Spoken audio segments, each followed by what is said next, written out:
Hello, everybody. Maybe, possibly. I have to reposition the microphone a bit. There we go. Hello, hello. It says Obsidian, but it's lying. It's not an actual capture of the game. I need to fix this really quick. We're going to be playing some Tale of Two Wastelands in a couple minutes. Gotta say, there we go. Now it's grabbed. Let me do a couple more things and we'll be ready to go. Hi. Yeah, I'm just kind of enjoying New Vegas, part of Tale of Two Wastelands for a while. And then, my goodness, it's what I am, goddamn. It's a damn shame.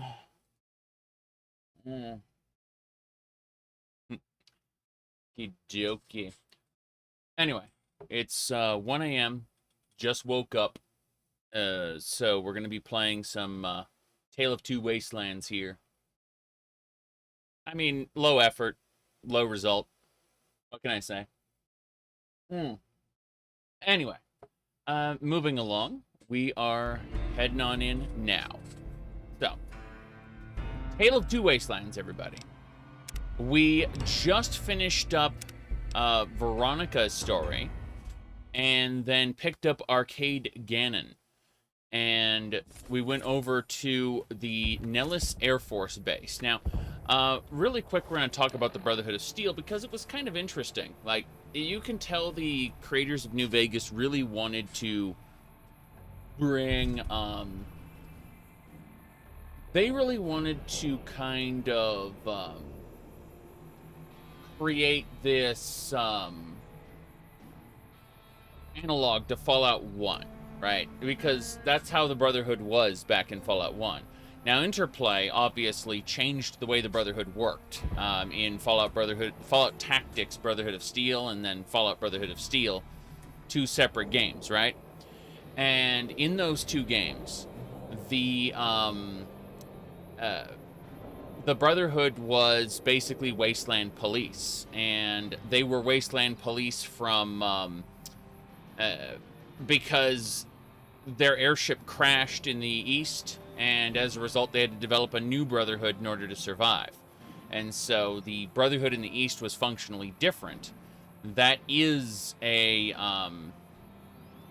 that's how Interplay wrote it. And then Bethesda just nabbed that, forgot that it basically just stole the whole story, put it over into their game, and Fallout 3. And that's just how it ended up, you know. They did take the airship and repurpose that for Fallout 4. So they definitely nab ideas where they wanted to. But other than that, finally awake for a stream. Yes, indeed. Just woke up. Gonna say I've been pretty busy lately, so it's interesting to sit down and actually get more time to play as quickly as I managed to. Let me see. What else we got going on? All right. Yes. You're going to deal with the boomers now for the rebreathers. So, Nellis Air Force Base kind of...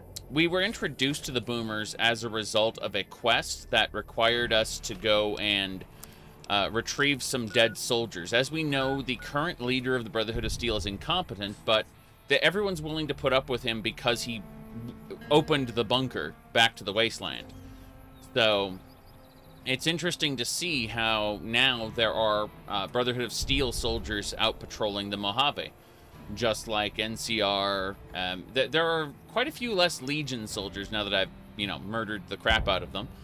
But I hear they have a massive force across the river, so we're going to be introduced to them pretty soon. Let's see. Fallout Tactics had enjoyable gameplay. Yeah, I'm not a huge fan of tactics games myself, but I appreciated going back and checking it out recently. Let me see here.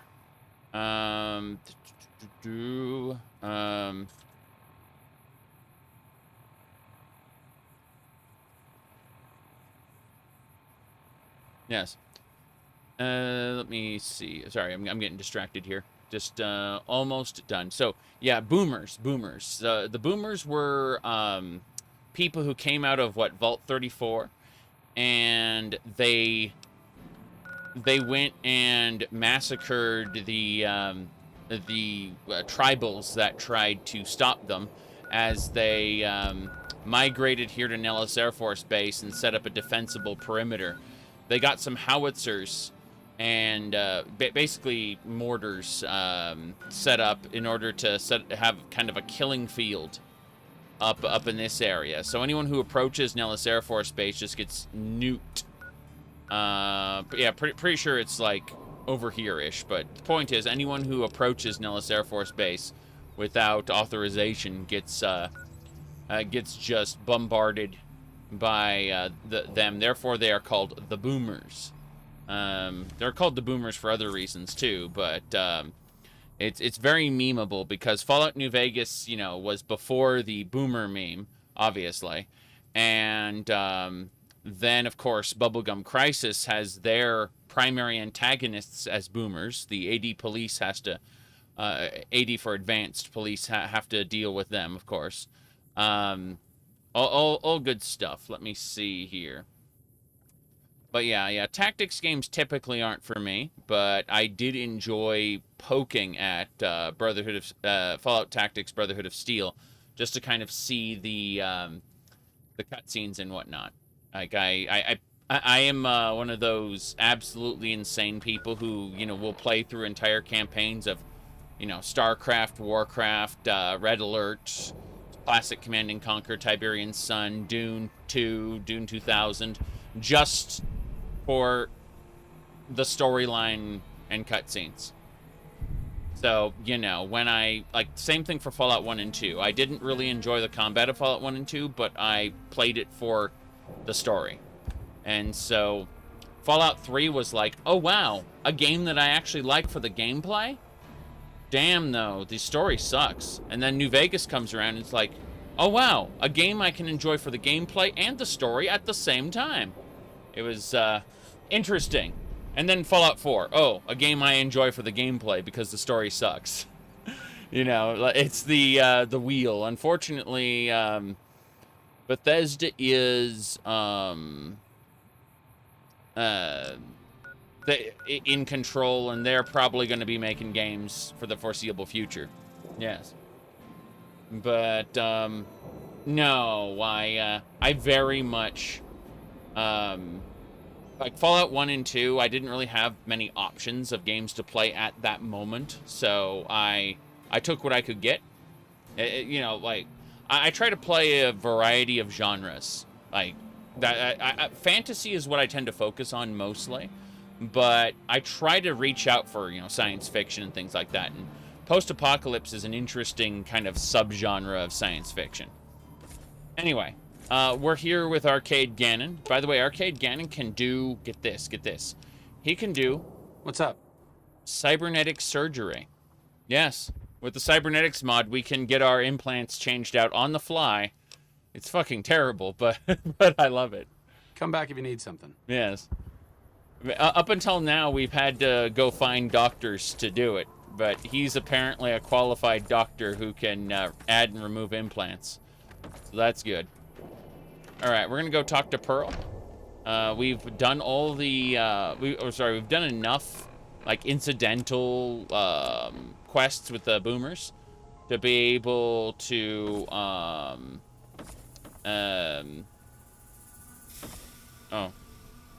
okay. I was gonna say to be able to get her main quest. So we're gonna start the boomers main quest now. You have done well to earn the trust of my people, child. Mm-hmm. I've done about everything I can do to help out. I believe the time has come for you to show your value in full. The people have come to accept having you around. Mm-hmm. Find Loyal and ask him about our people's fondest dream. He will tell you what to do next. Mm-hmm. Okay. Moving along.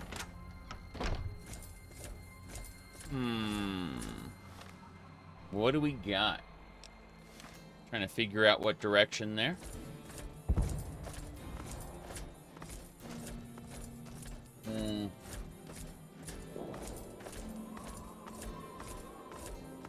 Okay. Yeah, it's been a while since I've actually, you know, woken up at 1. Typically, when I do night streams, I'm doing them because I can't sleep for any reason. And, you know. Let's go over this way.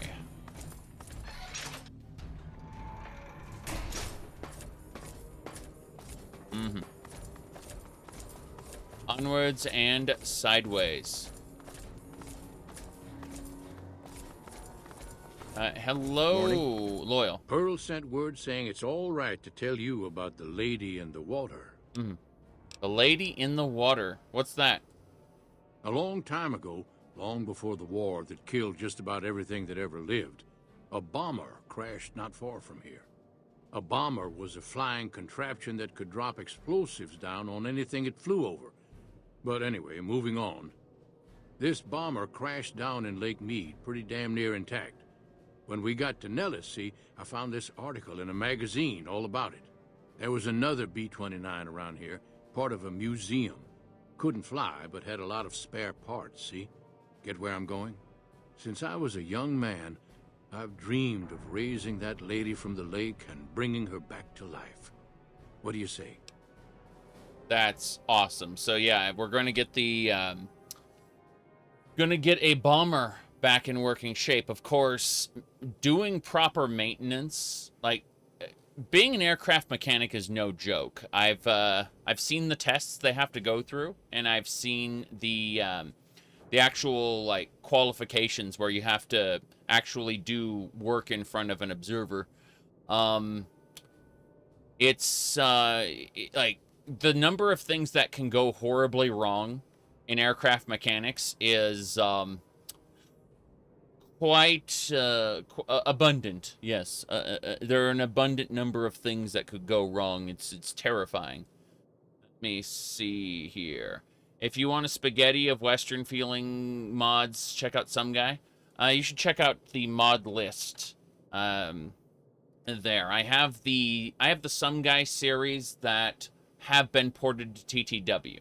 The ones that are not ported to TTW is a use at your own risk, may conflict, may not type situation. So, but as far as mods go, either you have to get confirmation that they're TTW compatible, or you have to, you know, use at your own risk. Usually, if a mod has been ported to TTW, it means that it's had any inherent incompatibilities wrung out of it during the conversion process. Yeah, conversion isn't just for Fallout 3 mods. It's actually for Fallout New Vegas mods as well. Meaning that it might, like, when you pick up a mod, it might work just fine. Then again, it might not. So, well, there we go. Was gonna say, what else we got?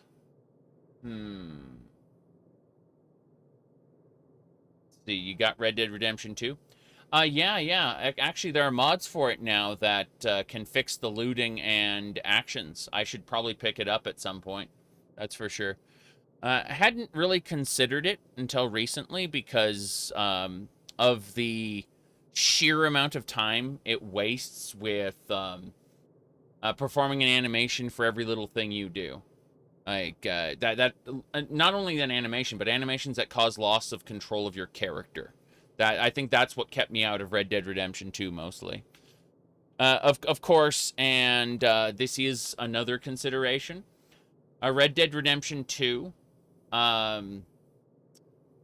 carries the cardinal sin of being a sequel that is a prequel sequel, right?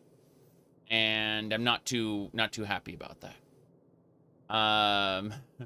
It's half a terabyte. Yeah.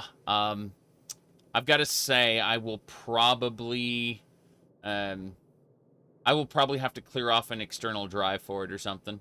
We'll see. Maybe for realism. Yeah, not for me. You weren't thrilled to have to do a little sequence for each individual item you cook in Breath of the Wild? Breath of the Wild is a speedy game compared to Red Dead Redemption 2. Let's put it like that.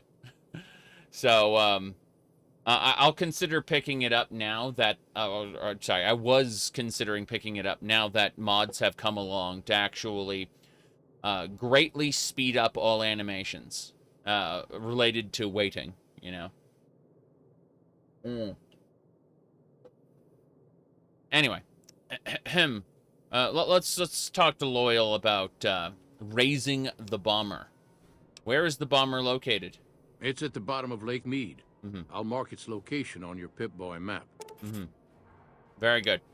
How do you expect to raise a bomber from the bottom of the lake? But I just told the kid how to do it. Okay, so when I went to the museum, I had an intelligence check to be able to tell the kid we're going to use we could use ballasts to raise the bomber up, and now my character has to ask how to do it after having told the kid how to do it. This is an example of Bethesda dialogue trees being kind of stupid most of the time. And Obsidian, you know, just followed the template. They didn't really prepare for the not eventuality, but the possibility of you going and doing that one first. Simple. Attach deployable ballast to the plane and float it on up. Here is a remote detonator. Once the ballast is attached to the plane, just hit the detonator from the shore and let buoyancy handle the rest. Of course. Makes sense. So simple. Why haven't you done it? That's the stupidest idea. No, I'm game. I'll do it. Good. Here's the deployable ballast. Go find the plane, attach the ballast, and hit the button. My goodness.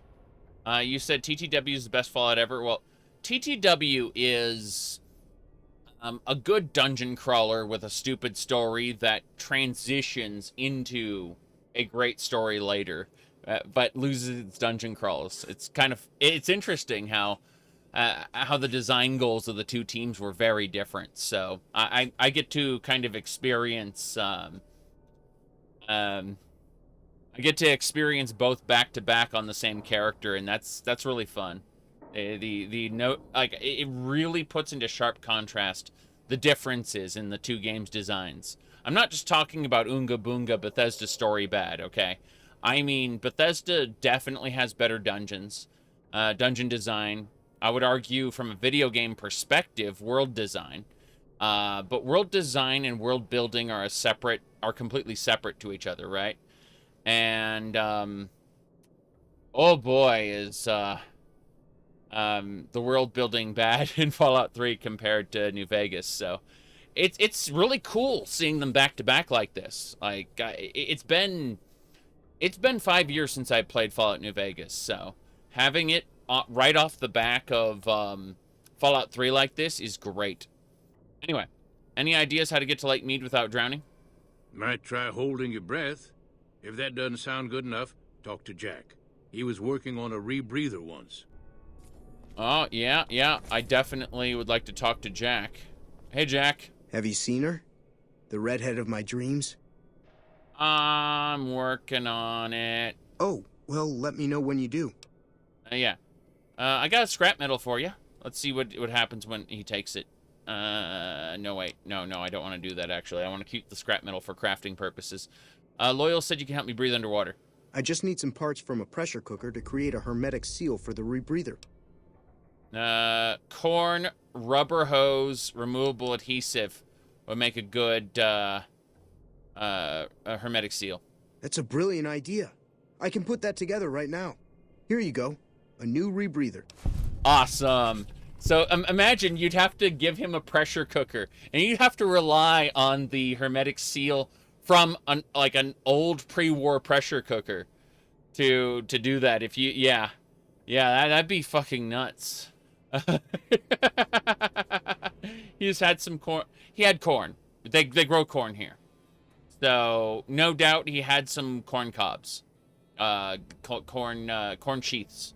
He had the The outside of the corn cob. The sheath. Yeah. Plenty of corn silk on that. Anyway.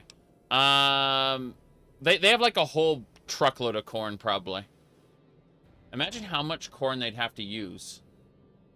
Oh, well, at least they'll save their cooks some time, I guess. So, any way I can help out? Any other ways I can help out? Like I said, I can... Never get enough scrap metal. Yeah. Okay, go by. That's fine. There's a shack in the boomer base that converts corn into biofuel. That makes a lot of sense. Yeah, I knew they grew a lot of corn. So, yeah, that's neat. If you shoot in there, you die horribly. Yes, I've done that before. That's great. Okay. What else we got? Nellis Air Force Base. Think we're moving along. Okay. Crashed. Yeah, the crashed bird is down that way. So I guess we're gonna start heading over there. I'm gonna get this done. Hell yeah. I'm excited. I hear explosions in the distance. I guess that's just the Nellis Air Force Base soundtrack. There aren't really things going on in the world past your load lines. I assure you, you look extremely beautiful.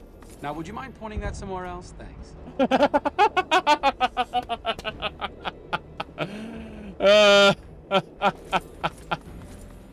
Shit. I totally forgot about his commentary. I pointed the gun at him. Yep.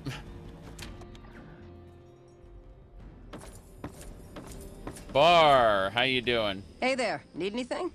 Yeah, I'd like to see your wares. Sure, here's what I got. Very good. Whiskey, scotch, beer. I guess we'll pick up the wine because it can heal us. That's 80. The beer doesn't heal. Scotch does. Okay, vodka heals. It looks like, yeah, the whiskey and the beer do not. But yeah, I'll take the rest of your stuff. Imagine running a bar and someone uses your, actually sees fit to use your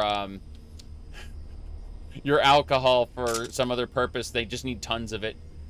All right. They have a bar, yes. Great. Okay. Role playing, yes. No. One of my favorite builds I ever did. I had a first. I had the More Perks mod. I don't think the More Perks mod works with modern TTW. I think it would need to be, modified. But I had the More Perks mod, which gave you a big list of traits. One of them I picked was the racist trait, which means your character does 10% bonus damage to all races except your own. And so what I did was I took the character and I chose her race as African American, but then slid her pigment up to, just normal white person. I would say the facial features looked like looked white as well. Anyway, point is that I checked between the two. Like I clicked on Caucasian, and then it worked. But then I switched over to African American. Brought the pigment slider up, and once I finished with that, I had the racist trait. So the idea was that she was a white person who did bonus damage against shooting other white people, but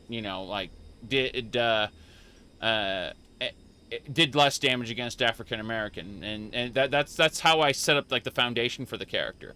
But then after because I wanted it to be absurd, right? So that's what I did. I built that weird foundation using that trait. I wanted it to be stupid, okay? And I managed to make it incredibly stupid because I ended up getting a perk that whenever the character took damage, they would reflexively reach for a bottle of alcohol from their inventory and chug it whole. And it would instantly heal them a stim pack's worth of health. But they couldn't control the drinking. It would happen automatically. And it would show like a little vault boy with swirly eyes. Like, no video essays. But I am working on a couple rambling videos. They should be out around the time I get done with Path of Exile. We should have some new videos up on the video side of the YouTubes. That's for sure. But let me see here. Yeah, okay. Yeah, point is that I also picked some chem related traits where like you always you can never get rid of your addictions, but you are like 75% more effective when you're, you know, dealing with the addiction by taking more of the drug. Anyway, point is, I made this character who was a racist, drunkard, junkie, who was functionally broken and required a copious amounts of alcohol and drugs to function. And it was hilarious, absolutely hilarious. It didn't, it worked. I was able to progress through the majority of Fallout 3 using that loadout. And it was on very hard as well. So the ability to instantly recover by sacrificing alcohol meant the entire inventory was just loaded with alcohol. Oh no. Oh no. Didn't Elon talk about didn't Elonius Muskrat talk about getting, like, hiring a new CEO to replace him? And he's like, hey, CEO is a fake title? What the heck is this? Wow. Good work, Elonius Muskrat. Good work. Alright, now, let me see here.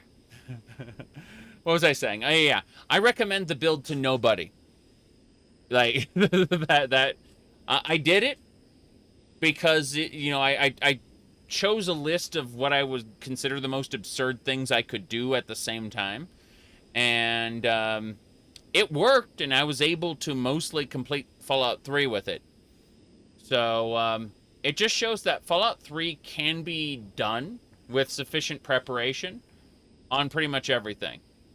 Yes. It's, that's all I'm saying.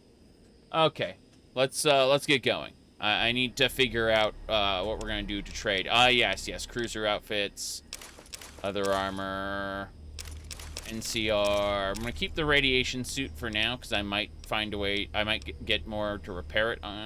Actually, 30 rad resist isn't that good. Fuck it. I was thinking about giving it to somebody. Okay, you know what? Cancel this transaction.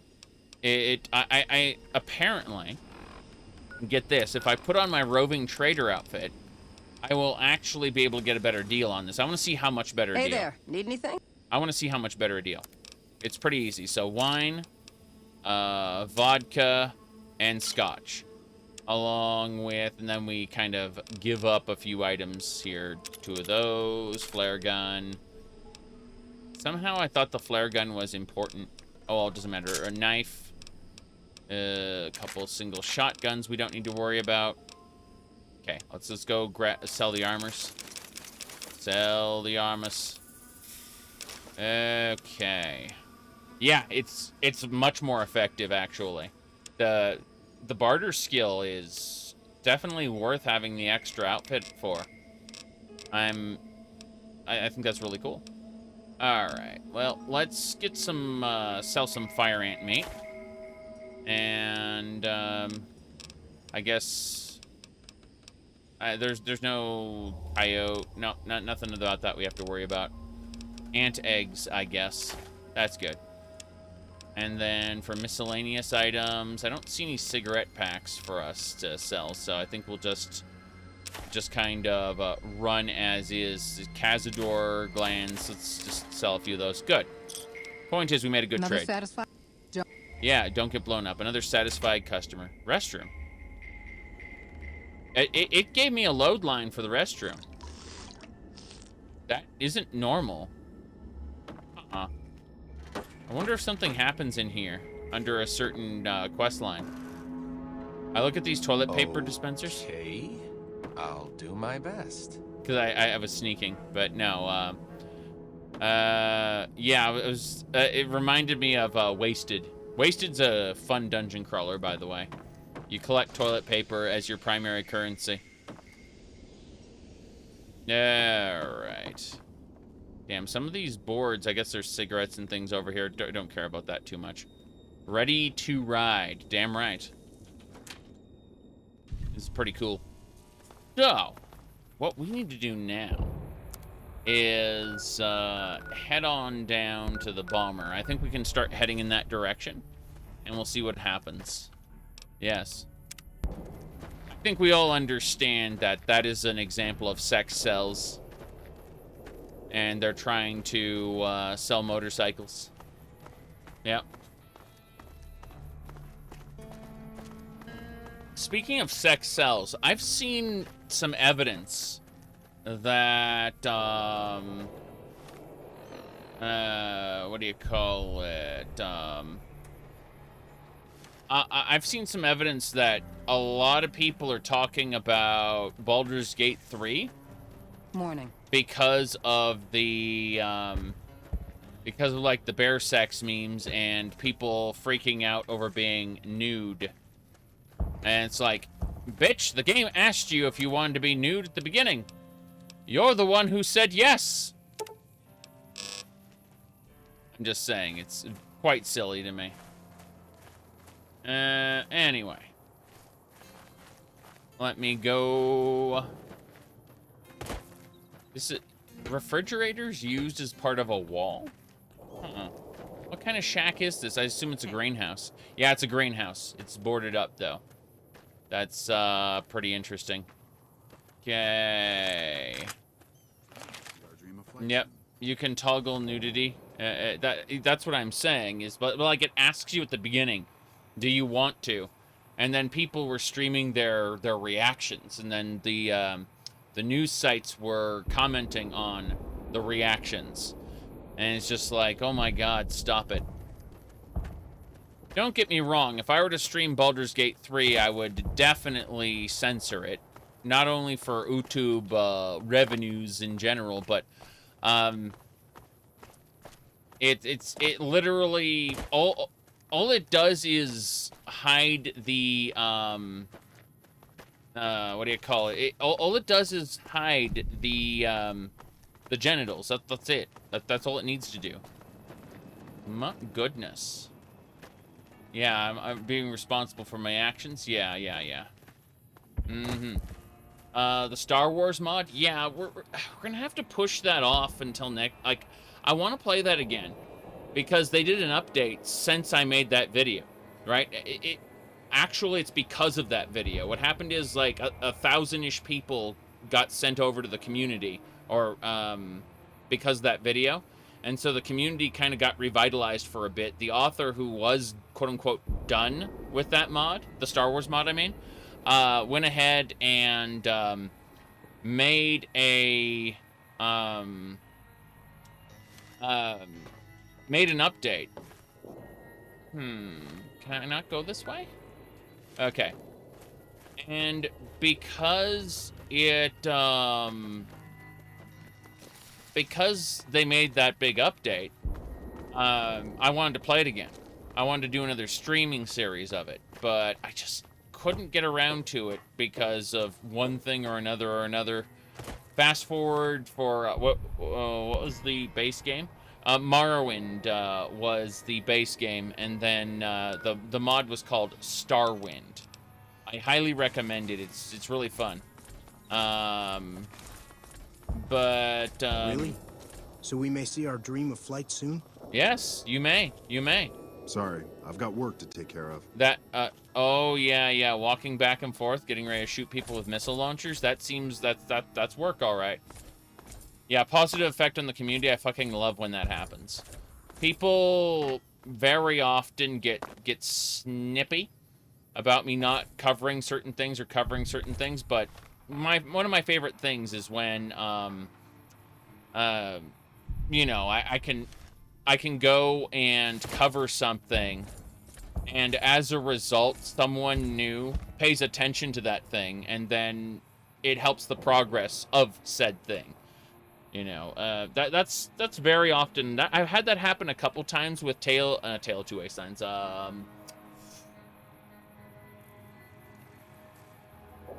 Tamriel Rebuilt. Yes, a couple people who didn't really want to try Tamriel Rebuilt because they were in the I'll play it when it's done camp of people. When I explained that, no, parts of it are done now, and they're like piecemeal adventures. There is no main quest, right? So you're supposed to play it in chunks.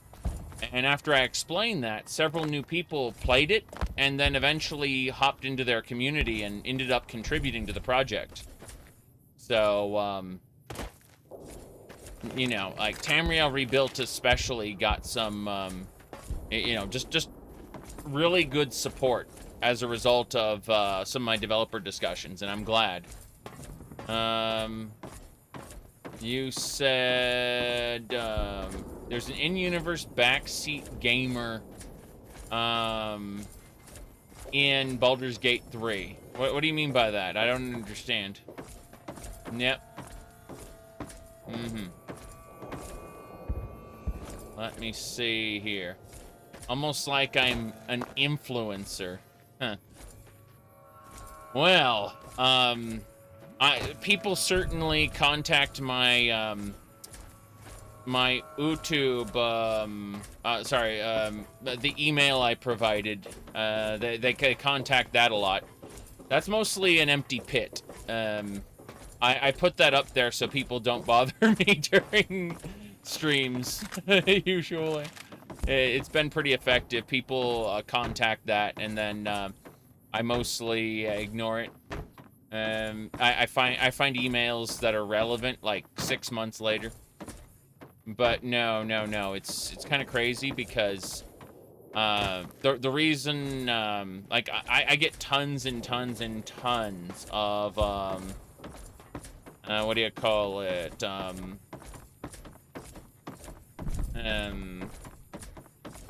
People asking me to cover things, and you know, most of the things people ask me to cover are, you know, deals for oh, what's that video game called? What's that video game called? Raid Shadows Legend. Yes, raids. They really want me to cover that. Now, let's see here. Hold on. You saw in a video that Oblivion might get a remaster. Okay, so here's the thing. Oblivion might get a remake or a remaster, but all of the articles and videos cite a Reddit post, and I guarantee you that Reddit post is 100% fake. So whether or not Oblivion will have a remake or a remaster is entirely divorced from the reason everyone's saying it might have a remake or a remaster. But I can tell you with absolute 100% certainty that the Reddit post that had a quote unquote leaker, it's a lie. It's a fake post. Period. That's it. Yeah.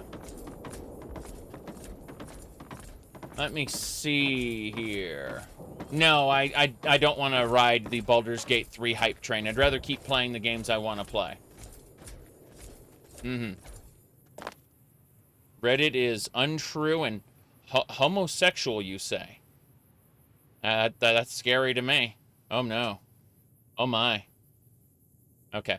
Yeah, so let's get going.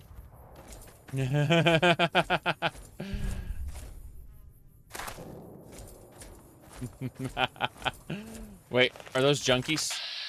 They're chem addicts. Let's go talk to them.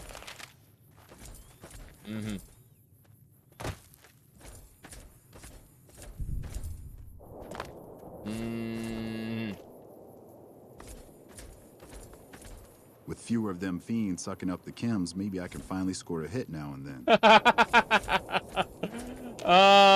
The chem addict has a comment to say about it. That's great. Let's see. Inauthentic. Yeah, yes. Howdy. With fewer of them fiends sucking up the chems, maybe I can finally score a hit now and then. Yes, I killed a lot of fiends. A lot of them. I killed their leader in the vault. It's true. It's true.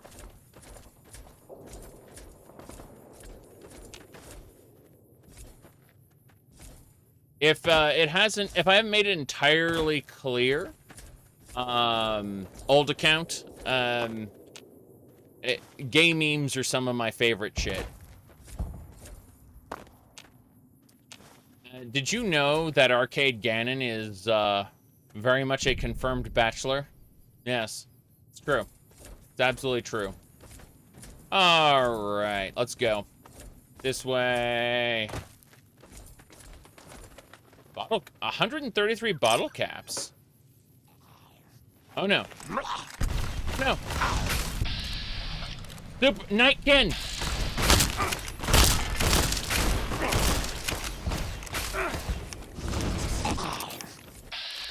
Oh jeez.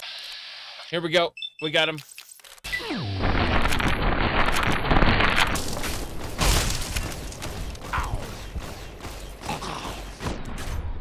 Damn. Guess that could have gone worse. It could have. But that was crazy. This is an ambush point. I'll take that thin red paste. Frag grenade. Yep. This is pretty good. That was a lot of bottle caps. And sunset sarsaparillas. Salisbury steak, some cram. Wow, lots of food here. Scotch. I'm just thinking about how Fallout 3, not Fallout 3, Fallout 4 would have said, oh, well, they're FEV mutants. They can survive forever without eating or anything. You know? Like, put them in a fridge. Thaw them out 200 years later. Jeez. Don't get me wrong. I'm, like... I very often defend Bethesda by saying Interplay ruined, what do you call it, the Brotherhood of Steel first, but my god, did Bethesda not give a shit about how super mutants worked in universe. Not super mutants, ghouls, sorry. How ghouls worked in universe. Golden Gecko Hide Belt, I don't need that. Reloading bench is good, though. Would love to be able to make some 5mm rounds. I don't think I'm gonna be... Yeah, there we go. Oh, we need to... Yeah, we can't make any JSP yet. What do we need for JSP? I'm probably gonna need to get my repair skill up now. Yeah, JSP requires 75. We effectively have 78, so we're just missing some lead. Aw. Who are you guys? With those fiends on the run, I should head over to Vault 3 and see if I can pull some salvage out of there. True. With those fiends on the run, I should head over to Vault 3 and see if I can pull some salvage out of there. I like how everyone's a clone. It's great. Yep. Mm-hmm. Out interplay, late stage interplay. Yeah, that's true. That's true. Alright. The Night Kimmer, your favorite super mutant design? Never knew them to randomly jump out at people. Yeah, well, if you helped out Antler and whatever his name was during the ghoul mission, I don't think they jump out at you anymore. I think that you become a friend to them. Let's see. You dig the ghoul concept, but always confused you? Yes. Alright. You thought they could live, love, and laugh in Tenpenny Tower? Yes. The, let them in. And then they murder all the original residents. What does Bethesda mean by this? Oh, jeez. I mean, to be fair, the original residents were horrible people. And when horrible people are horrible to you, you don't necessarily have to lie down and take it. So, especially when you have guns and they are cushy nobodies. Yeah. Yay. Dashwood daring. Yeah. Daring Dashwood is a darling. Yes. Pretty funny. He does sneak around during the day. It's kind of weird. Antler, what a legend. Yes. If you accidentally knock him, they become hostile. Yeah. That's funny. I didn't know about knocking him. I know if you like manipulate him with the physics system, he'll definitely become aggressive. And the rest of them are always aggressive unless you complete their quest the peaceful way. You need stealth boys to be able to go and deal with the quest line. After which their entire faction becomes passive to you. So I don't know. I think it might be a, if you shoot it, he gets mad. Okay, never mind. So it's just kind of manipulating it with the physics system in any way, shooting it. Yeah, I get it. Tumblers today, permanent lockpick bonus. Great. What else we got? We need to eat something real quick. We are hungry. We will have an iguana on a stick. More importantly, there's shooting going on. I'm sprinting over there. I'm sprinting over there. This looks like a Deathclaw area to me. I just saw some, I heard some shooting, so I came over here, but... Oh, it's Brotherhood of Steel! Wow. Okay, then. Mm-hmm. Hello there. Hardin owes his life to McNamara.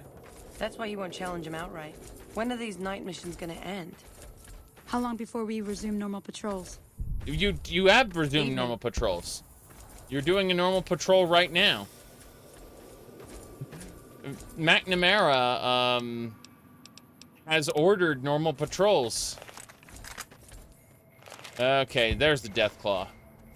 So, we gotta get by these Deathclaws to do it.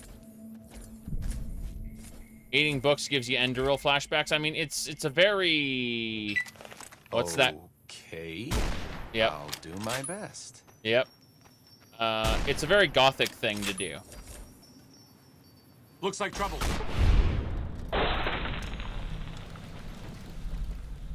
But I don't think I've ever actually finished a gothic game, although I've played 1 and 2 a bit. Like, a lot. But it's telling that I don't think I've ever actually finished one. So here we go. But yeah, eating books is a very gothic thing to do. Nom nom nom. If I remember correctly. Maybe I'm remembering incorrectly. Okay. Let me see here. Of course, if you want a gothic game that is not gothic, go look up Elix. I have not played Elix 2, but Elix 1 I've done like 2 or 3 I think it's like 2.5 playthroughs of.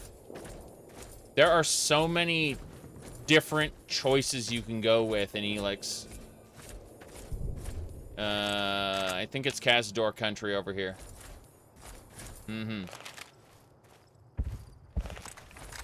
Looks like break time. If you don't speak Polish, you'll never get the best mods.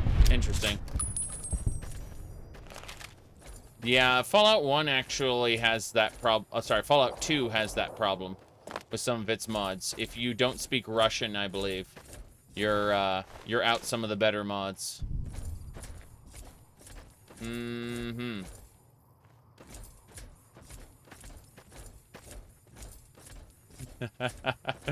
Oh, you want the Sisters of Battle Brotherhood Steel? Yeah. Something like that.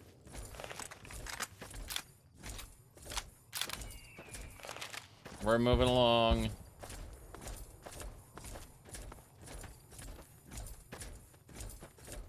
Yeah, we're pretty effective at killing Cazadors at this point.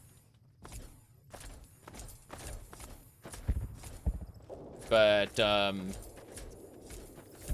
trying to be extra careful. Don't know what's going to attack us from where, so we're heading down the middle. Because either side's going to have trouble. The road is usually a semi-safe spot. The only people who usually attack you on the road are, bandits. Humanoid-style enemies, and those are loot dispensers, so I want to fight them.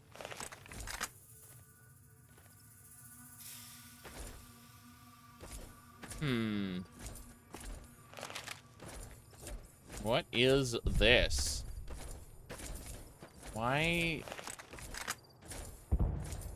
Is that Legion? That looks very Legion. That looks very, very Legion. Huh. Maybe it's just bandits.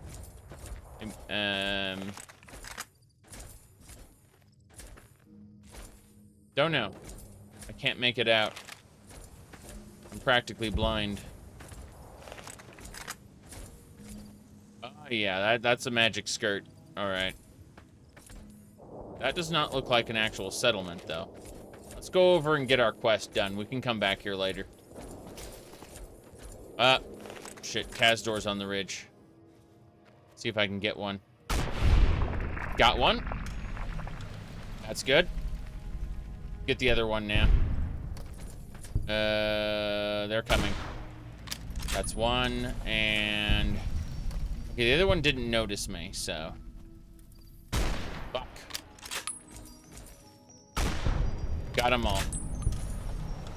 I'm pretty sure that's a Cazador hive. I don't want to get too close to that.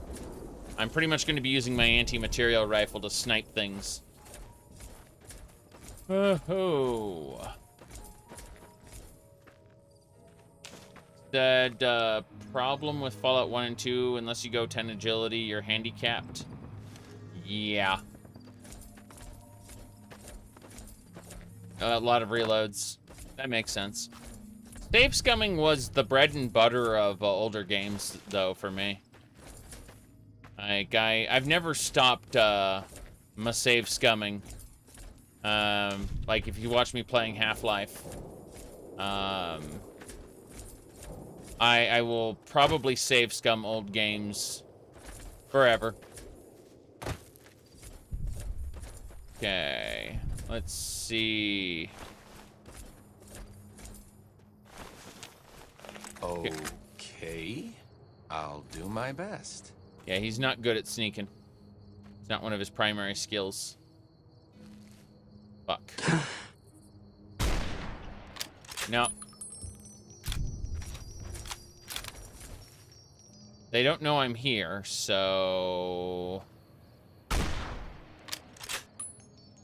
I was hoping... Wait, that one's on its way.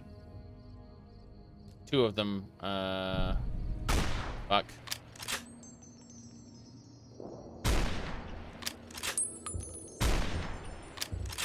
Yeah, fuck this. We're fighting the Cazadors. There's no way I'm gonna be able to snipe them. They move erratically, and I am terrible at this specific brand of FPS. Yeah, Cazadors are scary at level 1. They very much are. That said, we are a power-armored badass with a big ol' shotgun, so we're going to introduce ourselves point blank to some Cazadors. This is the way. Looks like break time's over. Oh, it definitely is. Okay, you first. Gonna aim for the heads and make them dead. That's it, yeah.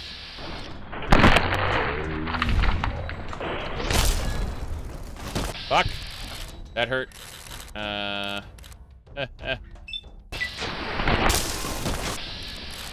Yeah.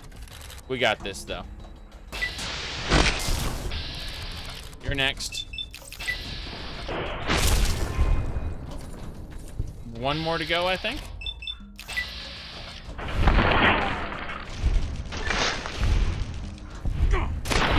They're all young Cazadors, though. For the most part. Oh, my health is hating me right now. I'm dying of poison. Pretty sure we got an anti-venom here. Antidote? Poison cure? Could have sworn I had some sort of anti-poison thing. Can anyone remember what it's called? Because I'm probably missing it. I might just have to eat things and heal up past it because, this is not so good. Yeah, I don't see any anti-poison shenanigans on me right now, so I'm gonna have to just go and drink some wine. Drink some, not whiskey. Vodka. Thin red paste. Stim pack. We're almost there. Purified water. Where's the sunset sarsaparilla? I should be drinking all of these in order to get a chance at a star cap anyway. So, but yeah, we're basically just gonna fight the poison the best way we can, I guess. Healing powder and some blood sausage, and that should fight the poison. Yeah, that should do it. Okay. The poison is ticking down my health, but the other things are fighting it. So I'm watching my health like dip and then go up and then dip and then go up. Kind of crazy. Okay. I think we're good. Let's check my status now. Alcohol, thin red paste, sunset sarsaparilla, medics, withdrawal. Why the hell? Oh, I'm addicted. Okay. And of course I've been humbled by Benny. Humbled effect is kind of brutal. But hey. What else we got? Blood sausage, thin red paste, sure. We're gonna check this area out. It'd be cool if you could loot their hives. Pull some useful stuff out of there. It'd be cool if, like, the stuff the hives are made out of are worth something. I think you can burn them if you have a flamethrower. Maybe that's wrong. But, you know, I've seen, I don't have a flamethrower, so that's not gonna work. At least the Cazadors that are here are dead, so we should be good to go. We're gonna go over to that harpoon gun. I suspect they're gonna use that to pull the boat in. Like, I attach the ballast and then do this, and it'll bring the thing up. Yeah, it's a harpoon gun. Okay. Be cool if they endlessly respawn from hives until you burn the hives. Over a long period of time, yes. I think that'd actually be a cool way of limiting. Oh, why are there generators here? Okay. It would be cool to be able to kind of control respawn rates by destroying or choosing not to destroy certain things. Let's save over this old 68 hours into the playthrough level 29 save. So what's our current status? We are level 24 and we are 193 hours in. That's fine. Sounds like an infinite EXP grinding loop. Unless you decide to kill the thing. But I mean, so are the fiends. If you want infinite EXP, just go respawn around the Monte Carlo suites. I believe that's the area. Yeah, over near Vault 3. Like, this whole area is controlled by the fiends and they respawn. So you can just, you could exploit an infinite EXP grinding loop there if you want already. I'm not saying respawn instantly. Shit, I need that breather. Arcade, I'm gonna have him wait over there. You haven't played any of the Witcher games? I believe that game designers should be forced to play Witcher 3. Witcher 1. Game designers, aspiring game developers, should be should be forced to play The Witcher 1 as an example of how never to make your combat system. Witcher 2 and 3 are great, though. And Witcher 1 has the best story. It's just, The Witcher 1 has a terrible, terrible rock, paper, scissors combat system, which is, awful. But everything else about The Witcher 1 is great. For example, having to prepare for fights with the proper mutagen, what do you call it? Like, oils or whatever. That's awesome. Yes. You like each one for different reasons? Yeah, absolutely. You should definitely play them all eventually. Witcher 3, though, you can just hop into that as a casual gamer and enjoy it, period. For a second, you thought I was going to say it was good. No, there are, like, almost everything about The Witcher 1 is good, with the exception of the sex cards, which is poorly thought out. That's number one. And number two, the, what do you call it? The combat system. That's, yeah. Sure. Just don't treat me like a pack Brahmin, okay? Yeah. Yeah, everything about The Witcher... I like almost everything about The Witcher 1. Almost. Did I play Gothic? I've never beaten Gothic 1 or 2, but I played a lot of it.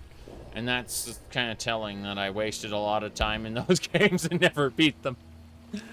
It's like all the people who say, I played thousands of hours of Skyrim and I've never completed the main quest. People say that very often.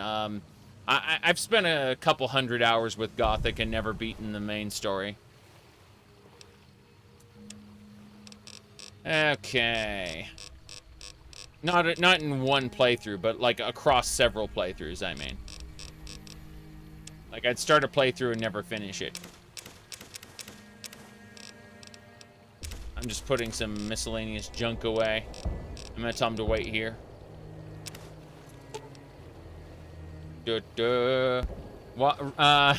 Witcher 1 combat system is rock, paper, scissors, fire magic. Nice. But yeah, like... Is it any good? It's brutal. I'd recommend trying Elix first, and if you really like Elix, then you can subject yourself to the more retro experience of Gothic.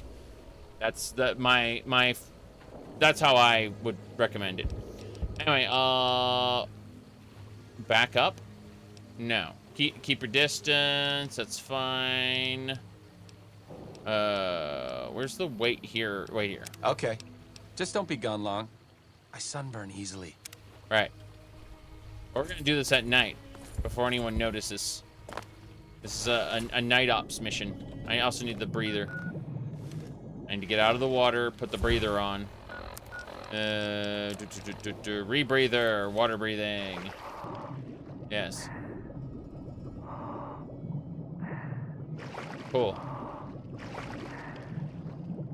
Yeah, this will make going back to the Capital Wasteland and exploring those World of Pain water dungeons a lot better, I think.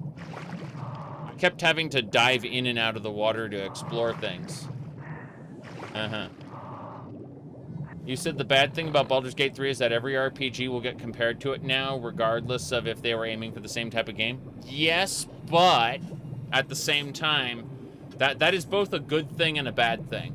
It's a good thing that developers should probably be held to higher standards. It's a bad thing that a lot of people are going to be rewriting their game to try to chase it, right? That's the real scary thing, is that a bunch of people are going to take otherwise suitable games and repurpose them. People's standards should be a little higher, I think. But at the same time, yeah, like game developers are going to feel, or publishers are going to feel the need to pressure their game developer employees to do things. Yeah. You said world designers should be forced to play The Witcher 3. Yeah, okay, The Witcher 3's, The Witcher 3 is interesting because it uses small, compartmentalized sandboxes to tell a larger world. You said, to be fair, the role-playing part of the RPG genre has been ignored for a while now. Correct. Absolutely correct. In the AAA space, more or less, yes. You hate mobile makers for chasing... cell phone makers for removing the headphone jack. Yeah, yeah. Trendsetters. Yep. No. We're just talking about not Baldur's Gate 3 itself, but the knock-on effect it's going to have in the games industry where people chase it. And chase it in terms of, like, games that are ill-fit to have its systems will get its systems ham-fisted in there with worse writing. That's the scary part, is that people are going to see the surface-level bits of Baldur's Gate 3 without the writing to back it up. That's the concern. All right, we have to attach the ballasts to this plane. I like how there's just an invisible field of, like, hey, this is where you're supposed to attach it. Attach the ballast. Hasn't been deployed yet, but once it does, it will, it'll carry the plane up. Imagine having the wings just snap off and the core stay in the lake. Yes. No agendas pushed? Well, I mean, it's pretty fair. It represents a lot all at once, right? Without... it doesn't sway too much in any particular direction, as far as I've been able to tell. From at least what I've seen of the beginning and what other people have told me. Like, the characters are legitimately funny. They're written as in-universe counterparts. If anyone pulls any kind of, oh, this is just like me for real representation out of it, that's going to be a personal takeaway from the game and not a, here we go. Loyal's detonator. We're good. That's going to be a personal takeaway and not some kind of, a ham-fisted message that, you know, my main problem with what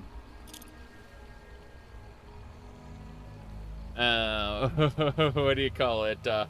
My main problem with trying to create diverse characters in interesting situations is that they very often tokenize them rather than actually create, you know, something that speaks to the human experience.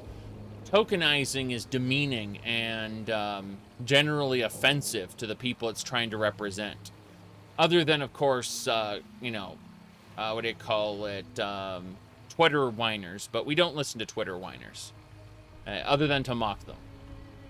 But, no, I'm fine with games being diverse and having and speaking to a wide audience. It's just you kind of need to come at it from a human perspective first if you want to speak to those different audiences. You can't just go her gay man is gay, right? Arcade Gannon, for example, has a lot going on for him besides just being a gay man, right?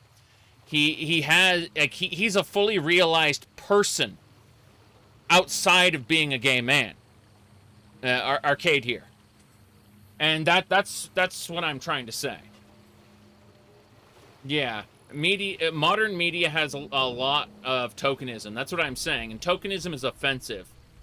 Like, imagine if he were a fruity man instead.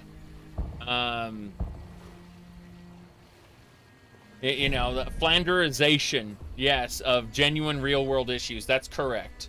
Yes. That is a perfect way to put it. Yep. Mm-hmm. Anyway. You love how X instead of the Twitter app, and that's where everybody whines? Yes. Here we go. Let's do it.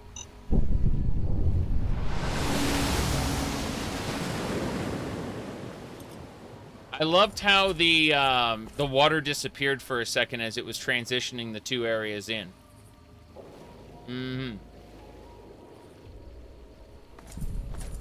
Ooh. My goodness.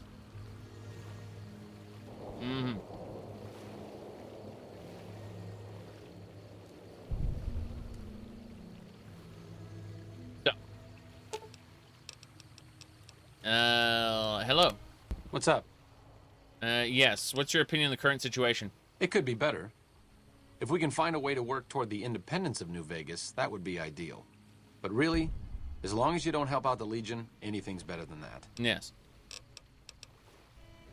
I remember Bethesda, not Bethesda, Blizzard Entertainment specifically went and said, what do you call it? Yeah, Blizzard Entertainment at one point said, okay, well, we're getting rid of our president position. Like, ABK is going to have the president, right?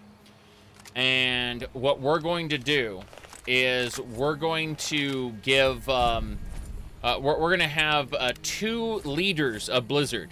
One's Mike Ybarra, and I forgot what the lady's name was. But the lady came out and said she quit Blizzard soon afterward and said she was tokenized, treated like shit, and that she wants to have nothing more to do with the company after that. She was placed in a position where she could not correct the problems with Blizzard's culture, right? And that's a real-life example of tokenism, where we're going to promote you to this meaningless position because you are a woman, right? And then promptly give you no authority to fix things. She was literally set there as a PR mouthpiece. And then treated like crap afterward. Mike Ybarra, on the other hand, Mike Ybarra was busy doing selling runs in World of Warcraft. For those who don't know what a selling run is, that's where you do a that's where you go and you make a raid, like you make a full raid group minus like 2 or 3 people, usually 2, right? You then sell those positions in the raid group, and the whole raid group carries those 2 people. That's a selling run. And you do it for in-game gold, which you can then convert into WoW tokens. And therefore, you can have playtime. You don't have to pay for your subscription. Someone else paid for the token, right? And they won, yeah. Well, those selling runs, Mike Ybarra was, like, quote-unquote, lead team leader of Blizzard, was doing selling runs. Didn't see anything wrong with it. At the exact same time it came out that selling runs, like, that he was doing selling runs, Final Fantasy XIV made an announcement that they would no longer allow you to put anything up, anything up on the Party Finder that's a selling run, period. You could still do them if you wanted to, but they cannot be advertised through the official tools. And the official tools are just for people looking to do normal groups. Arcade staying by the, yeah, I was looking for Arcade. I was like spinning around looking for him. I couldn't find him. That's pretty funny. Yeah. Now, it's funny because very often they will say, like, people will point at Final Fantasy XIV, they'll talk about how Square Enix is great, but Square Enix is a fucking terrible company. It's just Business Division 2, I think they're called. Or whatever, like, the people who run 14, the person who runs 14 is on the board of directors for the company. So while he doesn't have control over the entire thing, the board doesn't usually fuck with his stuff, if that makes sense. he's allowed a good deal of autonomy because his project is also the most profitable one they have right now. Lead the way. Yep. Creative Business Unit 3, thank you. Thank you. I don't fucking know which is which at this point. Point is, Business Creative Unit 3, inside of Square Enix, seems to be a legitimately good group of people looking for a player-first kind of environment, where they aren't shy about doing things that might make them a little bit of less money if it keeps the player base happy overall. And that's kind of nuts in today's gaming industry, you know, as a business, as a set of businesses. Anyway, so, anyway, yeah, we got the ballasts up. The plane is good to go. Technically, the wings probably should have snapped off due to corrosion in this thing, but hey, whatever. Yeah. So, we're going back to the boomers. We're going to see what's going on with them. He's following me now. This is great. Quick save. We go. Quick save. We go. All right, I don't want to get too close to whatever that is. That looks like I thought I saw a Legionnaire around there before. I'm kind of concerned. Part of me wants to clear it out.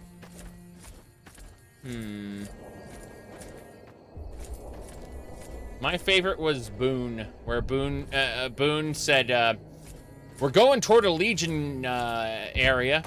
You realize the first time, like, as soon as I see red, I'm going to start shooting. You have a problem with that? And I'm like, what are you talking about? They're the problem. We're the solution. Sorry, you and me are the solution. He's like, damn right. That was so good. Like, just doing the Boone quests. That was so good. And just playing a character who's anti-Legion, I mean, it just worked so well. I should take the breather off and put my power helmet back on. There we go.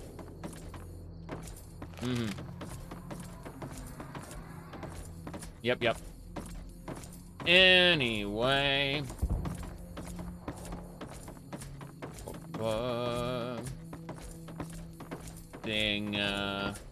What else we got here? Diversity's okay. Smitty said diversity's usually good as long as the settings aren't historical European hamlets.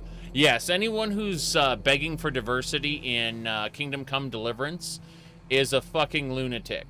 That said, when it comes to, you know, fantasy worlds, maybe more diversity good.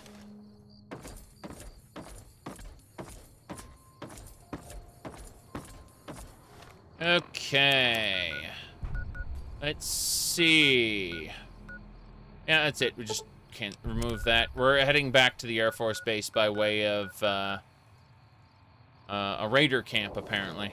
We're just gonna follow this the train tracks. It's fine. We're good. Looks like trouble. Whoop, hello.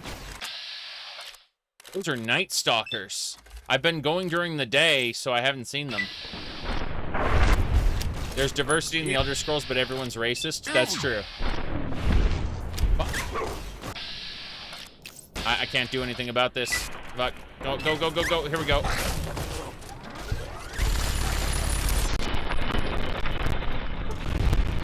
Woo-wee. Yeah, it's kind of funny though, because there's a giant schism in the Elder Scrolls community. There are people who have established a kind of hug box within the Elder Scrolls Online community. That they see the Elder Scrolls Online as a comfort game, right?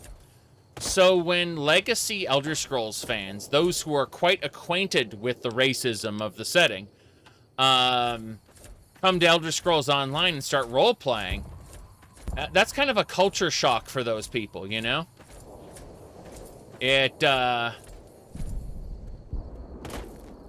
He said the Elder Scrolls Online community exists. Yes, and by Hugbox, I mean they broadcast on social media as Looks like break hashtag time's over. hashtag ESO fam. Fam as family, as in, yeah.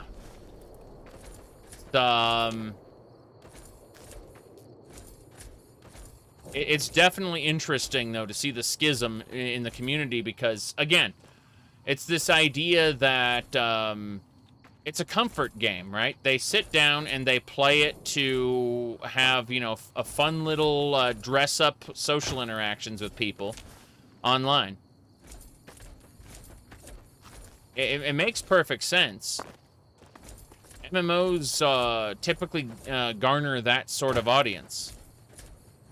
I mean, I certainly have quite a few mostly positive groups in Final Fantasy XIV that I, you know, weave in between. Does ESO not have the Dark Brotherhood? Yes, they do. And ESO's Dark Brotherhood is well regarded as, oh, well, I'm not a fan of that edgy content. That's what people say. They say, like, I'm so glad that edgy content is mostly confined to... Whoop, hold on. Yeah. It's great to keep those people happy. They're more likely to buy cash shop items. They absolutely are. They absolutely are, yes. I actually liked the Thieves Guild quite a bit. Thieves Guild and the Dark Brotherhood together. Oh, shit. There we go.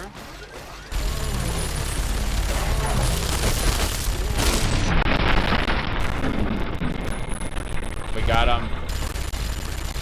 I guess that could have gone worse. It could have gone a lot worse, yes. Jeez. All the people here are dead, though. These people came into Deathclaw country. These are the... Oh, no. These are the Bright followers. These ghouls, these were the Bright followers. You see, their ships never made it into space. They all crash landed. That's, a lot of people told me in New Vegas, told me in Starfield, they need to have a planet where the Bright followers ended up. And I'm just like, no, you don't. They never made it to space, you nit. Is ESO canon? It probably is, but keep in mind something. Canon is, at the end of the day, what the owners say it is. The canon is kind of bad. So, yeah. That's like 2 out of the 3 rockets, yes. 2 out of the 3 rockets are crashed. I've seen the other one in the mountains somewhere else. Yeah.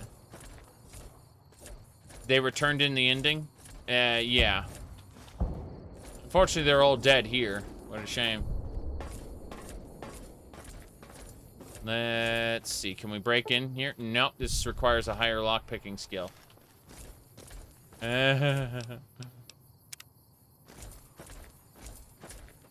I'm sure that some of them will make their way back to Novak. They never reached orbit. Yes. That's what I'm trying to say. Is people online have been... I've seen multiple people begging for the Bright followers to be on a planet somewhere in Starfield, and I'm like, number one, imagine designing ghouls specifically for Starfield just because of a reference to a game that they themselves didn't make. That's number one, absurdity. Number two, they never reached orbit. Exactly. All right.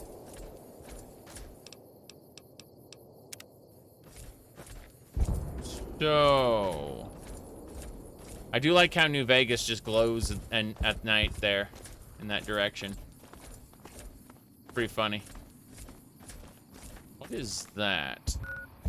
It looks like there's something over here. I want to see what it is. Yep. It's a video game shooter. Gotta be some zombie assets. Oh, that's funny. There's a Brahm in here. Prowl's Shack. Ah. Let me see. Yeah, ghouls in space does sound kind of interesting. It's just that they wouldn't use... I think the main reason they wouldn't use it is because New Vegas isn't theirs. Okay. I'll do my best. I'm taking the wrench, the scrap metal. So much good stuff in here. Dirty water. What the hell's moving around here? Anti-venom. Could have used that anti-venom earlier. Some various fruits. That crate is spinning around. Oh, God. Stim pack. Doctor's bag. Wish we could find a steam gauge assembly. Oh, guns and bullets. 9mm rounds. That's pretty good. Ghost crate indeed. Alright. It's not your place to question the faith of the Bright followers. Yeah. I hate to say it, but they were kind of crazy to begin with. So, let's sleep for 2 hours. Get ourselves a bit of a nap and get going. I see that little old Brahmin over here. A malnourished Brahmin calf.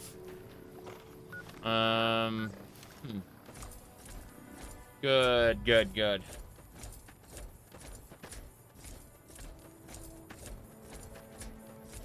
This way. Yeah, those people are just hanging around there. Those scavers. They came in after I killed the Nightkin. Kind of weird.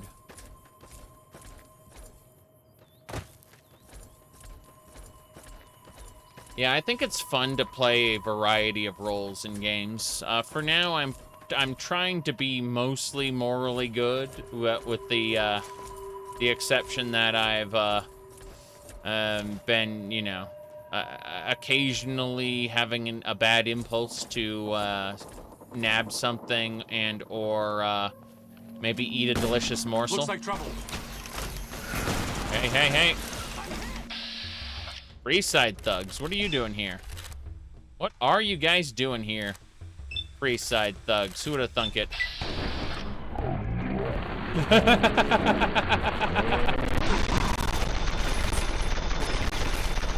Okay. You're next. Damn right you're hit.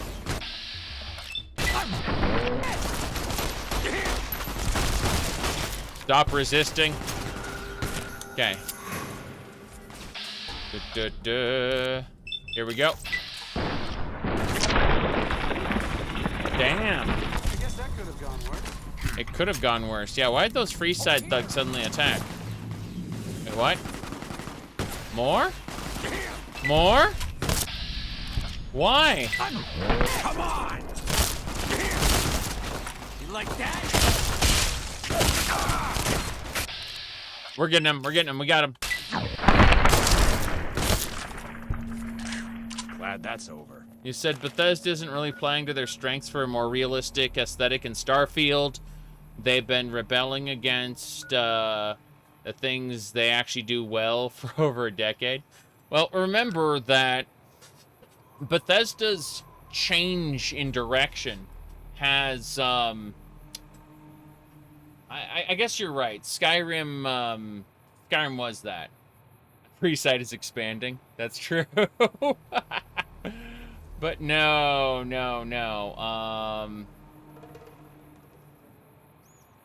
I'm trying to think about this. Like, yes, it's weird because Bethesda kind of changed when we went from Morrowind to Oblivion.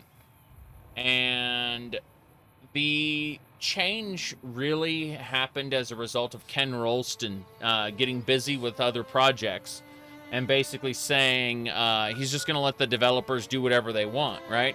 And that idea of letting the developers do whatever they want and develop in like small bubbles, that's kind of what Bethesda has done ever since.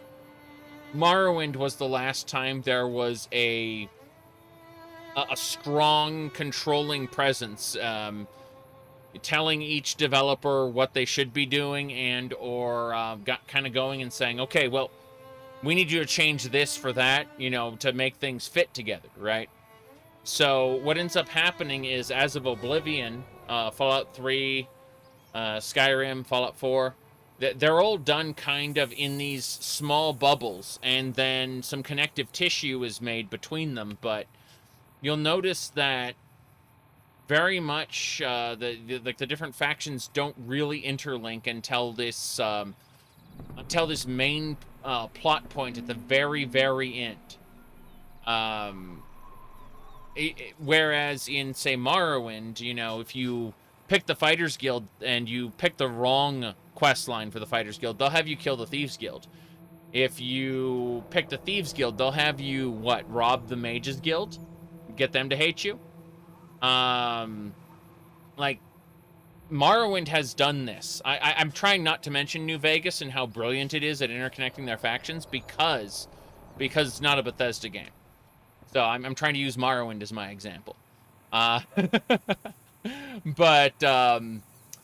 yeah. So, Morrowind has the factions interconnect in ways that you can ruin other faction quest lines just by blindly doing what you're told. And it lends itself to interesting repeat playthroughs when you decide to take another faction's course, or, of course, you know, let's be honest, everyone just uses a wiki these days, or you know, a guide of some sort. Point is, though, that, like, there is a path to not having the factions ruin each other in Morrowind. It's just you have to kind of navigate some off-ramps that'll take you into the bad places. But modern Bethesda doesn't do that. They're terrified. Number one, they're terrified of you missing content. Like, Todd Howard said as much in a recent interview, that missing content is bad. Like, you should be able to do everything in a playthrough in one basically one playthrough. You should be able to do everything. Being told you made the wrong decisions, so you can't do that content, is a no-no in Todd Howard's mind. Having to restart because you built your character wrong, that's a no-no in Todd Howard's mind. So, we've confirmed this. This isn't speculation. We confirmed this in a recent interview. This is how he thinks. So, knowing that, New Vegas would be an extreme no-no for modern Bethesda. Alright, let's get going. Todd Howard is one of the biggest casuals ever. And he loves playing Minecraft with his son, so... you know, that's where the Minecraft-isms in crafting and building in Fallout 3 came from. Fallout 4 came from. Yep. Mm-hmm. Like a barbarian player? Yeah, I mean, I like doing a barbarian run every now and again. Okay, yeah, looks like we dealt with most of the Freeside thugs. We should be fine now. I'm gonna check these. Oh, shit. Letter from Dan. Letter from Dan. And a star cap. Hold on a second. Letter from Dan. Let's see. Hi, Jen did the math traffic. Let's see. Real clusterfuck, 9 to 5. Drew, let's see. Charlie gets Hunter fighting over. Fighting Ope. Going east to Lake Mead. Set up camp. The extra supplies. Okay, so there's probably some extra supplies down by Lake Mead. Remember to stash the caps in the safe house west of your camp. Right. So, west of the camp, there's probably going to be caps stashed in like an empty building. I think I've already been there. In fact, I know I've already been there. I've already looted it. Yep. That is Todd Howard responsible for the new Minecraft EULA? No, but it is fucking terrifying, isn't it? How Microsoft is clamping down. Remember that, like, what Microsoft does with one hand, it is a sign for the future when it comes to Microsoft's other products. What they can get away with in one product, they will absolutely do with the other. Minecraft is the most popular, or sorry, not the most, but one of the most popular games in the world. Saying otherwise would be a lie. When I get more time, which I don't have right now, I will definitely start a Minecraft playthrough. When I say playthrough, I mean I'll be doing RL craft and doing a lot of nonsense in that. It'll be fun, really.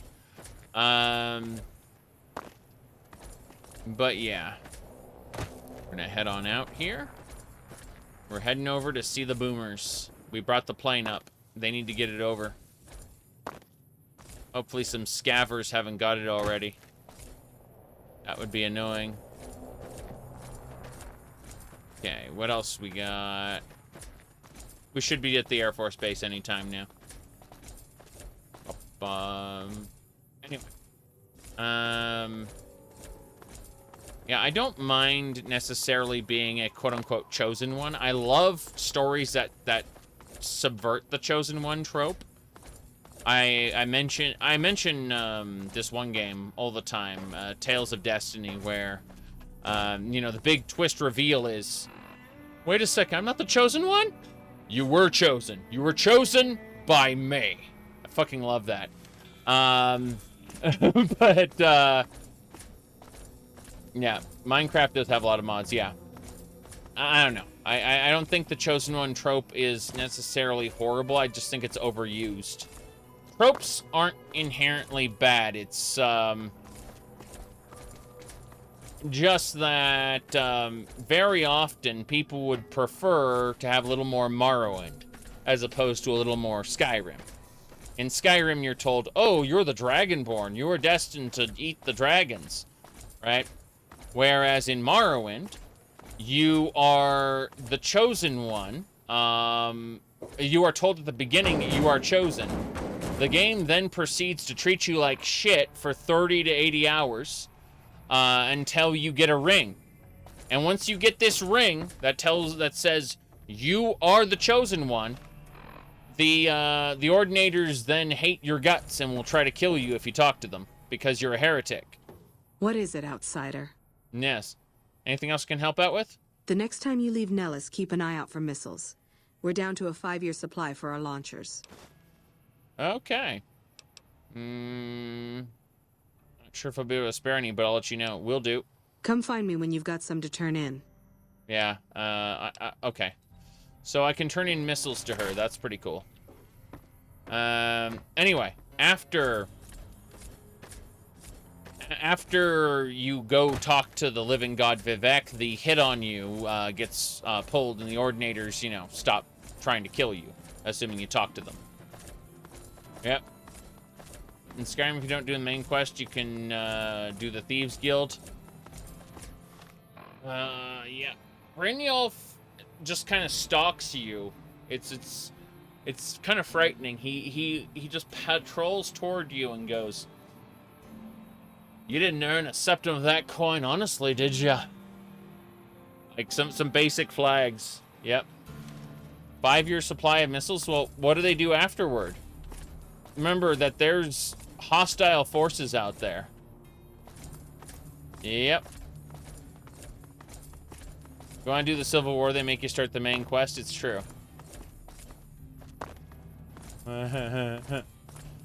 It's very silly.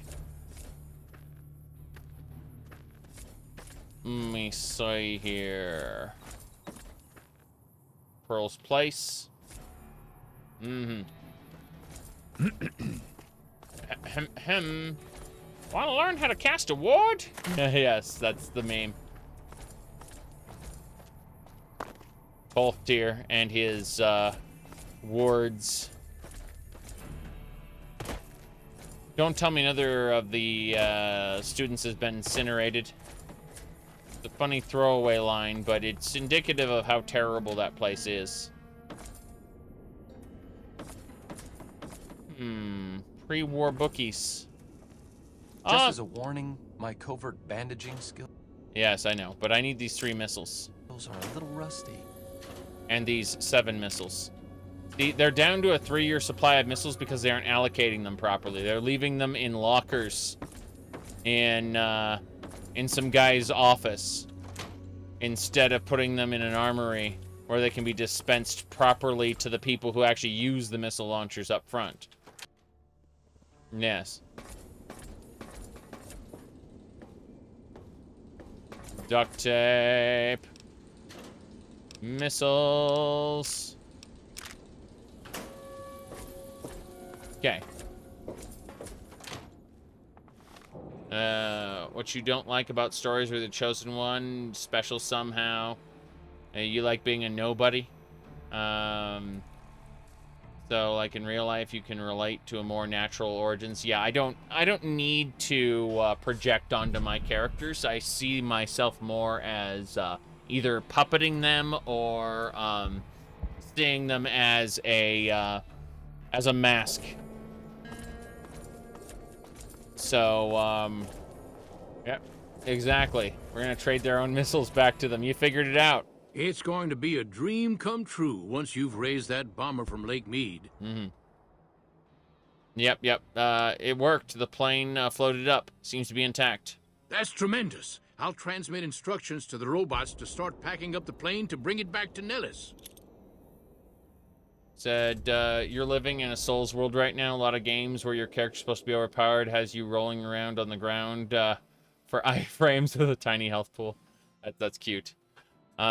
Speaking of which, later today I might be doing more Elden Ring. I don't know. We'll see how everybody feels when we get to that point. Glad to have helped. Hey, I'd better get rolling. Jack and I have a lot of work ahead of us. Damn right. Get in your car and get transporting that plane. You're gonna need multiple cars, actually. You're probably gonna need like a couple trucks. I mean, in this world size, there aren't a whole lot. Okay, Pearl. Let's talk to Pearl about this. Hey, Pearl. Hello, friend. How can Mother Pearl be of help today? Yes, I've spoken to Loyal. The B-29's on its way. What you have done for us is a miracle, child. You have fulfilled the only dreams we ever had outside our walls. You are a trusted friend of us all.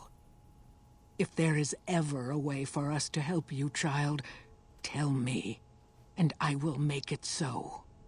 We're gonna bomb the shit out of Hoover Dam. Just you wait. Okay. Don't get blown up. Yeah, I got Boomer's flight suit, so I can apparently. Yeah. We can be a Boomer now. Oh, that's glorious. Okay. Damn right. Give me a sec. I'm gonna grab a cat. And the cat doesn't want to be grabbed. He wants to leave. I'm gonna help him out. Give me just a second.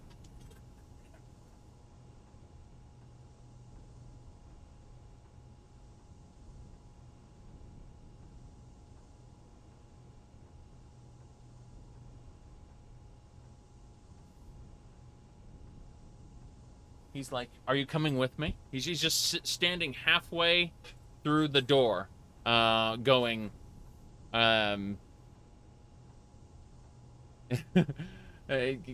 I, are you coming? Yeah. Anyway. Let me see. It feels more special when you're a nobody. Well, I think it feels more special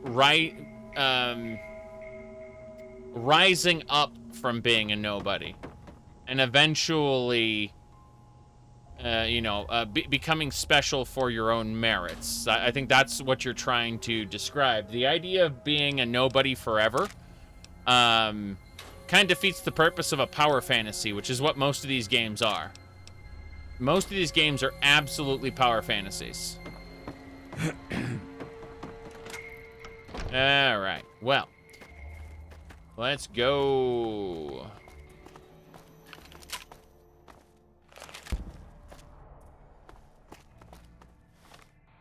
I just think that I've done a video on Skyrim explaining how Skyrim does power fantasy poorly. It's starting as nobody and becoming the nobody. The nobody, jeez. No. The game that dealt with being the nobody the best is Majora's Mask. In Majora's Mask, no matter what you accomplish, it will all be reset 3 days later. You unshitty that area, it's going to be shittied again, and no one's going to remember all the things that you did. You get to keep some of the artifacts you collect, you know, in order to complete the main quest and save the world. But nobody's going to remember that the world even needed saving. That's it. Okay, so we finished the boomers. We wrapped them up pretty well. They idolize us. That's really cool. Let's go talk to the lady who needs missiles turned in. We'll turn in those missiles. Assuming we get something good for it. Yep. No, Majora's Mask is a great example of how to be a nobody, because you are never recognized for your heroism outside of some small niche situations that get undone by the flow of time. Very accurate. I don't like, how do I put this? I like open world exploration games, and several of the Zelda games really nail that down. You know, the original Legend of Zelda, then Zelda 3, The Adventure of Link, Ocarina of Time. A lot of those give you plenty of time to just do whatever you want, explore. It's a big adventure, right? Majora's Mask is not that adventure. Majora's Mask, it pressures you constantly with the dread of the moon falling. So I can't enjoy. What are you talking about? Zelda 3 was titled Triforce of the Gods, and in Japan, and it's Link. I was gonna say Link to the Past. Yes, Link to the Past. And yes, it is definitely Zelda 3. Okay. Now then, Zelda 2 is something I suffered through recently. Hello. What is it, outsider? I like missiles. How many? Have all the missiles. Good work. Okay, what did I get? What am I rewarded with? Nothing else? Okay, so literally it's just fame. But I'm already idolized. So if I accidentally killed somebody, and I need to get my fame back, that's how I do it. That's where we would rewind time and never did it because we're not getting material value out of that. Ha, ha, ha. I know that doesn't sound like an objectively good thing to do, but we need to keep ourselves going. And we won't be able to hunt down Benny if we aren't supplying ourselves well. Oh boy. The reward is satisfaction of a job well done. Well, you know, in the cases where I'm like dungeon crawling, I actually think that's true. So, here's the thing. I was recently playing Path of Exile. Just a little bit of it to kind of refresh myself. I took one of my standard league characters from an old league. And, I kind of went, I took the character from Standard League, and then, I was kind of trying out maps, which is the end-game activity.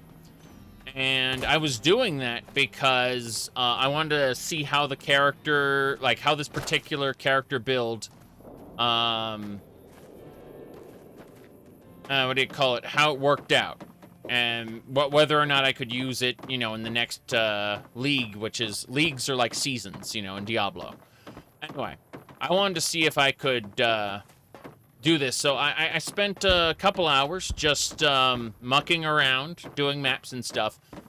A friend of mine noticed that I was playing it and asked me about it. Said, why are you wasting your time with this when the league's already over? Like, you're not going to be able to accumulate, you know, anything. Like, it's all going to get, you know, reset in the next season. Like, you're, you know, like, what's the point of doing standard league right now? You're kind of wasting your time. And I said, but I'm having fun.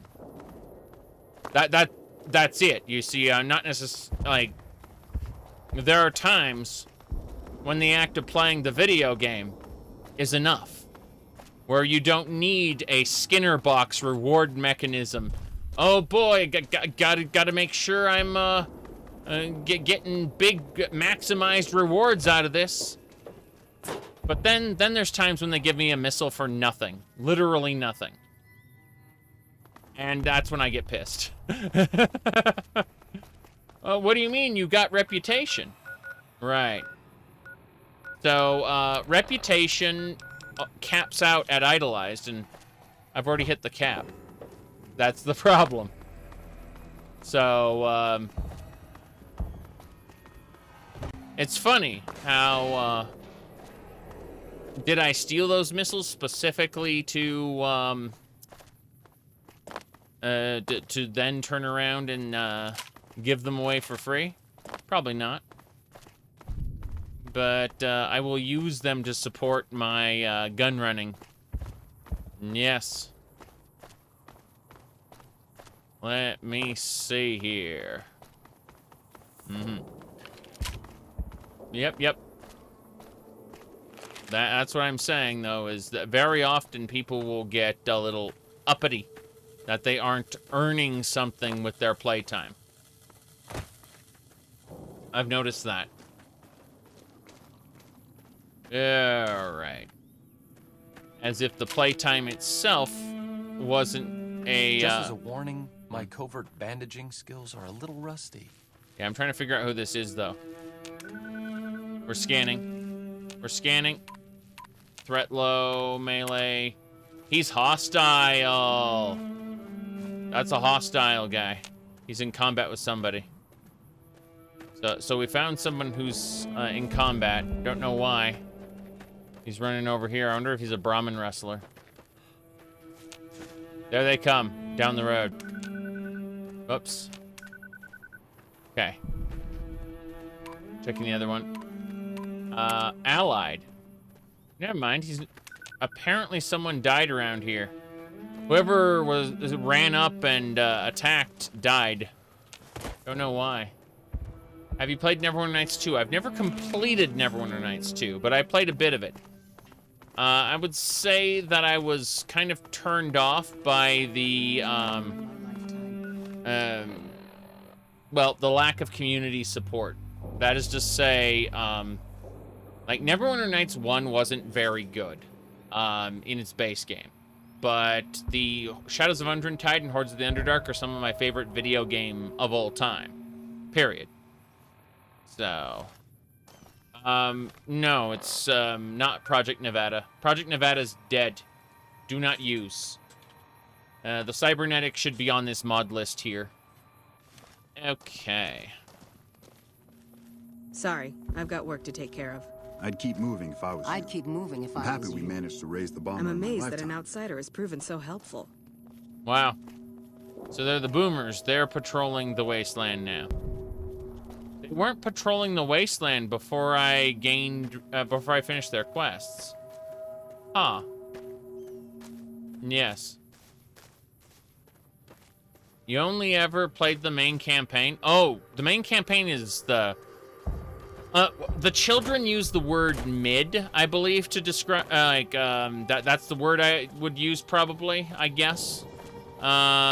It's the most middling quality you could, campaign you could ever have. It's generic and, not very, not great. It's just not great.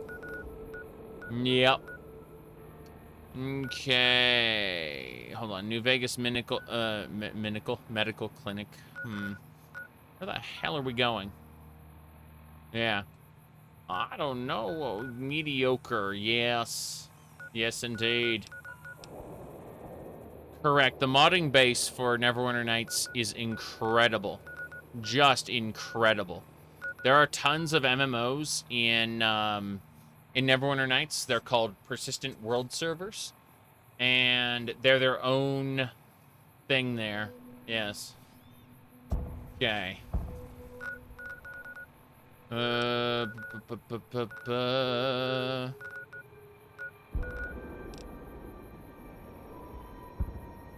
You said mid AFFR no cap. Hey, at least people aren't going fed with a skull at the end of it. Okay. Let's see. What the hell? Yeah, it's basically a demo for NWN as a modding platform. Yep.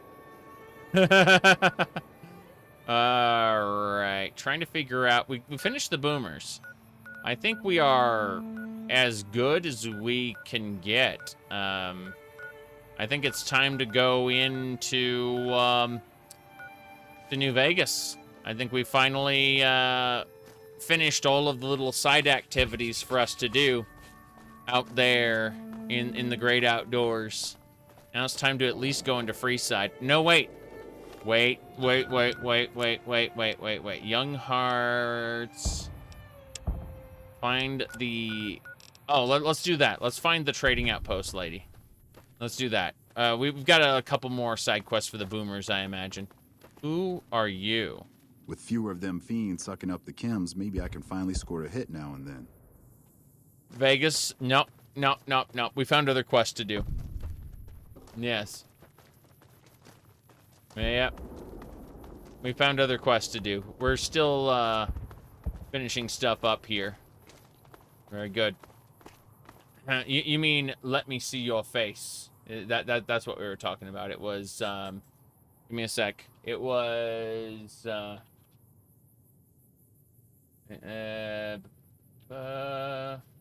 Google. No, what you wanted was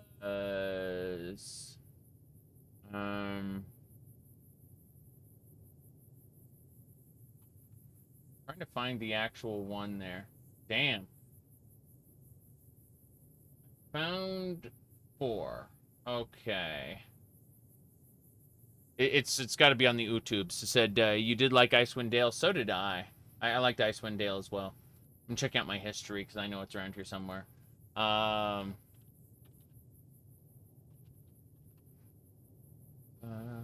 should do it.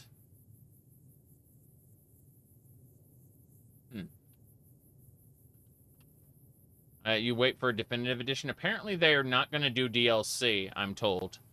So, I'm just waiting for them to finish patching it. Which, in my... Yeah, is really the best way, in my opinion. I'm fine not riding the quote-unquote relevancy train. I'm okay with being irrelevant. That suits me just fine. Okay, so you wanted the introduction to the Elder Scrolls. Let me pull this up for you. Here we go. Get that gate open. Stay out of the way. I've seen you. Let me see your face.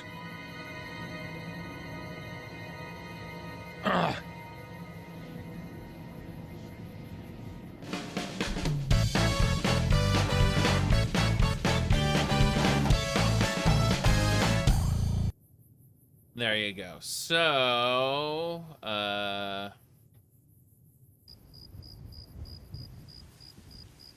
What? It all starts with this. A jewel containing the ultimate power.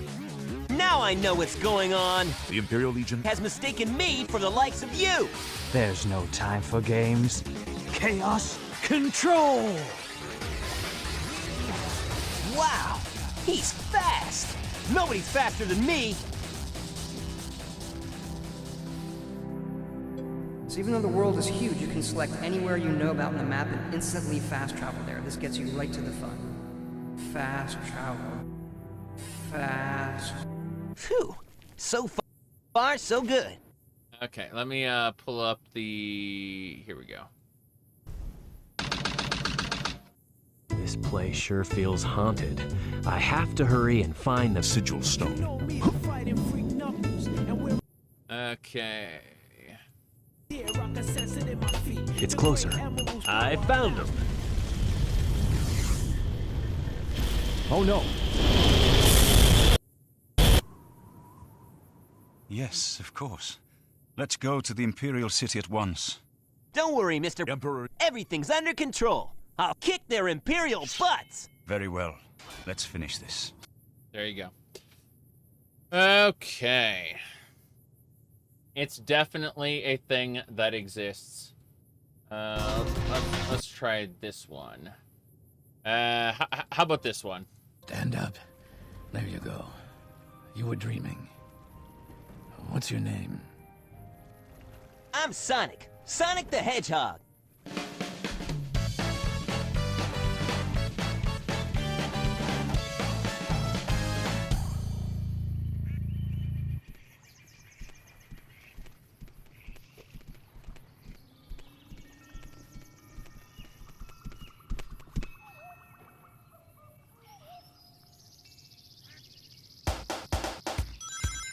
You should run now.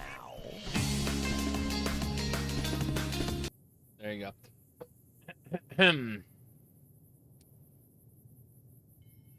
Alright. We're heading on in. Moderately faster than slow. I always use the speed and stamina mod for Morrowind. That fiend leader shouldn't have messed with our great army. Our great army. That's right.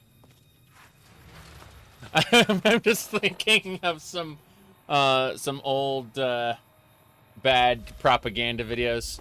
Our great army will prevail. Hello there. You should go talk to Blake or Alice. They handle most of our contact with visitors. Yes. Don't suppose you watch the boomers over in Nellis sometimes? I watch all sorts of things with my binoculars. Who wants to know? And why? I've been in Nellis. There's a young man who has a crush on you. Nice-looking blonde boy? I always wondered if he was watching me back. What's he like?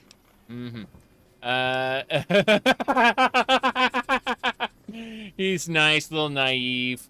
There you go. He's a special sort of guy, perfect for a special sort of gal. Ugh, I've just got to meet him. Is there any way the boomers would let me visit Nellis? 55! 55 speech and you can get her killed. Wow. Not sure. I'll ask Pearl to make an exception for you. This is so exciting. Let me know how it turns out. You could get her killed if you wanted to. They just blow her up. I will ask Pearl for permission. Yes. Cool. I mean, if I were playing a less nice person, I could definitely get that done. You can genuinely be horrible in this game, yes. Absolutely. But it requires 55 speech to lie, yep. Oh, who's this? Those fiend junkies over at Vault 3 have been taking some hits. I say kill them all. Kill them all. Oh, wow. I'd like a steak clam bake and a Wasteland hot dog. Oh. That's crazy. Is that Slasher? Yes. That's right. We can make 5 slashers. It's you know the way Psycho increases your damage? Well, your damage dealt. This slasher increases your damage dealt and gives you damage reduction at the same time. It's great. Perfect. We got a bunch of slasher we can put to use.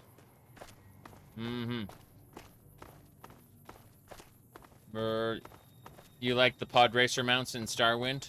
I mean, considering they used no extra coating at all, they worked pretty well. Yeah, riding on a bantha or whatever also works. But I imagine eventually someone with OpenMW Lua scripting experience is just gonna make a real mount out of them. It'll be funny when they do. Okay. We gotta go talk to Pearl and say, hey, he wants to, a gal wants to visit. Yep. It's great that we can make Slasher. I'm so happy about that. Okie dokie. What else we got going on here? Someone finally put down that sick motor runner son of a bitch. That was Good me. riddance. That was me. I like how son of a bitch is all one word. Indeed. Getting thirsty. I know there's water for us in Pearl's little shack, though, so we can just run it. Whoops.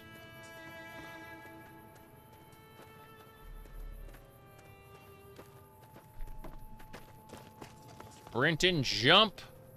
Whoa! I didn't take any damage from that, thankfully, but could have been bad. Okay. Let's go.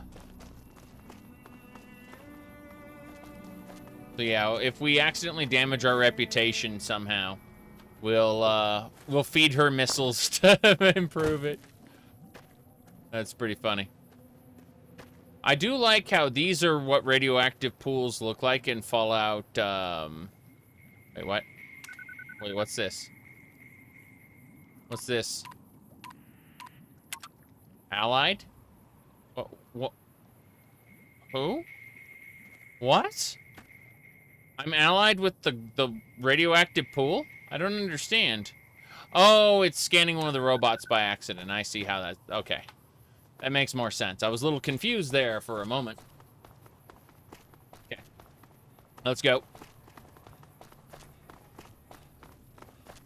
Gotta have a heads-up display over your vision. The Splashel. Tower of the Cybernetic Implants. That's the control tower. I don't think I've been in there. I should go check it out real quick. Hold on. Hello there. I'm gonna see if I can do anything to help. How you doing? You've done us a great service. Thank you. Okay. Ladies and gentlemen, drink. Radioactive pool's my favorite faction to join. I mean, those are the people who wanted to be a raider, okay? When people ask to be a raider in Fallout, that's usually what they're getting at.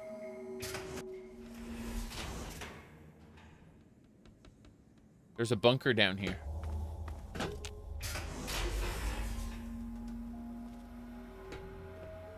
Broken terminal. Bad data, can't read.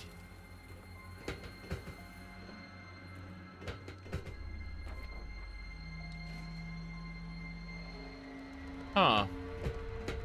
These are owned items. Looks like we... Okay. He'll do his best to sneak. He's not very good at it. I'll do my best. Grenade machine gun. Missile. Frag grenades. Grenades, grenades, grenades. A fat man and a mini nuke. Oh. I don't need to be in here. Yes. Lockpick a sliding door with no keyhole. Hey, Fallout 3 does that all the time. Fallout 4 does that as well. I guess I just, like, kind of picked the lock in there inside the glowy. I don't know how that works. It's magic. Okay, so we found an interesting area down there.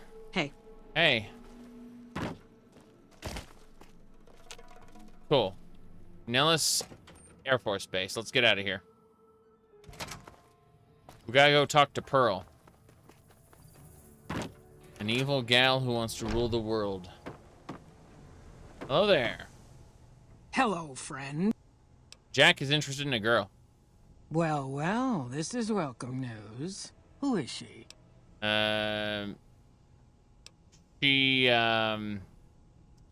She works for the Crimson Caravan. She's with those traders? They've tried to contact us before, but I'm not interested in trading with greedy savages. This presents a bit of a problem. Jack isn't allowed to leave Nellis, and I doubt she would make it through the artillery alive. Let's see. It would mean a lot to Jack if she could come to Nellis. Come on, Pearl. Think of the joy of Jack. Yeah, let's go with the speech. I suppose Jack deserves a chance at love. You can tell Jack she has a free pass to enter, but he is responsible for her actions. Do not make me regret this decision, outsider. Okay, so there's some lady named Pearl who's coming in. Please don't hit her with howitzers. But only her. You know, obviously, you give her a headband or something, some kind of, like, signal that she can pass. But we didn't really do that, so let's go talk to Jack. That's fine. It's love ice, eh? We're getting hungry now. I mean, it makes sense. We're sprinting everywhere. But yeah. We're traveling. Get there as soon as we can. I have no idea what'll happen. Watch she betrays everybody and leads them to their doom. That'd be kind of funny. You've done us a great service.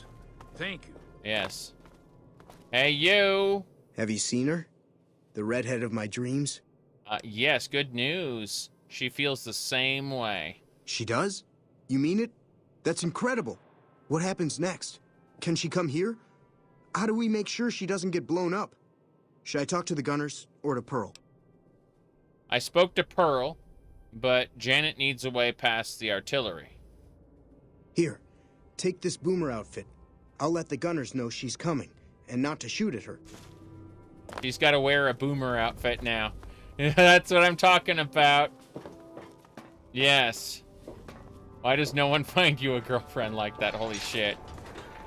Because you aren't in the same world, the same location as the protagonist. You know deep down in your heart that in the great game of life, if you aren't related to a senator or someone, you know, someone in a rich family, then you are an NPC, and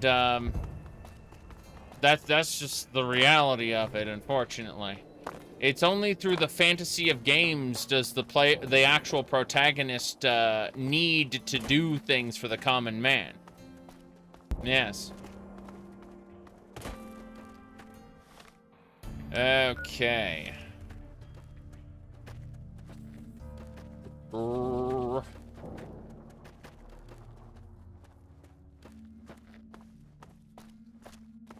Now, don't get me wrong, NPCs hook up all the time. However, it's usually through proximity due to work or something like that.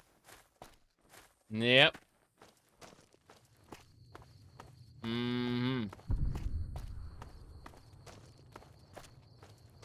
Andrew Tate. It was so fucking funny seeing Andrew Tate going like, I'm gonna, like, he apparently said he was gonna be hanging out in the sauna, and people looked at the gauge next to him, and the room was, like, barely warm. It was great. He had his clothes off and everything for the, like, the shot, and he was in, like, a barely warm sauna. Not hot or anything. Just barely warm.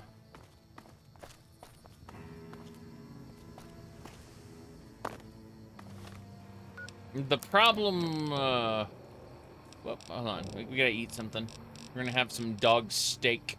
Yes, coyote steak is good. Good enough. Nah, we're fine.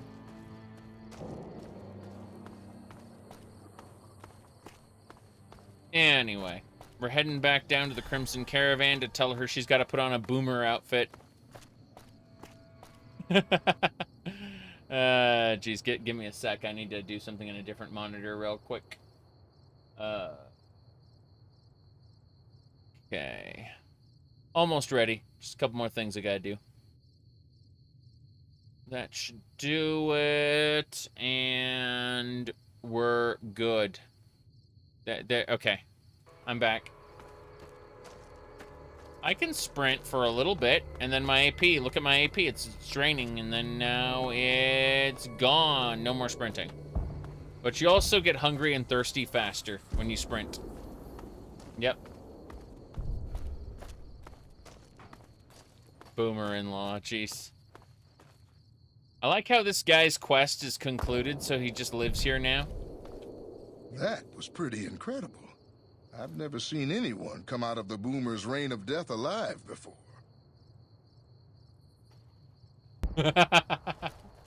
Okay, let's go.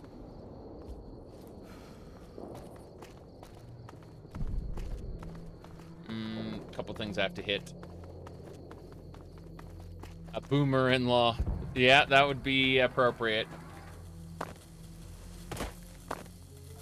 Might as well kill him. His life is over. That's unfortunately the truth of it. He doesn't do anything anymore. And it's funny because most NPCs actually do have a semi, not a full schedule, but a semi-schedule. Yes. It's kind of funny how like people with in Fallout 3, people did have full schedules.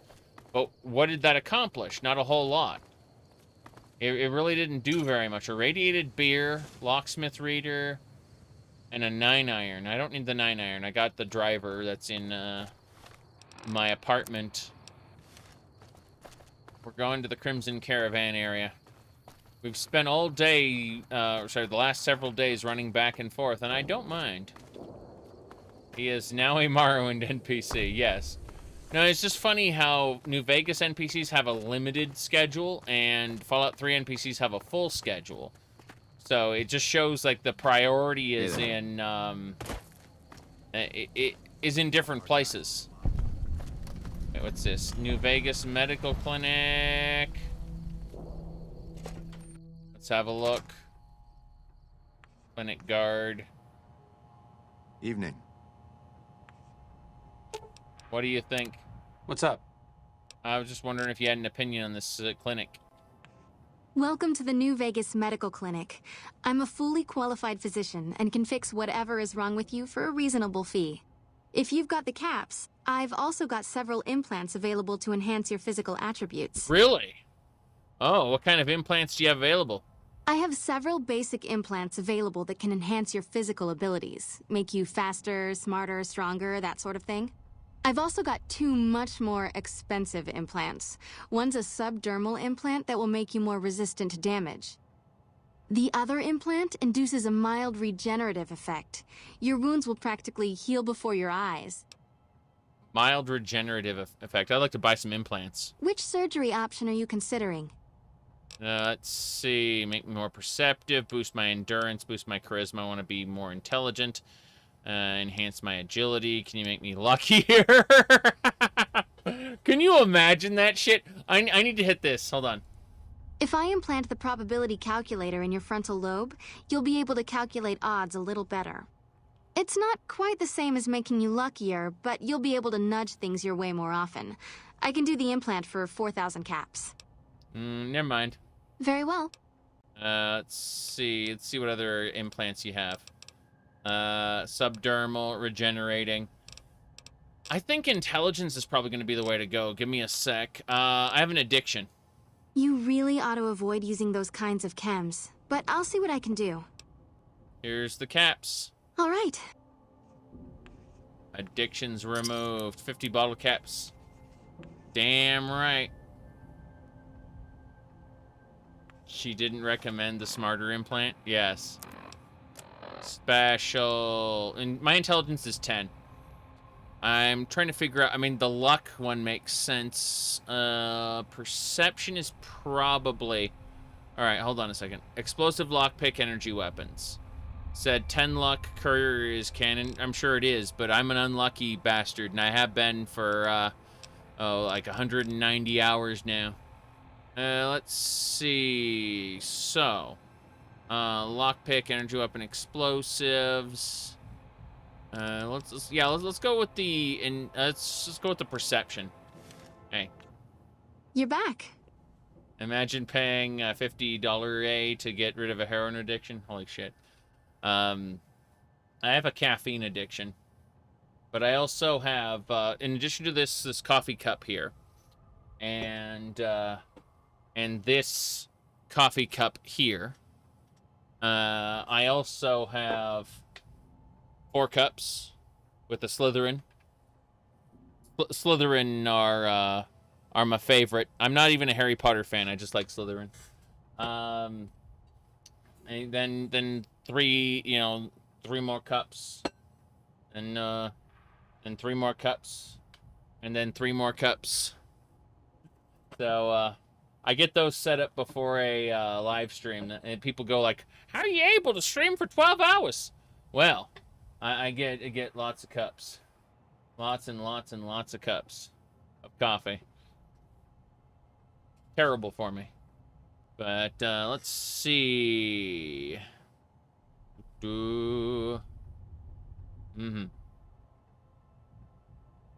Yep.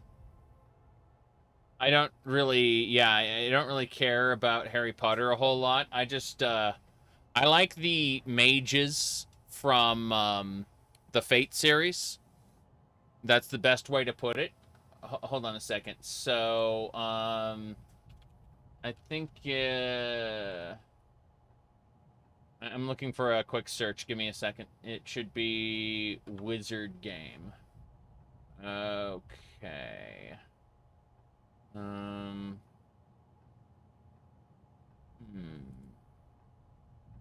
think I got it. Okay. So, it was, here you go. So, Fate has a really, Fate, despite being created originally for a porn game that they eventually removed all the porn from, Fate has a very interesting wizarding world, okay? Here's an example of, like, the class segments from Fate Zero, where it goes, someone with thin blood could be a master mage. This paper contains nothing but juvenile fantasies. Your family's only produced 3 generations of magi. Your family's practically a baby, compared to the history of the Mages Association. Yeah, like he thought, he had a paper that he published that explained that anyone could put in hard work and be a master mage, and they're like, bullshit. Absolute bullshit. Bloodline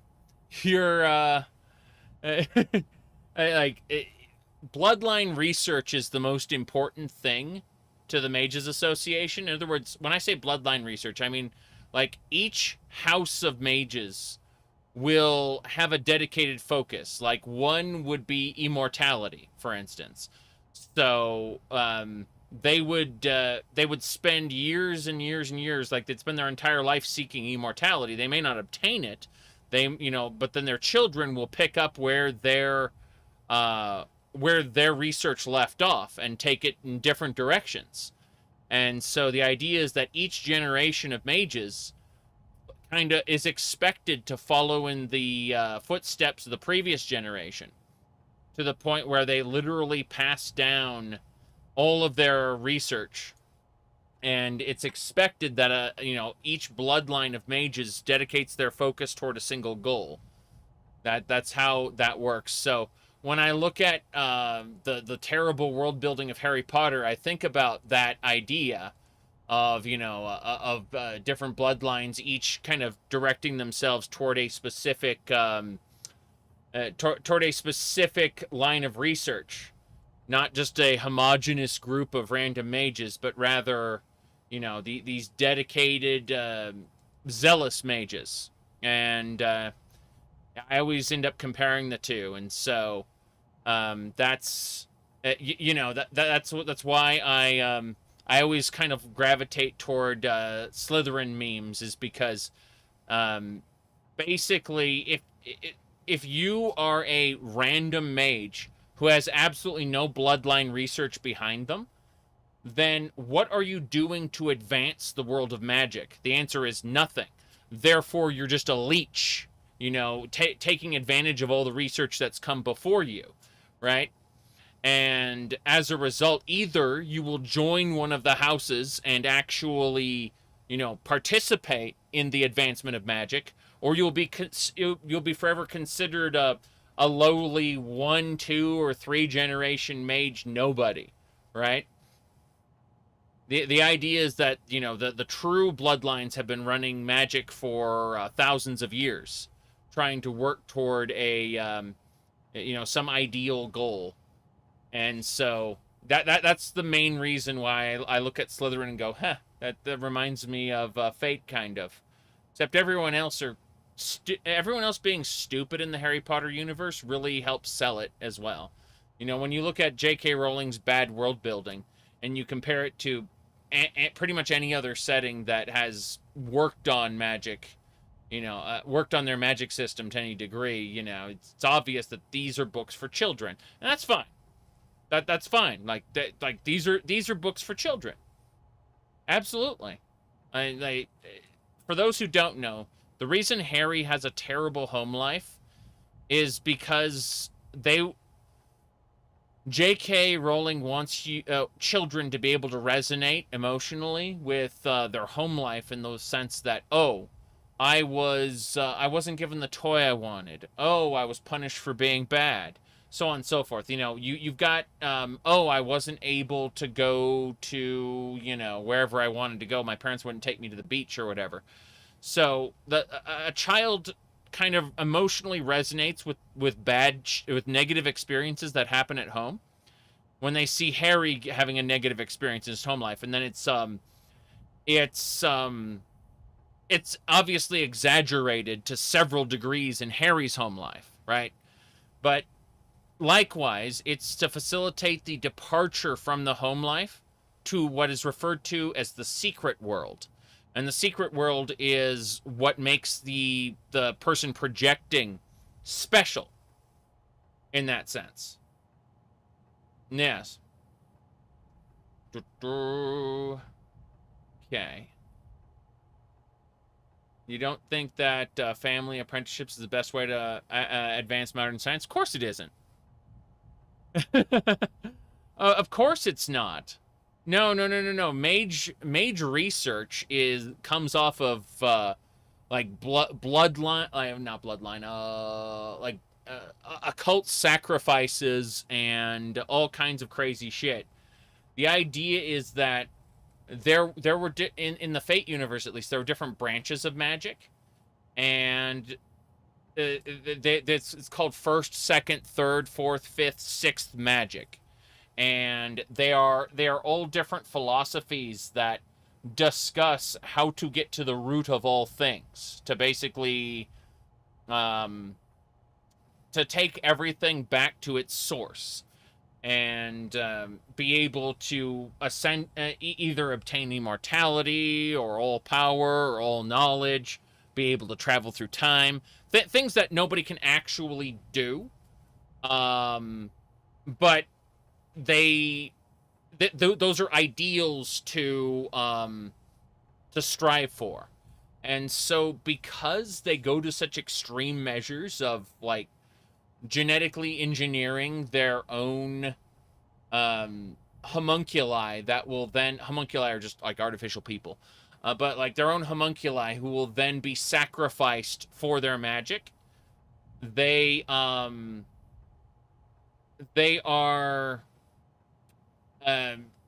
so obsessed with it to the point that they will, of course they won't let outsiders in, without just cause. Usually for that they can use the person, right?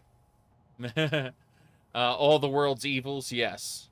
Yes, all the world's evils. Anyway. Let me see here. But no, it's an interesting, like, I always kind of compare it subconsciously without realizing it. Whenever I'm looking at Harry Potter, like house bloodline bullshit, I always subconsciously connect it to Fate, because I'm like, oh yeah, like, this is how actual mages do shit, you know? Like, in a well-written world, which is, again, fucking nuts that world came from a Japanese porn game originally. It's very silly. Anyway, what do you have for sale? Because you're a friend of the followers, I can give you a bit of a discount. Ah, bit of a discount. Good. I need... Not today's physician. I need super stim packs, all of them. Give me all your super stim packs. Yes. Okay. Porn connects everything, right? I mean, it's literally how we've reproduced through the ages, is Shex. Yes. That's what the internet was for? Yes, indeed. For Shex. The lack of it produces the, oh, I was just gonna say, this is fine. What else we got? Don't need the chainsaw. Sell the kettle prod. Sell the extra grenade. Sell the grenade launcher. Sell the extra knife. I want this other knife dead. Go away. Machete. What else? Pool cue. Yeah. That's better. That's much better. Mm-hmm. Okay. Yeah, I think we're set. We don't want to sell any of that stuff right now. I don't have my roving trader outfit. Damn it! Cancel transaction. I'll be back. I'll see you soon. Yes. Fate is one of those series best enjoyed if you pretend the main character doesn't exist. Well, I mean, here's the issue. So, Fate Stay Night has an insufferably terrible main character. However, thoughts on New Vegas expansion mod? Sorry, New Mexico expansion mod? Nope, never. I've heard of it, but does it exist? Is it out? Is there a playable demo? Otherwise, yeah. Anyway, let me see here. What are we saying? Oh yeah, so Fate. Shiro Emiya is a terrible character in every series he's a part of, with the exception of a movie titled Oath Under Snow, in which case he's actually competent, and I rather enjoy his performance. But outside of that one movie, Shiro Emiya is a terrible character. That said, if you ignore Fate Grand Order because it exists for what do you call it? Fate Grand Order just exists to sell you like gotcha characters. So ignoring Fate Grand Order, the main characters of what is it called?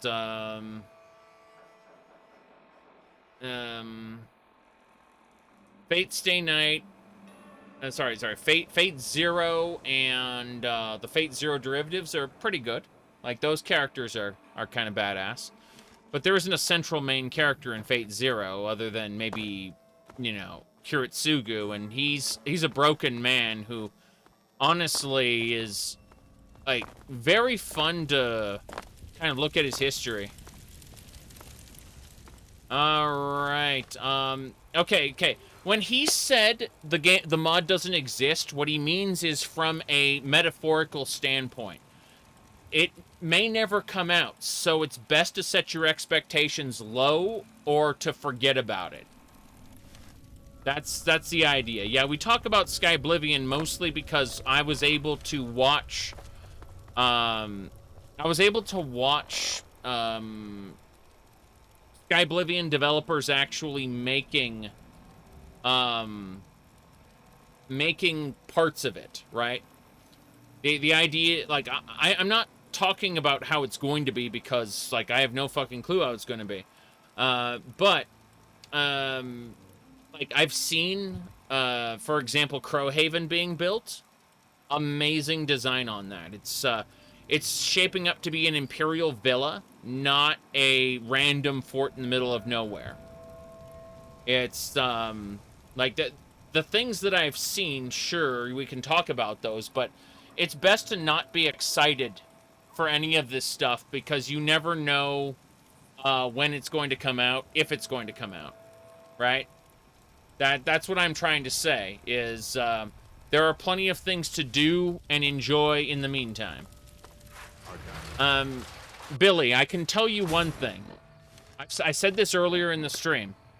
All right, so there might be an Oblivion remake. It is distinctly possible.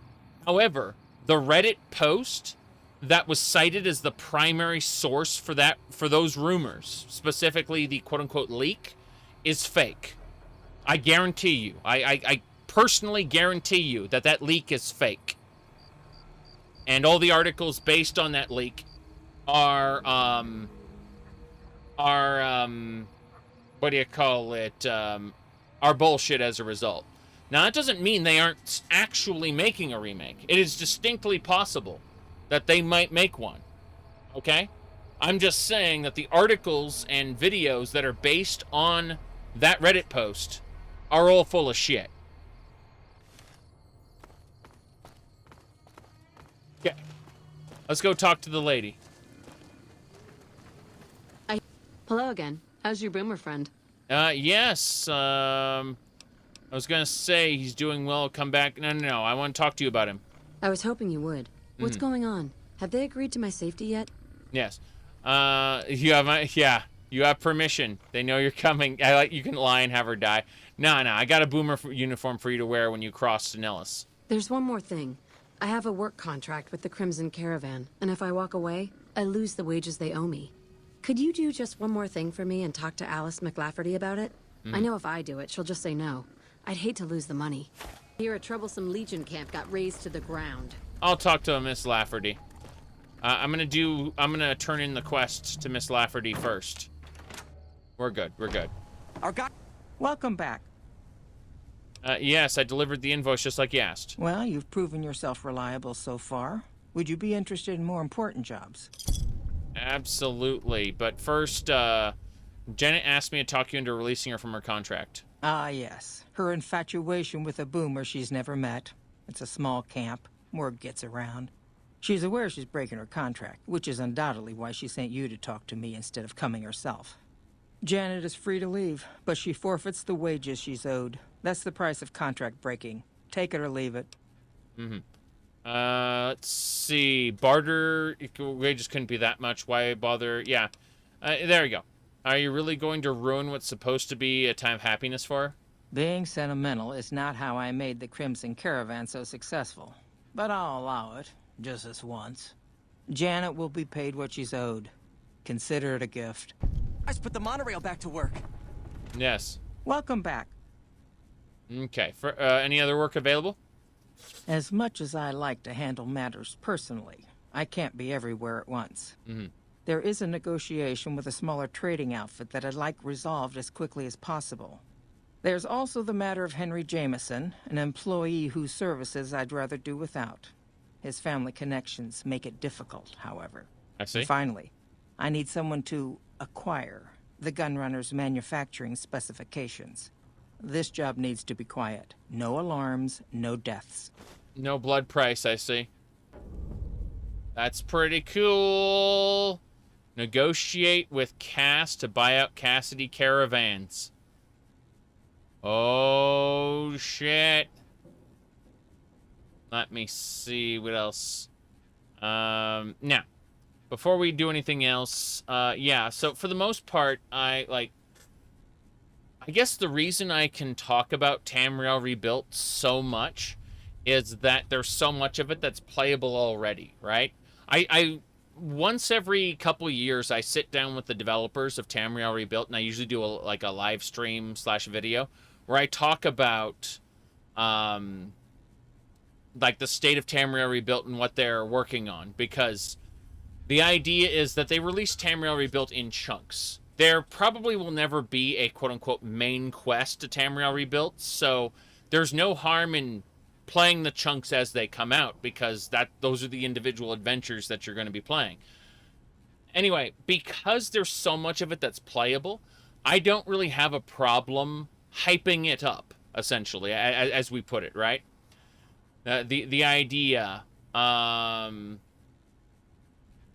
it's the idea that, you know, I can talk about it, and it's, like, there's enough of it that's playable. Like, if Tamriel Rebuilt stopped development right now, and then they died, like everyone who's working on Tamriel Rebuilt died right now, the mod would still be up in its current playable and in many locations finished state. The idea that you know, the rest of it won't be done would be sad, but you know, it's just that's the difference between something like, say, Skyblivion or you know, these different Fallout location mods that aren't out yet, is the idea that people are, like, the mod makers who are making them want to do it as like an all or nothing release. And right now it's nothing. It isn't all. It's either all or nothing. So I have to shrug, and I have to say to myself, it may never come out. I'm not going to bother being excited about these different projects that are all or nothing projects. I am going to, like, again, with Skyblivion, I looked at it and I commentated on the footage I saw. I gave my opinions on Skyblivion, but you know, I'm just kind of done with it at that point. You know, like, eventually there will be more to talk about, but yeah, it's most big mods that came out.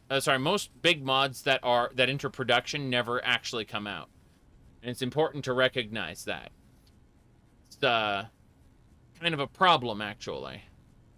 I would love for Province Cyrodiil to get some pieces done, but it looks like most of the work is going into either Tamriel Rebuilt or Project Tamriel, where Skyrim Home of the Nords. It looks like Skyrim Home of the Nords is getting a good chunk of the development as well, but I've seen outside of a small playable island, I've seen no evidence that Province Cyrodiil will come out anytime, you know? You'd be interested in the actual numbers? Yes. Yep. You still got enough mod content forever, though? With what we have right now? Yes, that's true. I did 700 hours with a big Skyrim mod making. I'll call big Skyrim mod list. And I enjoyed it. So, you still need to beat Starwind. Starwind's main quest is pretty straightforward. I enjoyed it, and it opens you up to the sandbox afterward. And with your spaceship, you can go to a bunch of different planets that aren't even on the main quest, that all have their own adventures to go do. You're still in the first town? Yeah, well, in a later act, Smitty, you get your own spaceship. And when you finish the main quest, or when you get to a certain step in the main quest, it unlocks that ship's ability to freely travel around the galaxy. And there are tons of extra planets to go visit. Anyway, tell me about the negotiation. I'm going to continue this. There's a small trading outfit, Cassidy Caravans, that I'm interested in acquiring. They've been rather competitive, so it's time to buy them out. I have it on good authority that the owner, Cass, wants out of the caravan business. Cass frequently trades with the NCR, so you'll likely find her at the Mojave outpost. And Henry Jameson? The Jamesons are very wealthy ranchers back in Redding, California, and significant investors in the Crimson Caravan Company. I was pressured into posting young Henry as the manager of the New Vegas branch. As you can see, he wasn't exactly cut out for the job. He was much more interested in gambling and prostitutes, and because of his family, I can't simply fire him. Henry needs to be convinced to quit, one way or another. I won't have a useless employee on the company payroll. I see. And the gunrunners? The quality of the gunrunners' armaments is due to their manufacturing process. They craft all weapons on site. I want to know the secrets of their manufacturing process, which means you'll need to find some way to get inside their heavily guarded factory. I would greatly prefer that you perform this job undetected and without killing anyone, if it can be helped. I can tell you right now that Indoril for Skyrim is worth it. You can download it on Steam as kind of like a separate game as long as you own Skyrim. I highly recommend it to the point where, like, you should honestly just kind of skip all the other ones and go straight to Indoril. I have not played Indoril since the expansion pack came out, so there's like a lot of new quests that I haven't touched, but even the base game was its own independent thing. And it's important to understand that when I say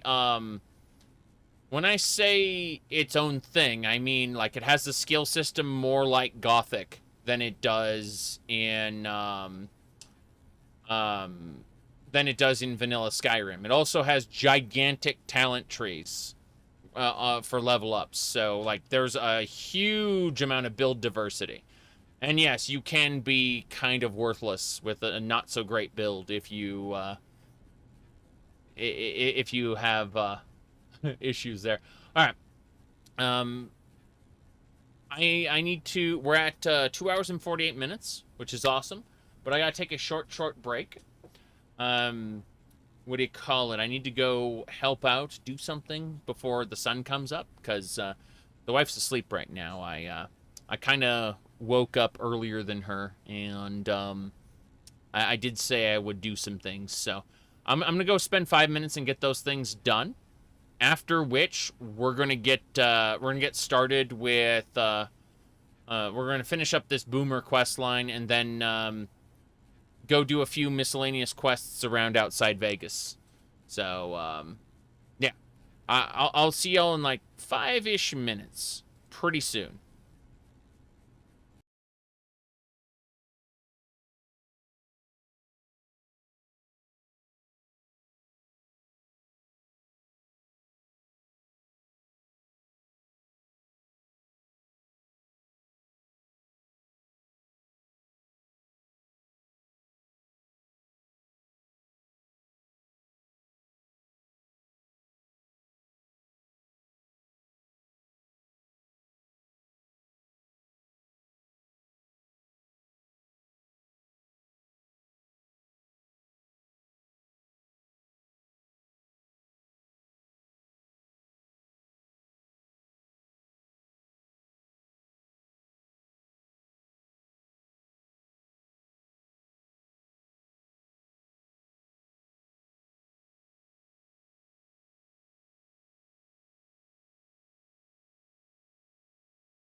All right.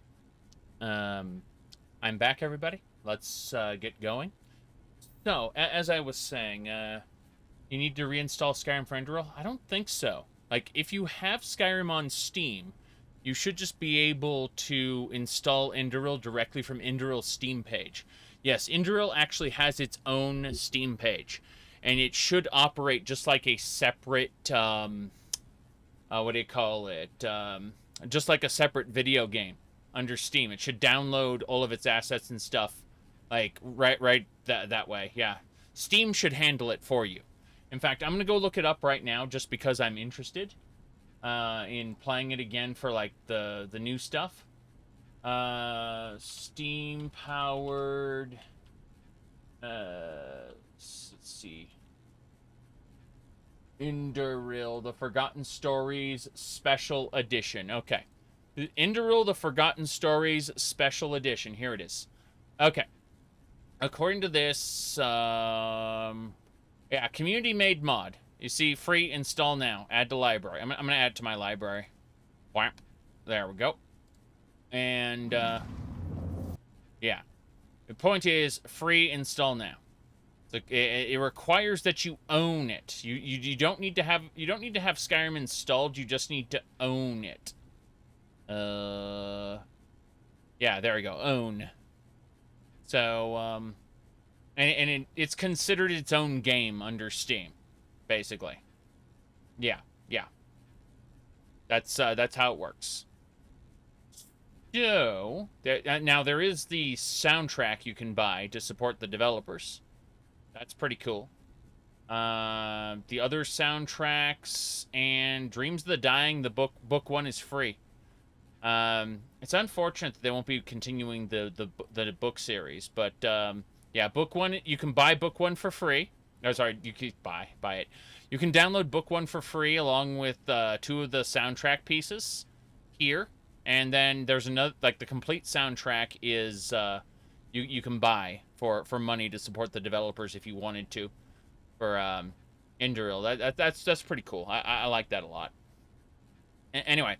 Point is that if you get it in your head to play Enderil, you can do it without installing or messing with Skyrim. You just have to own Skyrim to play it. Let me, since I have the special edition page up, I'll just link it in chat here. There you go. The link's up. Okay, more importantly... let's get back to this so we can get this clickety staticky noise gone from our game. There we go. So, I'll see what I can do. Thank you. Was there something else? You'll have to find someone else for the gun runner's job. Nice. Need to be reminded about a job. That's it. It's been a pleasure. Okay.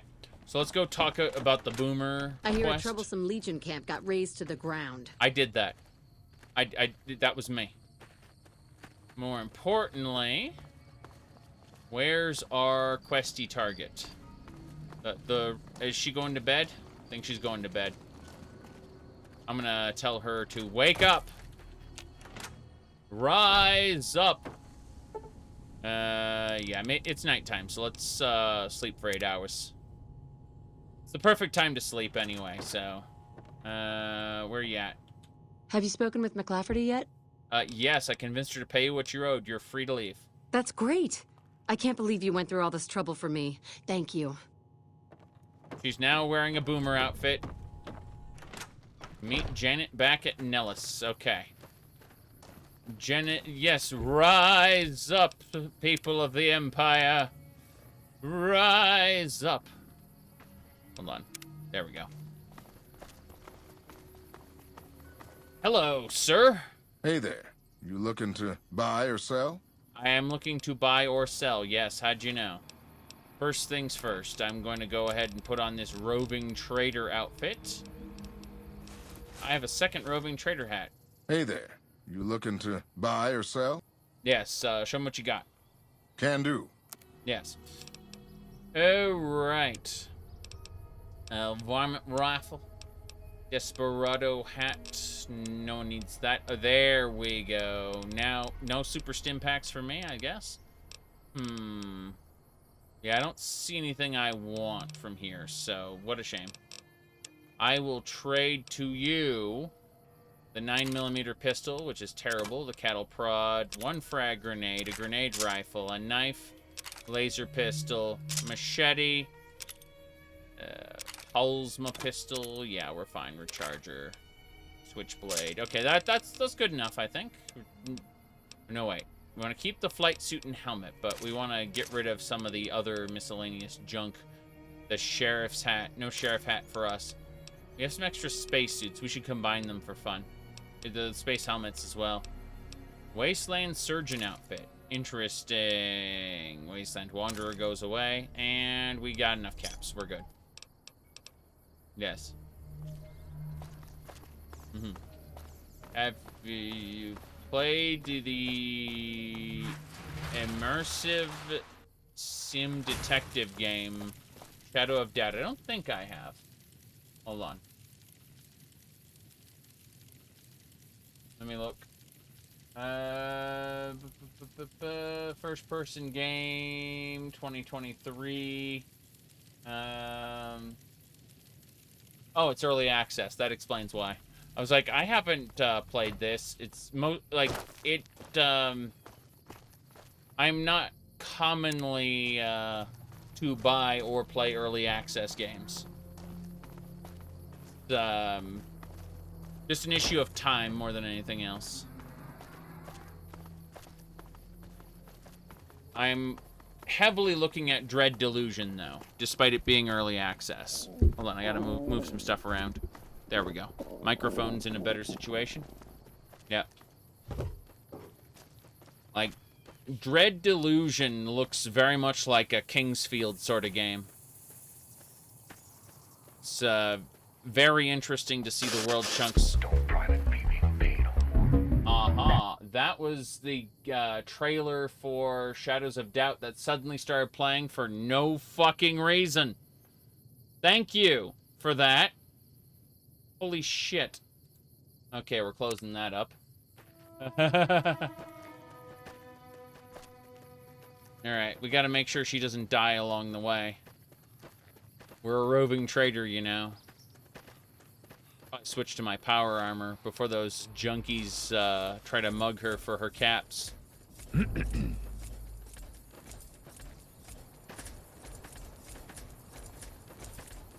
You see, my dehydration level increases because I sprint. Okay.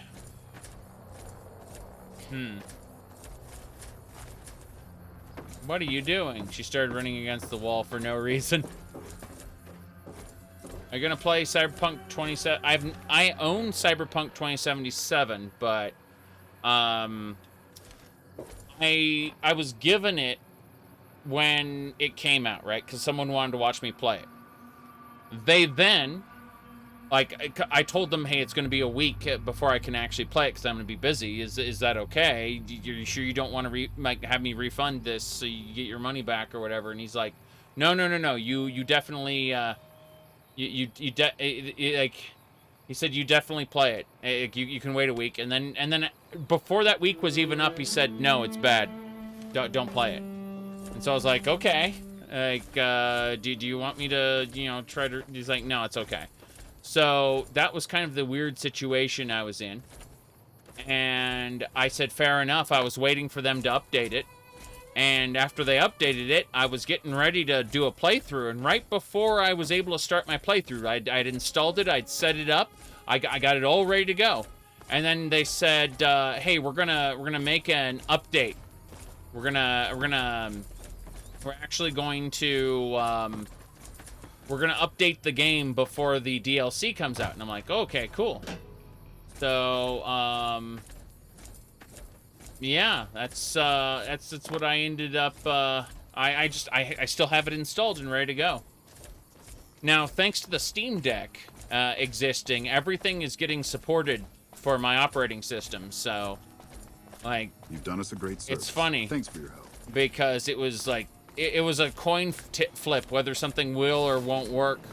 on my operating system before the Steam Deck came out, and all of a sudden everything started getting supported. So, like, developers started seriously looking at Proton support as soon, and now what was an almost impossible feat of making it work in natively, now like not a problem.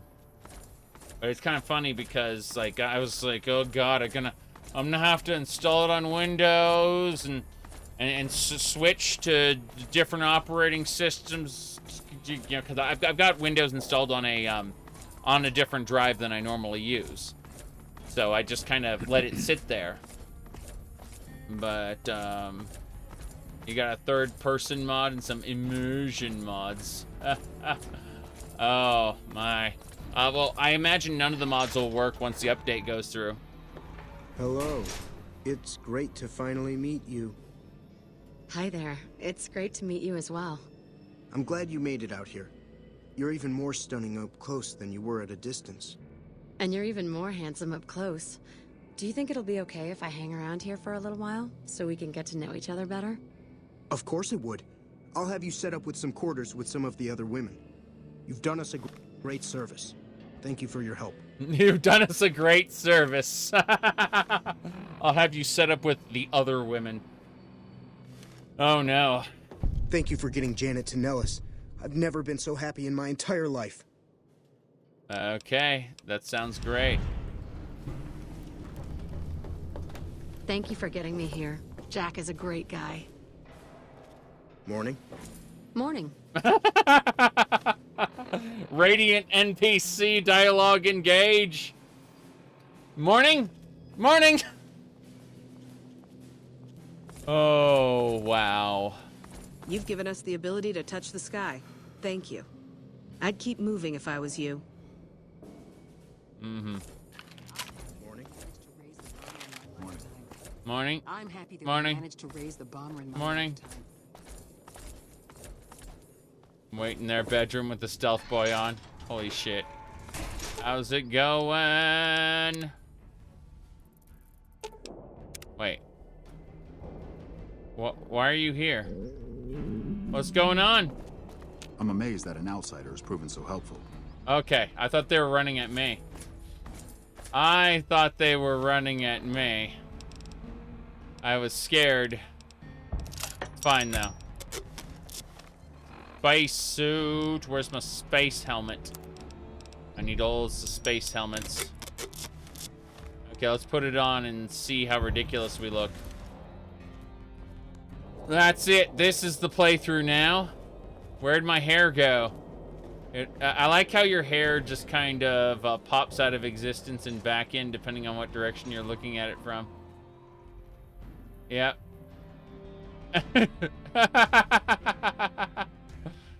It's terribly shaved.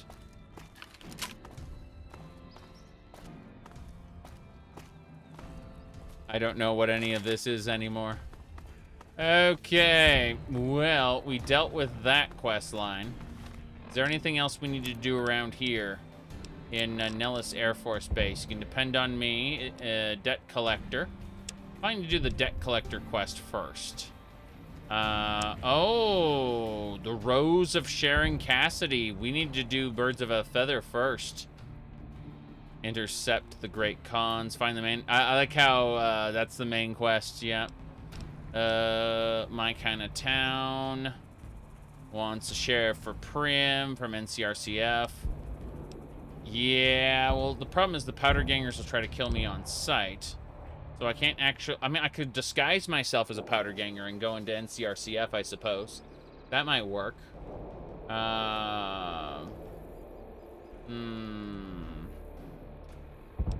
You said you chalk up old New Vegas glitches to you getting shot in the head. Well, I mean... Keep in mind something. If we go look at the playthrough, right?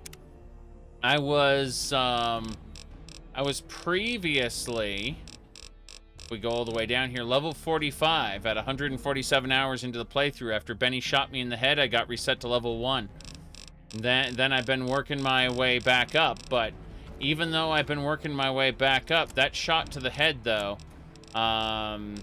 We've been humbled, I'm afraid. Yeah, we have head trauma. Look at this.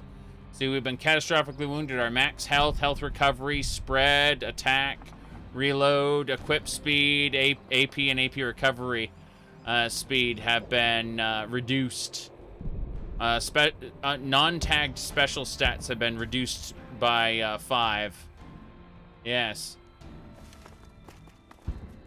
That's point is we got nerfed significantly. That shot to the head screwed us up pretty badly. Anyway, let's get our power armor back up and running. There we go. Okay. Now, what were we doing? Oh, yeah. So, we need to go over to, yeah, we need to do the cast quest line there. The Rose... Oh, she's in the Mojave Outpost. Benny humbles you, steals your stuff. Yeah, I was gonna say, if you have the mod installed for the truck, you can also install Benny Steals Your Truck. It's, there's also Benny Locks You Out of the Capital Wasteland, where you can't go back to Fallout 3 again, because Benny stops you. Yeah. I just imagine there's a great mod for Skyrim that already exists, where Alduin doesn't show up, and then you get your head chopped off, and then you die, and the save file reloads. That's it. At the character select. It's true. Morning. Morning. Where's the other side? I guess there's nothing here for me. Those are all owned items. I can't hazes them. What a shame.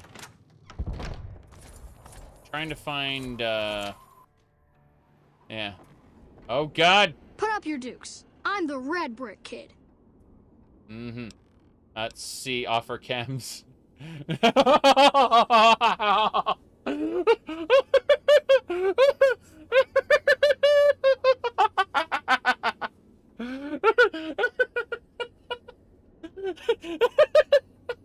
Holy shit!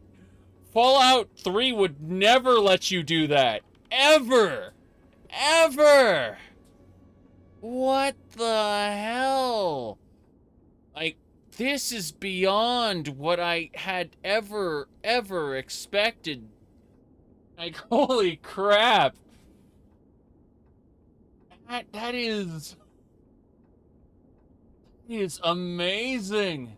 That's an addictive drug, and you could just give it to the kid. I'm gonna mock surrender. No way I'm fighting with Mighty Red Brick. Yeah. You could do that. You better believe it. I'll knock your block off. I have to go now. Don't get blown up. This is Mission Control, ready for liftoff. What's your 5x5? I bet when you get bigger, you'll be able to fly your own plane. You bet I will. I'm almost old enough to fly in the VR sims. That'll be awesome. Yeah, I see. Don't get blown up. Don't get blown up. I am La Phantoma. I will fly to the side of injustice. Oh, Phantoma. I hope one day to fight... I can fight by the forces... Sorry, fight the forces of... For the forces of good by your side. Jeez, I was gonna say, fight the forces of evil. Yes, it has been a long time since La Phantoma had a good sidekick. Yes, I can be the sidekick for La Phantoma. Halt. You must pay the toll to pass. I see. I have no money for your toll. Surely you will let a fair traveler pass through your gate? Very well, traveler. You may pass. That giggle at the end did not. Hey there, mister. Can you help me find Mr. Cuddles? Mm-hmm. Who's Mr. Cuddles? Mr. Cuddles is my teddy. I lost him, and I don't remember where. Mm-hmm. Take a deep breath and focus. Where were you when you saw him last? Oh, I remember now. I was playing hide and seek in the big hangar. Mr. Loyal made us leave, though. Great work, Lindsay. I will have a look. Thanks. Hey. Roar! I'm a dinosaur. I see. I'm a vicious velociraptor! Ooh, you know a lot about dinosaurs. That's right. What's up? Hey, do you have any toys outside of here? I sure could use something fun. You don't need toys. But I bet I could get a game of boomers and targets. That is a neat idea. I'll be the spotter. I'll find someone to play the target. Hello again. Did you need something else? I doubt I can help you. I'm doubt just I a can kid, help you you. know. I'm just What's a up? kid, you know. Hi again. No, Mr. Cuddles is dead.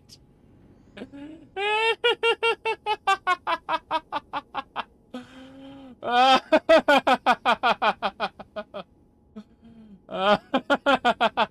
there, mister. You need I found him something? yet. Alright. We gotta go to Loyal's hangar and get Mr. Cuddles. I'm just a kid. No kid would ever say that. When they want to get out of responsibility, that's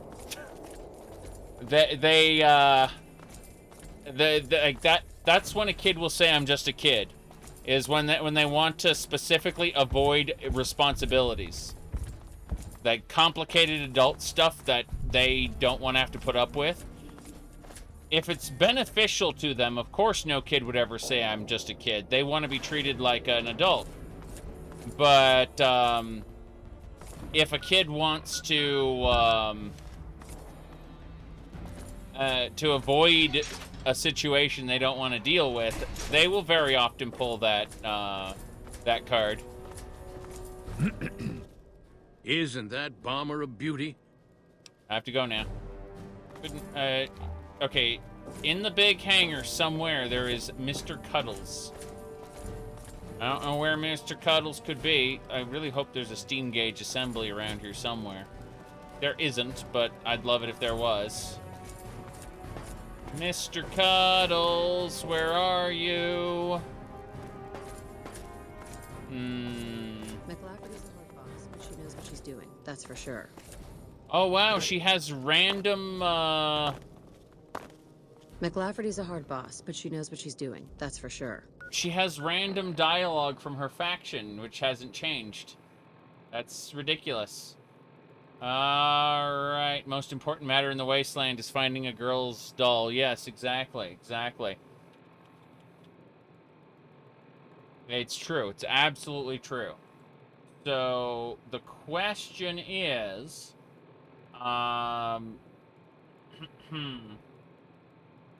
yeah, apparently it's an unmarked quest that is named in the game. It's very interesting. Let me see. Okay.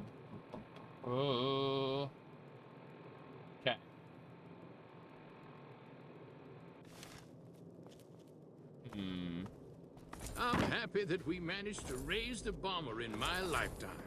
Mr. I'm amazed Cuddles. that an outsider has proven so helpful.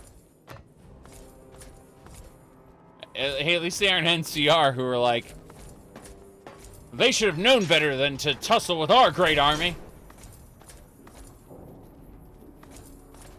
Now, where the hell are we going? We're taking Mr. Cuddles back now.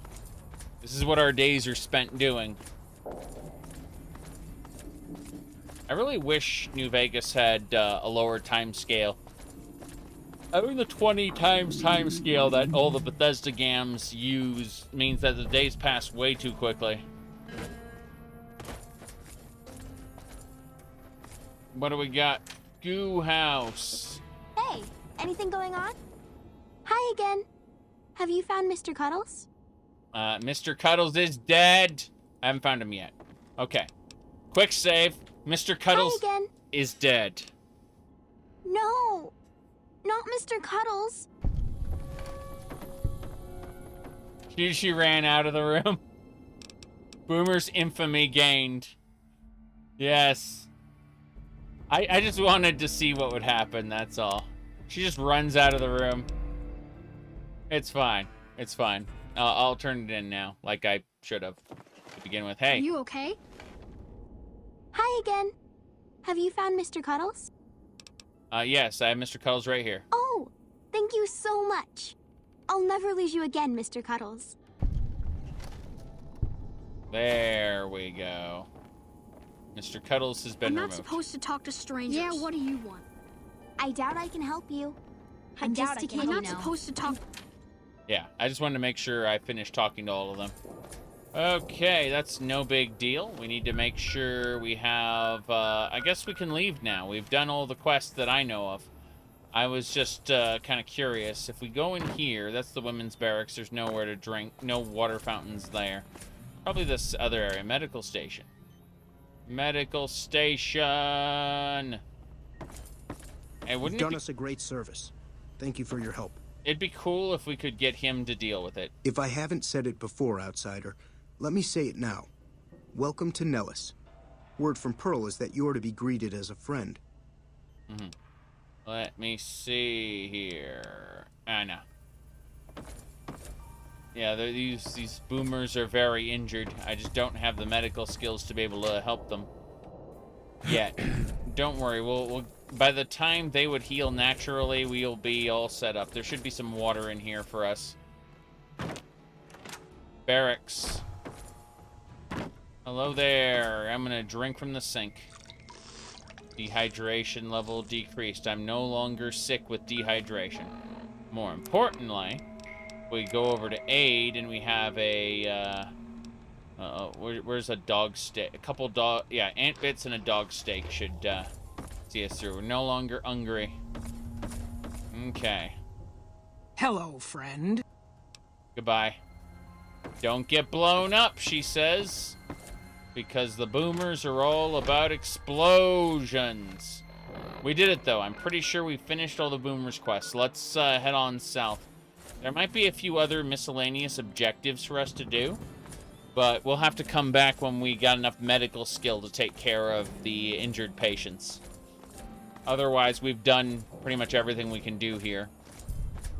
Well, I was gonna say, the Brotherhood will have, like, energy ammo we can sell. In their hidden valley. But, yeah, we just gotta go that way.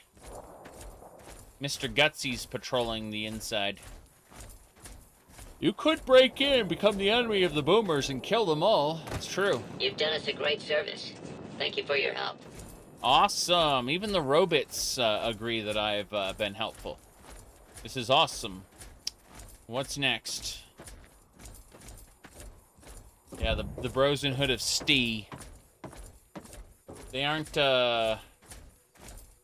too good, I have to say. They've they have utterly failed to adapt to this wasteland and will probably die out. It makes perfect sense, really. Veronica knew, and Veronica became a rebel without a cause. Realized that she couldn't live in that vault anymore.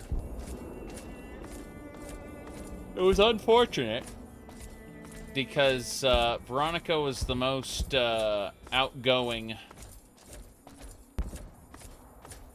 The Lays hadn't earned its R yet. Yes. You're thinking of Wasted. It's pretty funny regardless. Give me a second here. I need to hit some buttons. We should be good to go. Yeah, we're set. Saving.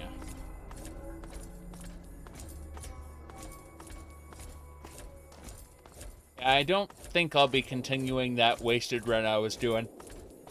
Not because I'm not interested and I don't think it's a great game. I do. It's just I'm looking at all the other things that are on my plate right now.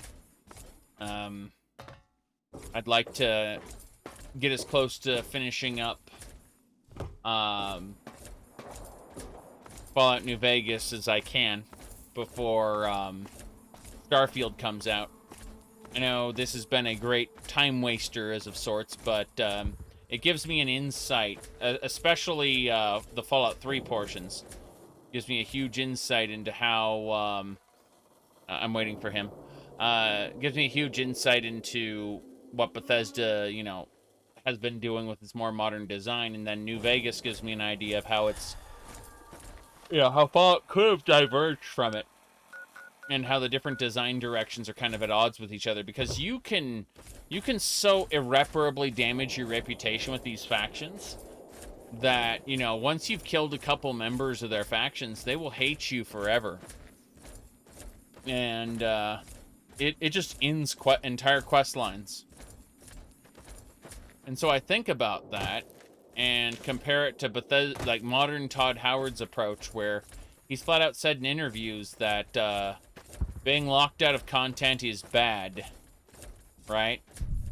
And so I'm wondering what they're going to do with their different factions, because are you always going to be able to repair your reputation with one of the factions, assuming you've alienated yourselves from the others? I imagine because Constellation is based on, you know, one of the core worlds, that you can never really get people to, like, you can never have an irreparable reputation or whatever. I can only imagine how they're going to deal with it. Yeah. The NCR took back Nelson. Drastic choices not only enhance the replayability, but player agency and impact on the world. Correct. Absolutely correct. But I'm saying that Fallout New Vegas understands that and embraces that. Whereas Fallout 4 very much goes against that, giving you a point of interest NPC who will always talk to you and give you opportunities to repair your reputation. For example, what's his name? Preston is a good example. Like, you can join the Raiders and he will say, our friendship is over, but I'll still follow your orders as the general, and I hope you can go back to being the man you were someday. I'm just like, oh my god, what is wrong with this game?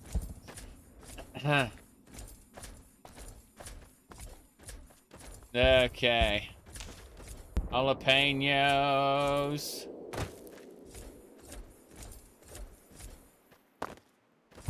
We're just gonna continue south in this direction. We've got things to do. We're gonna stop by Novak on our way down. That's pretty important. I'm gonna go around the fence line if we can. We don't want to get trapped in this little farming area. Actually, I don't know if there's a way to go around it or not. Oh well. I am trying to think about how deliberate Bethesda's been. And so ultimately I'm thinking, you know, since your only followers will be members of Constellation, they basically gutted the idea of getting different followers from different regions, right? Like, your crew will all be Constellation members. So I'm trying to think about how they could possibly reconcile that with the rest of the game world, you know, the different factions. It's possible that there are unromanceable followers in other factions, but basically the fully fleshed out ones are all going to be Constellation. Whether or not there'll be others available will probably be entirely in their, like, final DLC based on players' reactions to the initial game. I know that Bethesda traditionally abandons their games after they finish their DLC cycles. They stop updating them, and that includes fixing bugs, which is aggravating considering they will then contract sub-studios to go, like, re-release re-release Skyrim. I was gonna say their old stuff, but let's be honest, Skyrim. And as a result of re-releasing Skyrim, they will constantly have this, just use the community patch. No, they shouldn't. For one thing, Arthmore would cry bloody murder. That's one thing. He, whoa, mines. What was I saying though? Remember that, the community patches, are technically Arthmore mods. Which means you want an older version of the community patch that's compatible with certain mods? Fuck you. You should be using only the latest version of the game is legitimate. That's an Arthmoreism. Okay, it looks like there's some people for us to shooty bang bang. This is a Sunset Sarsaparilla facility. We can go check it out, I guess. Sunset Sarsaparilla headquarters. Oh yeah, we got some Sunset Sarsaparillas here. Don't need those. Why are there empty bottles in crates next to full crates? I don't understand that. We gotta be careful though. Anything could happen. Get back, guys. Oh damn. This fiend is as good as dead. Yeah, Arcade just murdered him. I didn't even have to interact. That's crazy. His plasma pistol did a great job. We should upgrade him to a plasma rifle eventually, but we'll steal the Raiders' stuff for now. They aren't generically called Raiders either. They're a group called the Fiends, and they respawn. So there's all kinds of opportunities to get good loot around here. I can see some of them down that way. I think so. Sunset Sarsaparilla bottle. Is that the way into the company? It is. That's the factory floor. I wonder if the fiends are in here. Okay. I'll do my best. You should. Bottle caps and Sunset Sarsaparilla. Interesting. What's this? Sunset Sarsaparilla bottles, lamps. That's pretty cool. There's some dead, or hostiles. Oh shit. Oh, is right. We have to be careful. Put your Ripper away, Arcade. Holy crap. Yeah, I'm not ready to fight all the robots. Into the open and No. What are you doing?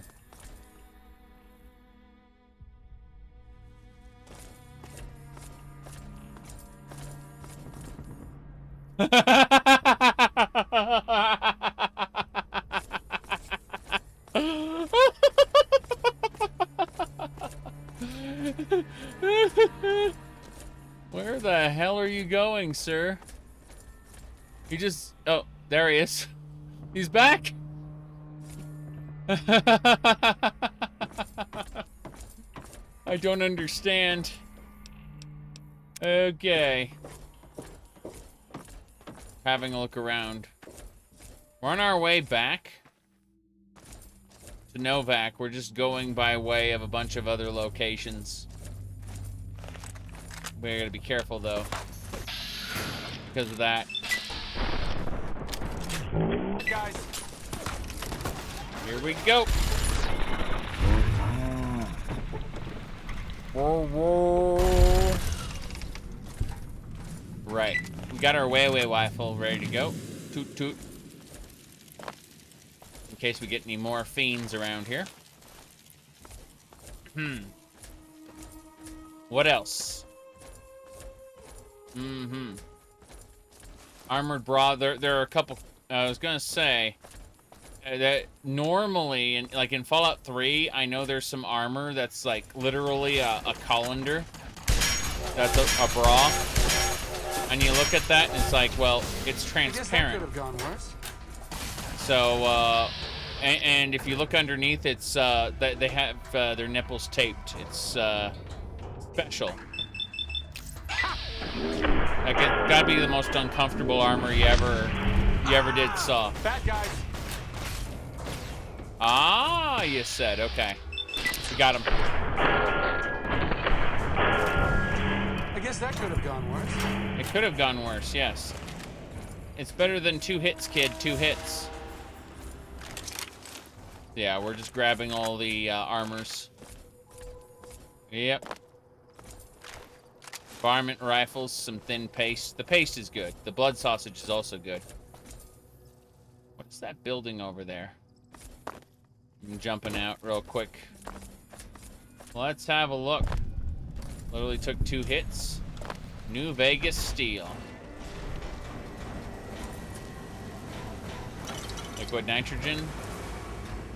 There's nothing I like better. Mr. Steels? Praised Mr. Handy?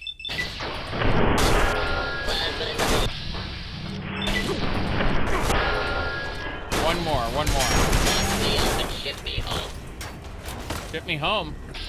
Oh shit, I'm getting hit by plasma. Mr. Steel. Box me up and ship me home. Box me up and ship me home. Bad guys. Bad guys. Box me up and ship me home? We got him. We got this set, yes. Mm-hmm.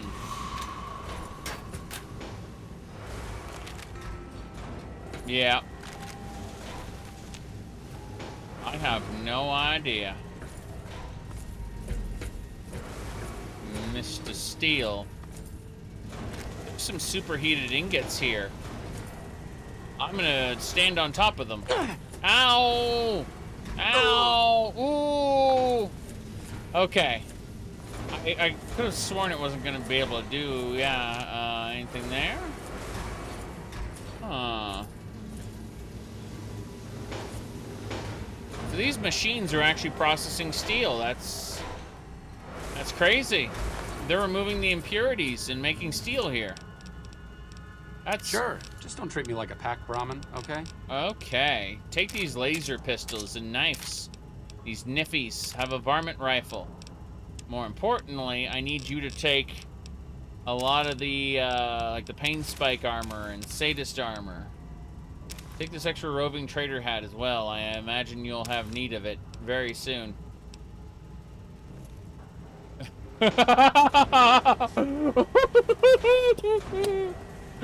Glorious.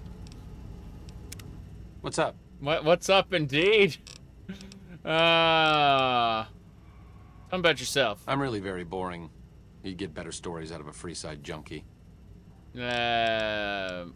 You can do better than that. No, really.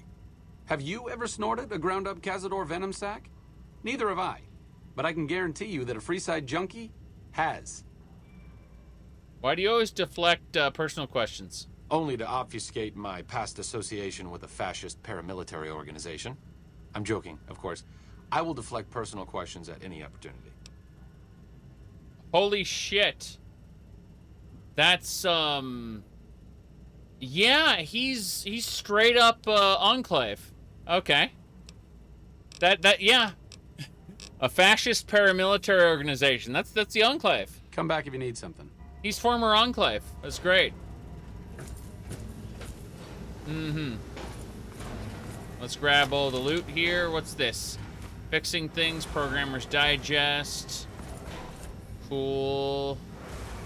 Yum Yums. You can fix arcade.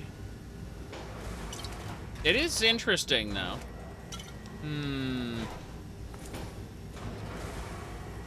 Patriots Handbook. Anything else? I don't think so. I think we should get out of here. Yep, we should get out of here for now. We're good. We're traveling. Mm-hmm. So, let's figure this out. So, world map. Okay, we need to continue down south. We're gonna go by way of Novak, which is kind of in the wrong direction. So we gotta go down and through. Yes. Uh-huh. No, it is super interesting to kind of dissect how people read about not letting you join the Enclave and Fallout the Frontier. Keep in mind, Fallout the Frontier is bad for many, many different reasons, right? Not being able to join the Enclave is one of them, but it's funny because there's some real Enclave fans out there for some reason. I mean, playing as the baddies has always been a fun concept in games, but you know, if you take the video game at all serious, like the game world at all seriously, joining the Enclave should be mostly mocked. Because, you know, they've been so utterly defeated in the past. Ow, ow.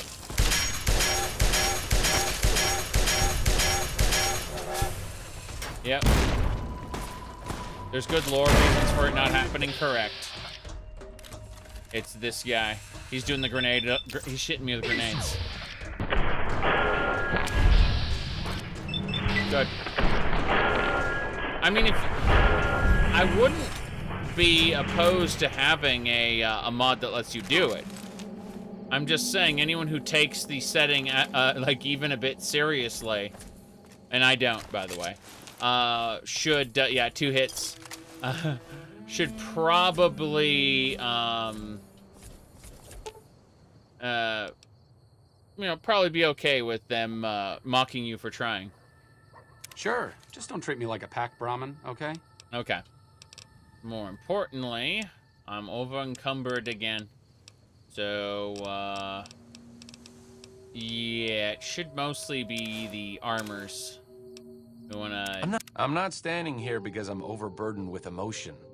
Take some of this stuff off me so I can move a little more easily. Yes. Mm-hmm. And convince the computer in Fallout 3 to destroy the Enclave. You're working with them, kind of. Yeah.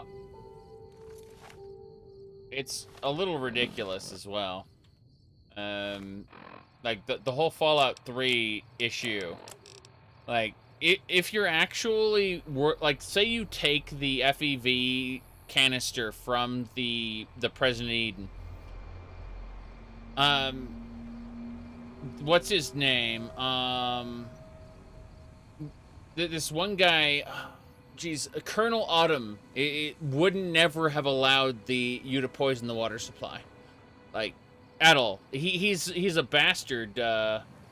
He's a complete and total bastard, and he will betray you at the any possible time.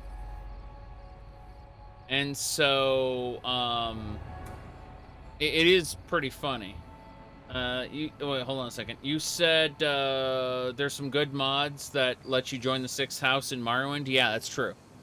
There are mods that let you join the 6th house in Morrowind, although Dagothur rightfully said there can be no deals. I cannot trust you. So, you know, they have to kind of tiptoe around that reality. That, oh shit, dead NCR. That's sad days. Sad days are already here. Gone. Probably for the best. Probably, yes. I need to repair some stuff.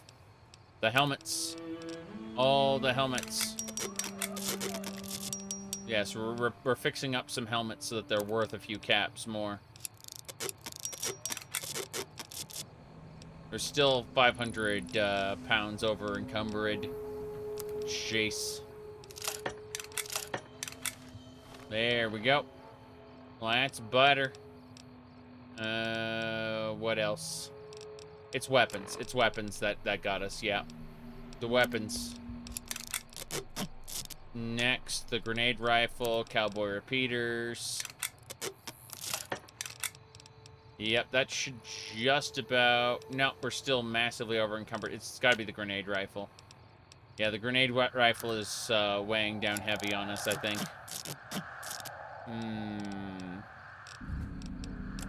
Gonna say NCR helmet, face wrap. Oh, mantle armor. Let's have a look at that. NCR yeah, let's do that. There we go. Now we're not over encumbered anymore. We're able to continue our journey. Probably to kill some more fiends. So we gotta go east. We crossed over into Fiend territory and killed a bunch of them. But we should be fine. So, what was I saying? Yeah, so... It's not necessarily that, like, I mean, I've done my Thalmor run in Skyrim, right? Like, I've absolutely memed the shit out of that because the Nords are, the Nords in Skyrim are poorly executed shadows of what they are in the lore. And so, as a way to kind of poke fun at that, I did a, you know, a really successful high elf run where I played as the baddie for a while, and but still played through all the content, right? Oh, jeez. That guy was hiding. Go. Could have gone worse. Anyway. Don't think that, well, hold on, we just leveled up. Excellent. Let me finish this off first. Repair. Repair skill is what we needed. Bring that up to 90. And then 3 points into guns. Bring that up to 90 as well. Hell yeah. Next, spray and pray, Nuka Chemist, Deep Sleep, Mile on Their Shoes, Computer Whiz. Let's see. We're almost there. Terrifying Presence. Trying to see what else we want. Bloody Mess is something we managed to not get at all. We could do Daddy's Boy. Probably not. Okay, Spray and Pray. Might as well do the Nuka Chemist. Fuck it. We weren't gonna do it, now we're doing it. It just gave us all the recipes, which why it lagged a bit for a second. What was I saying? Oh, yeah. So, how do I put this? I don't think that role-playing as a baddie is necessarily endorsing that point of view, you know, as a player, right? There are definitely people who are in La Fantasyland where they can't separate, you know, fantasy from reality. And they can't see, you know, like, they see role-playing as a bad person, as endorsing those real-life views. I know there was a... There was a, like, a meme account for the Elder Scrolls. I think it was called the Elder Memes or something like that. And they very much held that, that idea that if you roleplay as something, you are endorsing it. Now, in a multiplayer game like an MMO, I understand that, right? I really do. But, you said Caves of Quud. Well, the Caves of Quud is... You're telling the game developer what to do. That's the real problem, is the game developer, like... Ultimately, you have to respect the artistic vision of the game developer, or you're telling them what to do. And if you're telling them what to do, maybe they don't take too kindly to that, you know? It also became a big meme in the community. I think the fact that they tried to moralize it, like, they tried to actively make a point about it in their Discord is what caused everyone to kind of flip out, right? Not that they just said, we aren't making this change to the game, period, but rather, like, playing as stand-ins for the Nazis is not allowed, and advocating for it is not allowed, basically. They should honestly just have a list of rejected ideas and say, these will not be happening, no more discussion on them is permitted. And then, you know, on that list include, you know, playing as the Punis Templar. That would have resolved it without basically, you know, going, you want to role play as bad people? Looks like you're a bad person. All right.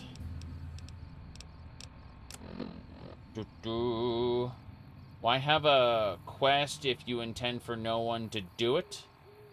Why make a choice if you intend for nobody to take it? Yeah, I mean, what I'm mostly saying is if it's in their artistic vision to not allow someone to play as it, fair enough. But there's a reason why we have, like, in Dungeons & Dragons, we have alignments that players can pick, including evil, right? You can make an evil player in tabletop for a reason. Now, what ends up kind of messing with people is I have to figure out. Okay, this service rifle I'm over in. Like I got too much stuff. There's no question about it. I'm probably gonna have to drop some things at this point. It's like, oh boy. All right, you know what? We've already got a copy of the spacesuit, so we're gonna do that. Yes, there was such a backlash when Book of Vile Darkness was getting out. I don't know about that, but I don't know very much of anything about modern D&D. I can just tell you that in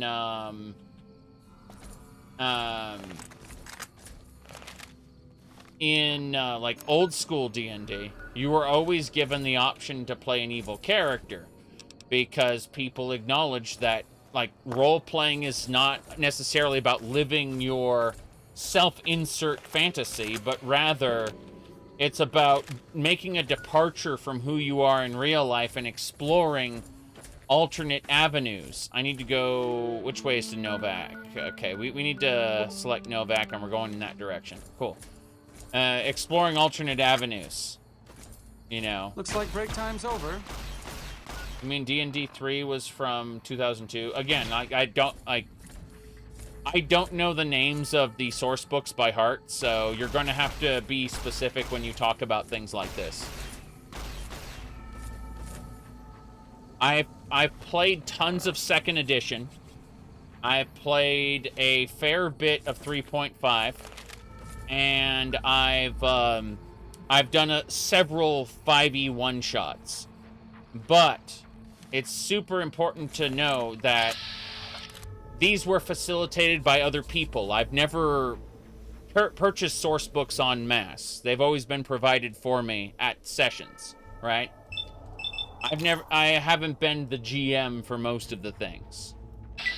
So that could have gone worse. When you discuss things like this, you're going to have to provide salient details that might be a duh, you should know this from your perspective.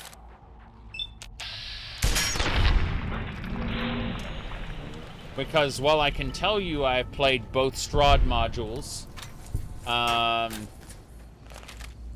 couldn't for the life of me tell you when they were released or any sort of other information related to the climate around them.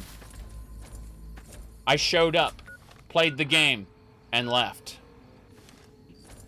So I wasn't there in the game store talking with other people about the game. You know what I mean? I think the only time I ever was about that was back in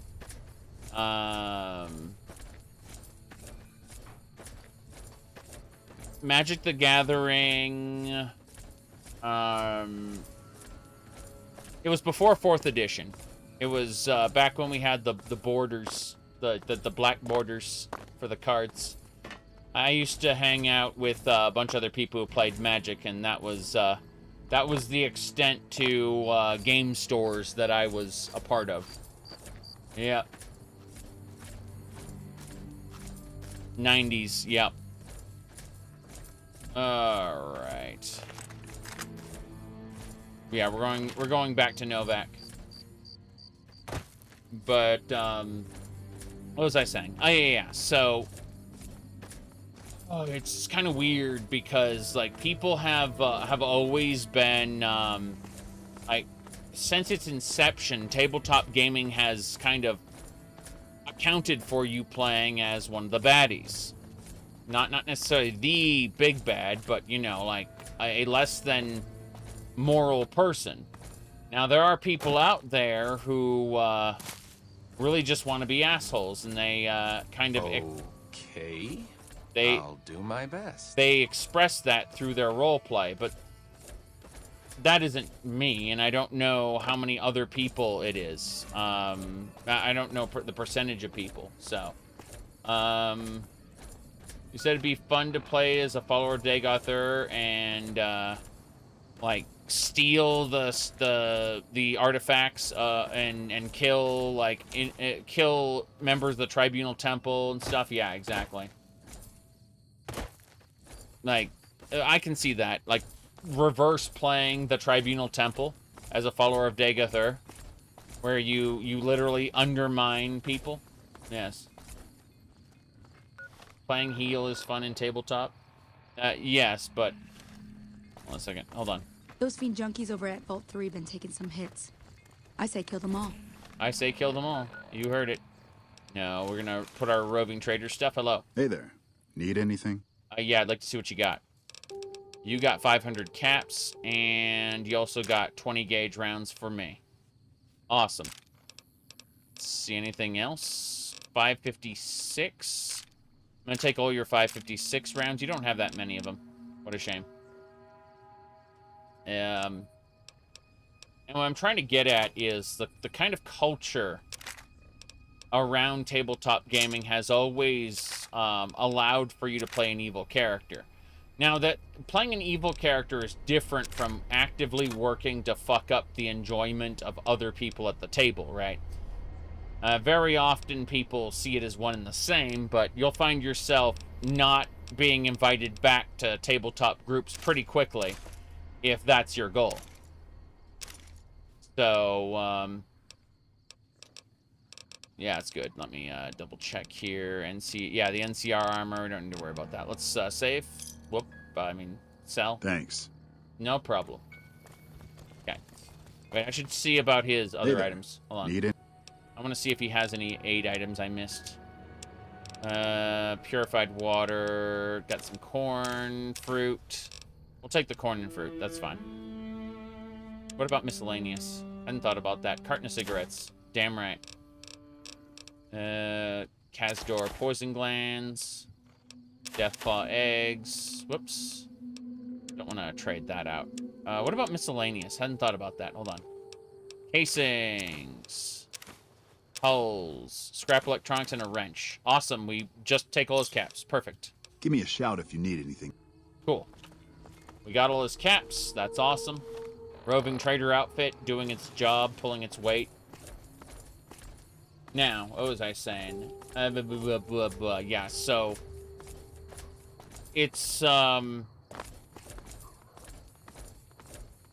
guess it's usually about the comfort threshold of the people in your group. I know an example. I have this one friend online who was doing like role playing with his with another group of people online, but like I was able to more or less hear his accounts of how he dropped out of a game, and that was because you know, a particular player at the table was being like overly flirtatious with a lot of the NPCs to the point at which it kind of derailed the setting, the campaign. And it, you know, a lot of settings that should be devoted more toward it ended up having these private one-shots with the GM in order to facilitate all of the nonsense that he was doing. And it's like, dude, like, you know, this isn't the focus of the campaign. Stop it. And that's happened a fair few times. That happened a fair few times before he dropped out of the campaign. Now, he didn't actually, you know, he didn't confront the group about it. He just kind of dropped out because he wasn't comfortable with it. Right? This focus on, quote-unquote, romancing NPCs. Basically playing a man whore. This other guy, I mean. And so it made him feel uncomfortable, like he was wasting his time with what should otherwise be a more straightforward, wholesome adventure, as it were. And so at the end of the day, it is really up to the comfort threshold of each individual player. you know, in a group about what, you know, what they're happy with. And when you kind of approach it like that, oh, it's a Brotherhood scout. How nice. More and more factions are appearing around the Wasteland as I help them out. Like, the boomers are already out and about now, doing patrols. I'm gonna fight this Wasteland Doge. Yeah, it's a vicious Doge. Damn right.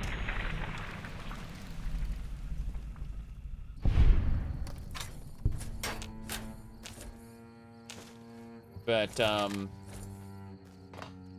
it's interesting when you leave the private tabletop space, because we can all agree in a tabletop setting on what we want the rules to be, right? We can do that before a session even starts. You know, if someone was doing something in a previous session, you can kind of sit down with them and go, hey, you know, I don't really like the campaign going in this direction. You know, like, this isn't really fun for me, so I think I'll drop out afterward, you know, or if we can, you know, do something to, like, fix this. You can have those conversations with your friend group, right? But you can't really do the... Jeez, this person's being chased by a dog. I don't think I can save him. Oh, no, the dog went the other way. Okay. Yeah, I was wondering who that was. Someone was running from the dog, and then the dog reset, and then it went back over again. I don't know what this is. Yeah, there's the dog. Okay. We're gonna hit it with the anti-material rifle. Good. But I mean, in a closed setting, you can address, as I put it, the comfort threshold of the group and what they will and won't accept. You know, certain like. You might be okay with like intricate skinning of animals and stuff. You know, like playing a ranger, you might want to like strip the tendons and, you know, like get special cuts of meat, blah blah blah. You know, tan the hides. You might be you might be comfortable with going into the details of that, but it might make other members uncomfortable. Likewise, RoboBrain's friendly. That's cool. Anyway, you know, not just sexual situations, but just general situations in your role-playing sessions. You know, like something specific might get under the skin of a particular player at the table, and rather than having to put up with it, they are able to just, you know, kind of come to terms with their own group. And what I'm trying to get at with this long conversation is I'm trying to say that, yeah, these ants suck. You can't do that with a,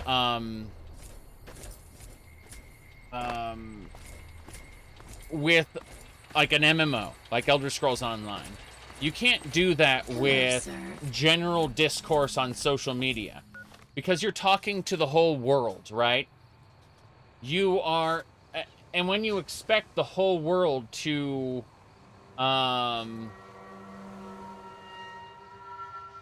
let's see, you've had a decent amount of groups, and only after some level of comfortability has any player tried to run anything of that level. Yeah, but what I'm getting at is that what'll end up happening... Here, hold on. Hey there. Need anything? Yeah. I'm gonna see your things. Give me a sec. Let me put my roving trader outfit on so I get my bonuses. There we go. Hello. Hey there. Need anything? Oh, you bet. Let's trade. So, wine, scotch, psycho, casings.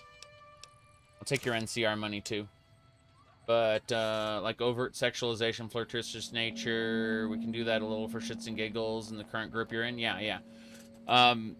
What I was getting at, though, was like, you can just sit in a private group. You can flat out just sit down and say, hey, I'm not comfortable with that. That is something you can easily do in a Pleasure doing business in a private setting, but in something bigger like you know, like an MMO, or just really the internet as a whole, you know, social media. At that point, you're kind of at the whims of the larger social space, and people are going to do what they're going to do, right? And varying comfort levels are going to clash. I can't count the number of times I've seen social media try to moralize things like, what do you call it?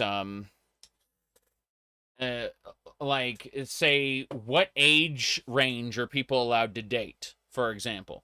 And when in reality, they're both consenting adults. They're both, you know, working members of society. But, like, things that should be, like, most people believe there is a common sense threshold for, common sense isn't commonly shared. And people have different opinions on these things. And they like to moralize these things with each other. Likewise, things you might role play, people's comfort thresholds are in different spots, right?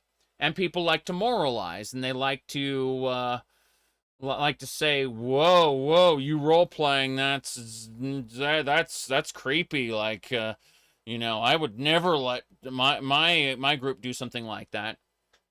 And so, with people's different comfort thresholds clashing against each other, the difference between a private group and social media, or, you know, just the greater online space, is the lack of respect. In a private group, you will respect each other, or the group will come to an end. In the greater online space, people don't have an obligation to explain nor listen to one another, nor do they have any expectation to you know, like, adhere to your comfort level. And so we end up with people like we said earlier, the elder memes, but also the Caves of Quud guy, right? Where you have, like, they will hit their comfort threshold a lot sooner, and they will be intolerant of people of other wanting to role play outside of that sphere. And so, you know, in the case of the Caves of Quud people, they are artists, or in this case, game developers, and you are telling them how to make their game, in which case they have every right to tell you, fuck off, it's our game, we make it how we want, and then you can choose whether or not you are a consumer based on that interaction. It's just that it comes back to people having different comfort thresholds and people wanting to moralize what do you call it? Fictional, 100% fictional situations that move outside of their comfort threshold. In the case of a tabletop group, again, you respect your friends, therefore, this is uncomfortable, you stop it, right? That, or they're not your friends anymore. They very quickly, that group will disperse if the people don't respect each other. So it comes, it's interesting to look at, and how you said people are different, but in the same level, they could be similar in other aspects. Yes, but more or less what I'm trying to say is that there are,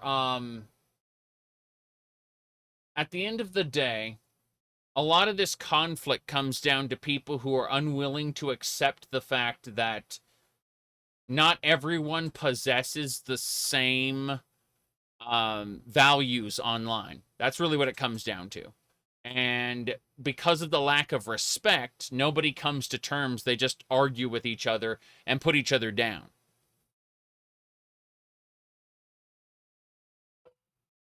Okay. Ooh. Hello. Anarchic cultists. You talking? Oh, yeah. Yep. Our great army. I'm glad to see you, yes. All normal people don't roleplay. I mean, why do you think people laughingly refer to the concept of quote-unquote normies, which is absolutely a cringe-inducing concept if taken seriously? Here we go. But remember, video games weren't mainstream when I started playing video games. I'm a fucking nerd. I'm not a normal person. You should have figured that out already.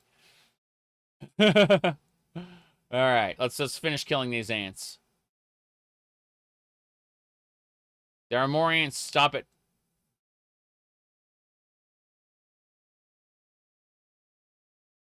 Here we go. Fuck. Okay, change the shotgun. Yes. Bad guys. Those ants are bad guys.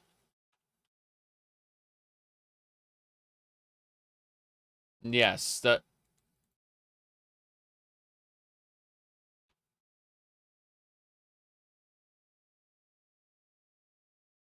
Which person? Which one are you talking? Oh, illustrious normal person. Normal people go to their job. Sorry, they come home from their job. They log on to play for like an hour or 2 hours. They then log off and go to sleep to repeat the process over and over and over. They don't usually have time and to give a shit about most of the stuff we're talking about. Most of the that we are discussing actually stems from being what we refer to as terminally online. Yes. Oh, repeating the same action and expecting the variant reaction? That's different. Yes.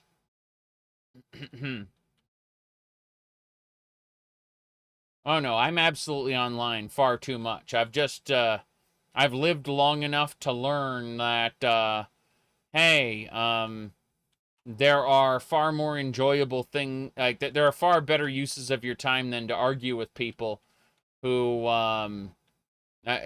you know, just, there are far better uses of time than just constant arguments, which is what the internet typically has. So, I'll yap occasionally while I'm talking, but for the most part, I want to play video games and occasionally commentate on things. People will say, oh, he has bad takes. It's like, yeah, everyone has bad takes. Who gives a shit?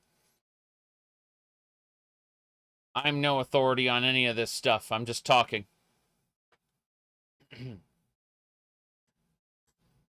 Yeah. Everyone has a different opinion on normal. Yes. I was going to say that normal is actually conducive to your tribe. And even within your tribe, there are issues. Yep.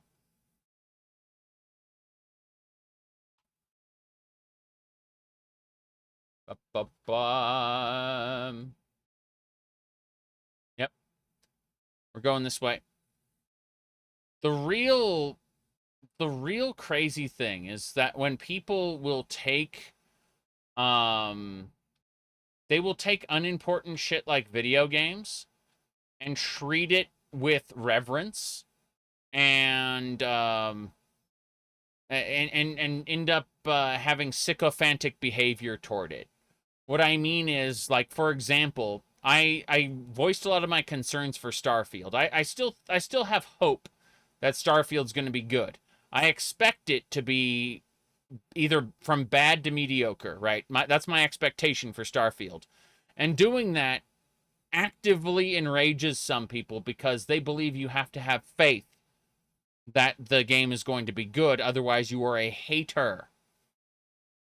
And those sycophants are fucking nuts. They're lunatics who have a need to make these games. Like, they will actively seek out other people's like discussions in order to disagree with them, in order to whoa, mole ratties. Okay, it was just two mole rats. Just two mole rats. Okay, they will actively seek out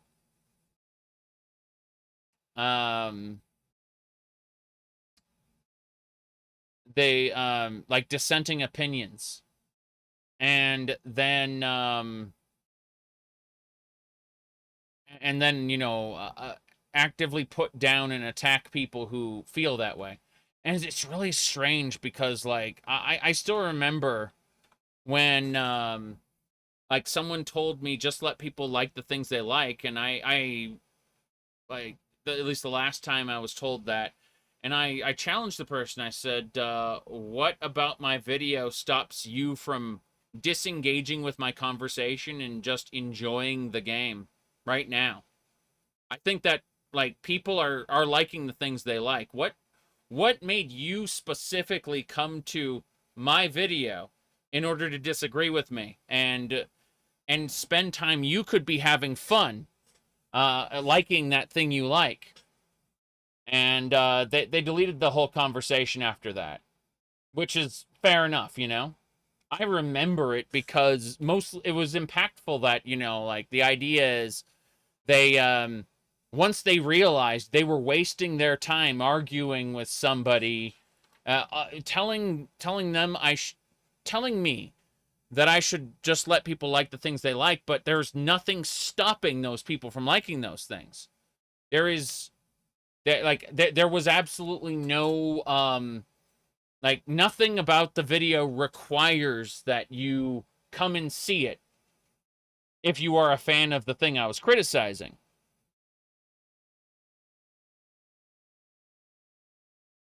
And so you know, like, what I remember about it, what makes me remember that conversation and forget, like, because I will forget the vast majority of conversations I have. I have a terrible memory, and that's fine. If anything, it's a good defense mechanism against people who just, you know, want to try to stir shit, right? But I remember this one specifically because they deleted the whole comment thread after I, you know, explained to them, like, you could just be playing the game right now, and normal people, we were talking about that, right? Normal fans who just like the things they like aren't going to seek out a video criticizing it. They're just going to play their game. Why don't you join them? Why don't you join and maybe reconsider your level of attachment to the things you like? And so at that point, they just deleted the whole thread, and I was like, that's what stuck with me. Wasn't their words, you know, why don't you like the things you like? Because I hear that several times a month at the very least, due to my nature. But I remember it because he deleted the thread after, you know, having explained to him. Maybe you should reconsider your level of attachment to the things you like, and you know, why you'd go into other people's threads and other people's, you know, like, videos and try to defend this thing. You said the comparison about playing D&D with friends and arguing in the comment section is huge. That's what I'm trying to say, though, is that, like, we have respect. Respect is the common thread that holds a D&D group together that isn't present in online discourse.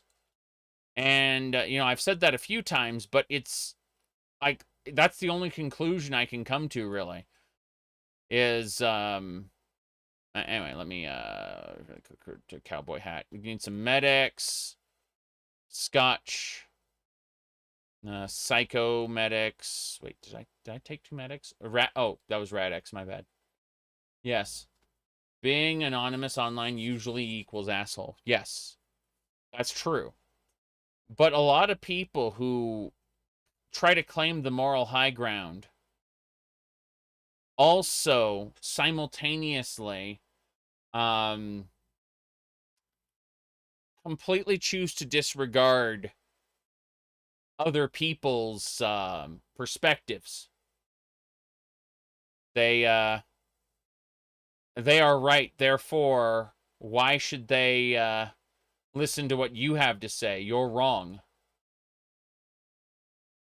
Okay, let me see here. Going down this list, trying to figure out if there's anything else I can sell right now, or should sell. I guess the answer's no. Night Stalker blood. Anabolic weave implant. I don't need those. We could probably get rid of a few gecko hides. Bring our fee down. We won't be able to eliminate it entirely. You made the mistake of looking at the Steam forums for something. Well, I mean, the Steam forums can be helpful, but, yeah. I completely get what you mean. Okay, that should do it. We only pay 37 caps on this deal. Doing B. Yeah. I'm still wearing power armor, meaning I didn't get a good deal. I could have done a better deal, yep. But yeah. We treat our friends with respect, but not our peers online. Well, I mean, we only really have, like, the human brain's only really wired for about 100 relationships. Much more than that. When you approach 200, it just becomes nonsense. And, let me see.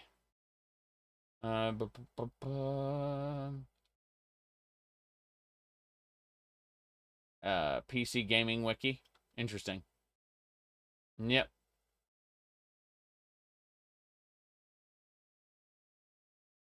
I mean, what you can often do is, you can often say, like, you start a position, start a discussion. And I say discussion, I don't mean argument, because once it devolves into an argument, you should probably just detach yourself from the situation and use your time more productively.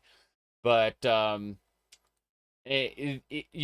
like, approaching it, it's pretty healthy to approach a situation with the mentality, am I wrong? Ask yourself that, like, and like, am I wrong about this? Like, is there a possibility that I am incorrect?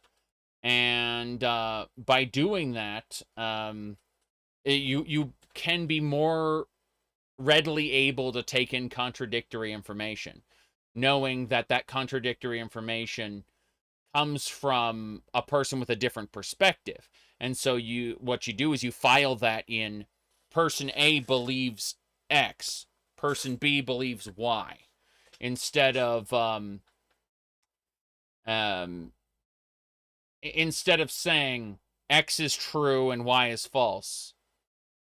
It really does help in a lot of discussions.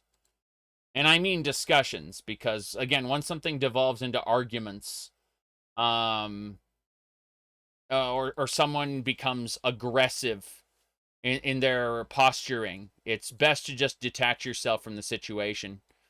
Because unless you enjoy, unless arguments are what you personally get your jollies off on, in which case you're probably a troll. All right, put those 5 away. We're mostly putting away our 8 items right now. This is gonna take a little bit, but like, we don't need that much dirty water, for example. We only need a couple of every item. The fact that we have, you know, a ton of it is, I wouldn't say it's worrying, but it definitely can be put, like, this stuff can be put away for a while, and we can pick it up later for crafting purposes. All right. Yep. Okay. Guns and bullets, healing powder, pods, bits, beer, jalapeno peppers. Let's see, locksmith reader. Yep, mole rat meat. Moonshine's good, though. I should probably pick that up. That is, if I remember correctly... Geez, do I only have one moonshine? Yeah, it increases charisma by 2. You can use that in conjunction with party time mentets, I imagine. Yeah. Argument fetish equals 1 versus 0. Yeah. No, I've seen a handful of those people on a shitposting Discord server. Now I have to clarify. I do not endorse every Discord server I am a part of. Or I am in, I should say. I won't say I'm a part of them, but I idle in many Discord servers that are like their members hold contradictory beliefs to my own, and this is something that a lot of people can't quite wrap their head around, or don't want to wrap their head around, I should say. It is the idea that I am subscribed to a couple of YouTube channels that say things I very much disagree with, but I'm subscribed to them because I find their point of view intriguing. And so, you know, I will not engage them in arguments. That would be stupid and a waste of my time. But I do sometimes take in information that I disagree with as a matter of course, in order to kind of understand where certain peoples come from, where their beliefs originate, what they believe, how, my disagreement is, are you still in Tess lore? Imperial Library, the Elder Scrolls subreddit in general. Like, yeah, I hang around those places. I peek in on occasion. Sometimes I do a name, not a name search, but like a topic search for something, see what other people have said about it. Yep. You'd rather hang out with someone who's honest and wrong most of the time than someone who is right most of the time but gaslights everybody? I don't know about that. But no, the majority of Discord servers I'm quote-unquote in, I don't actually participate in. I just kind of use as a search for certain keywords. I don't actively engage with a lot of people. But the reason I said that, like there's several Discord servers I'm in that I disagree with. There's some really great memes that I've gotten from those. Like I generally use them as meme repositories because when they aren't spewing some of the things that I consider morally reprehensible, which I'm not going to talk about, mind you, they usually have haha funny images, which when detached from the context they used them in, are actually really funny. All right. That's because humor's an interesting thing in general. Okay, we got one stealth boy there. Whoa, you get +7 repair for a crisp bake. I'll have to eat a couple of those before I repair my stuff next time. What else? A couple scotches. We're only getting a couple of these things, not like the whole gigantic amount we had before. I'm wondering about crafting with Nuka-Cola. I've got a lot of Nuka-Colas ready to craft with. I just hadn't considered it. Guns and bullets. Oh, that's a permanent one. Yes. Okay. Fixers. Temporary addiction removal. We don't need that. Let's see. I'm just trying to make sure we got everything else on this list that I think we're set. I haven't done any of the DLCs yet. We're going to confront Benny. I know you can get forgiven from doing certain things in the strip by doing DLCs. I've been told that. But I'm going to confront Benny first get the main quest, like the second part. We're gonna meet Mr. House, do all that stuff, and then right when we get set off to do the real main quest is when I'm gonna peel off and do the DLCs instead. I'll get lost in the alternate land,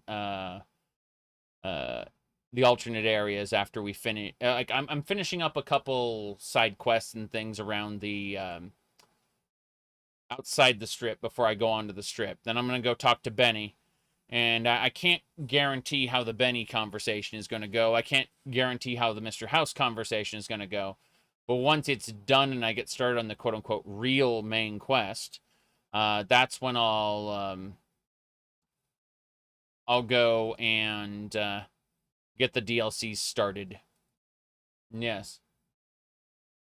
Have I played the New Vegas DLCs before? I only remember Dead Money. I've done them all, I'm pretty sure, but I only remember Dead Money. Remember that this game is like, I haven't played this game in like 5 years, so even parts of the main quest I'm kind of forgetting at this point. Just making sure I pick up the magazines again. Okay, I think we're good. So, how we doing? We got to put some miscellaneous items away. Yeah. It's been ages, years since I played the main campaign.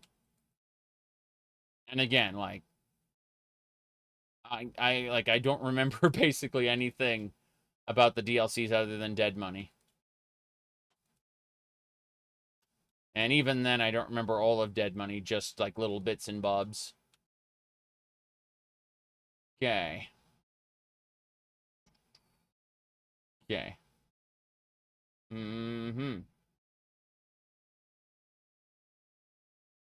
Right.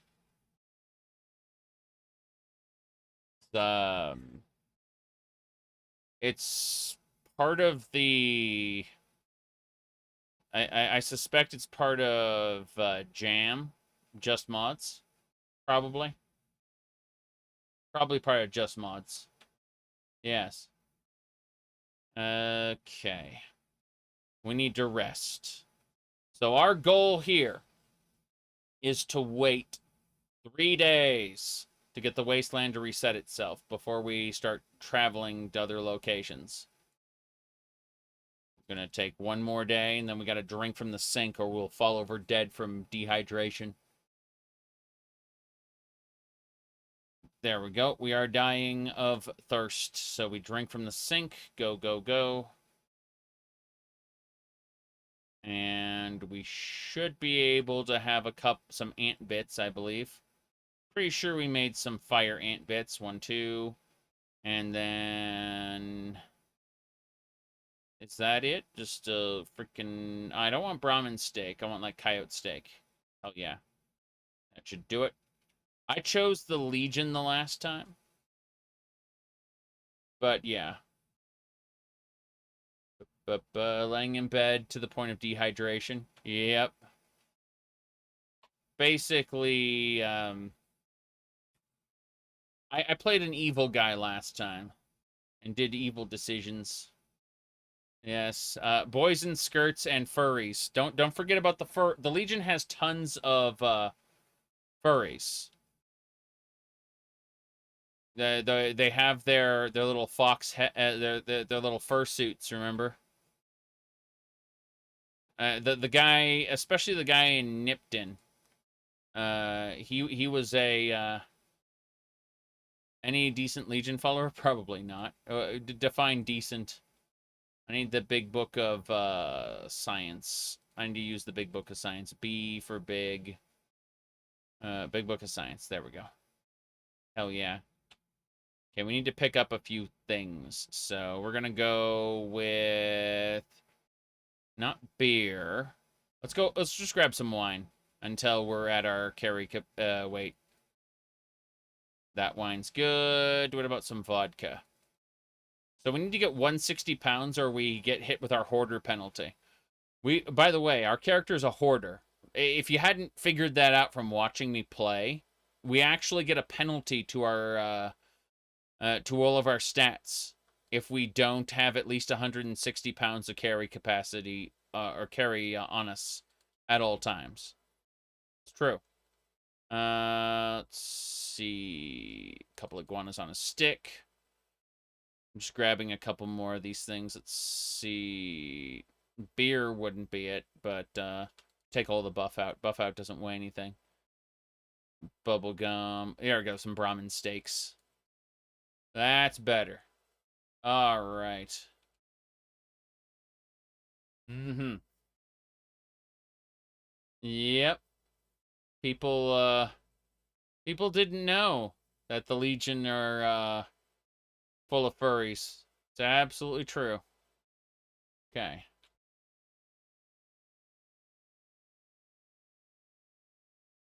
I did. Good riddance. Oh shit, hold on, we gotta drink first.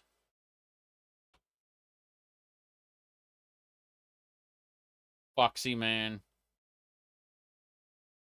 Okay.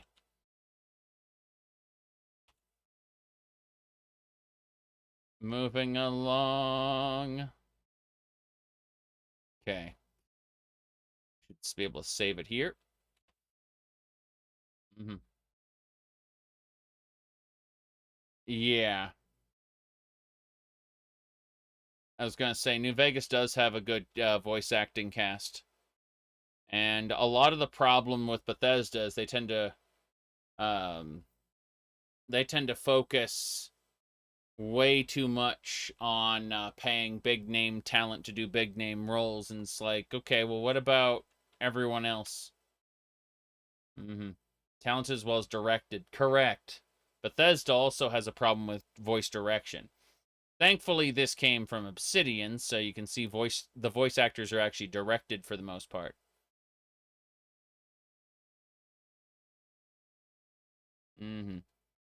So first things first, grab the super stim packs. Energy cells I'll take. Buff out I'll take. I think that's about it. So we pay her 190 caps. Of course we do. I'm actually going to sell all the blood sausage. I can't believe I didn't think about this before. I'll sell the blood sausage and the thin red paste as well. Excellent. Now she's paying us 30 caps. We're gonna grab a bunch of blood sausage and stuff. Yeah. Yeah. Yeah. Well, Fallout 3's main. Yeah. I was gonna say no. Fallout 3 is interesting in how you can screw up a Sorry, I got distracted. Have I ever played RimWorld? It's not exactly the type of game I enjoy playing myself. RimWorld is like a colony management game. Not really keen on babysitting a bunch of idiots all the time. AKA The Sims is like, aside from The Sims 3, which is heavily moddable, you know, games like that just typically aren't for me. Let me see.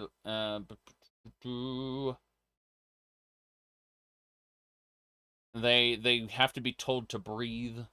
Yeah. Let me see here. Trying to figure out what we're doing. I should pick up a rocket. Okay. He said while streaming on YouTube. Well, I mean, I'm not really babysitting. It's more the parents who put the television or the phone in front of the child's face, who are to blame for that. All right. Besides, do you really want your fellow viewers to be thought of as idiots?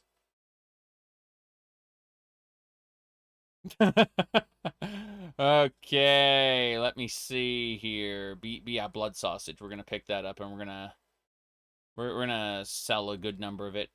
Here, hold on. Yes. Kill them all. Mm-hmm. Let's go. Hello, sir. I killed Jenny May. Do I still get my discount? Nah. What do you got? I love that you can say that. It's so dumb. All right. 12 gauge rounds, Dragon's Breath, Flechette. I do like that he doesn't instantly know that you killed her. You'd be surprised how many people, how many games would have this guy instantly know, you killed her. She was bringing valuable, valuable attention to my store. You get no discount and get the hell out. There are a lot of games that would do that. It's quite silly. He would instantly know about it. Because the moment it happened, it changed a flag from 0 to 1. Oh, the game has no audio? Huh, you can fix that. Nobody mentioned it, so there you go. I mean, I can fix it easily enough, but you need to bring it to my attention. Sugar bombs. There we go. Let's see here. Yeah. Okay, we're gonna cancel this transaction. Sorry about that. Yep. Roving trader hat, outfit. There you go. Welcome back. Yes. What do you got for sale? Sure thing. Have a look. Mm-hmm. There we go. I have my roving trader outfit on. I should be able to get the 12 gauge for cheaper. Dragon's Breath, Flechette, Pulse Slugs, 20 gauge, same deal. Pulse Slugs. And then the 556.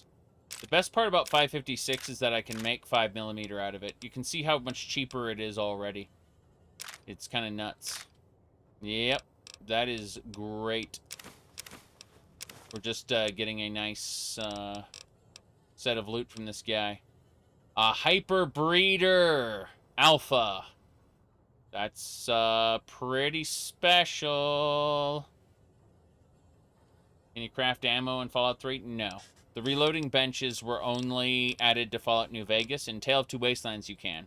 Because they've retroactively added all of the retroactively added all of them into the Capital Wasteland. Okay, I think that's it. Let's go ahead and start selling things. Specifically, the, whatchamacallit, the blood sausage, yes. Where is it? Blood sausage, yeah. I want to sell 20 blood sausages. And then we want to sell a bunch of thin red paste as well. There we go. That should do it. Perfect. He's paying me $75 for the transaction. Good. I just wanted to grab as much ammo as possible. Over at Vault 3 have been taking some hits. Yep. I say kill them all. That surplus ammo we're going to break down and turn into good ammo. Just you wait and see. Yeah, it blends into one game, but their design directions are absolutely different, and it's amazing seeing it in action. Okay. Lead the way. What's up? What's up? Your opinion? It could be better. But really, as long as you don't help out the Legion, anything's better than that. Got it. Okay.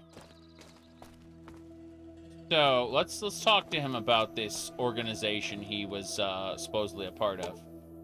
I'm curious. What's up? Yeah. Tell me about yourself. I'm really very boring. Okay, so he doesn't have anything more to say right now. What a shame. Okay. Hello there. Your travel's been going all right? He was a vertibird pilot for the Enclave, by the way. Vertibird pilot. 71 missions and only lost one chopper. Rotor malfunction over Klamath. Hard landing, but I walked away. Yep. Did you fly for the NCR? 4? No, not exactly. It was a long time ago. Things are a lot different these days, and those days are way behind me. I see. Things were way different in those days. Okay. Yeah, we're set. Okay, near Plymouth. Oh boy. Let's save here, and I think we're good to go. What time is it? 7 a.m. Time to head on out. Let's have a look at our destination. It is way over there, so we just need to go south past Ranger Station Charlie. We're gonna move our marker over there and start heading in that direction. Yep.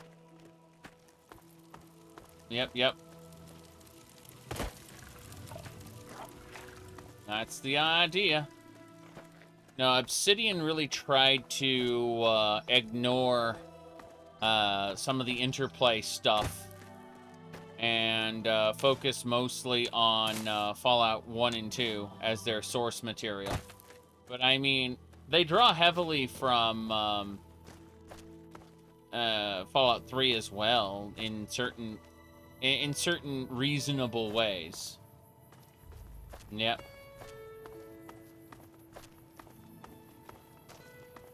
I'm looking around. We're heading south.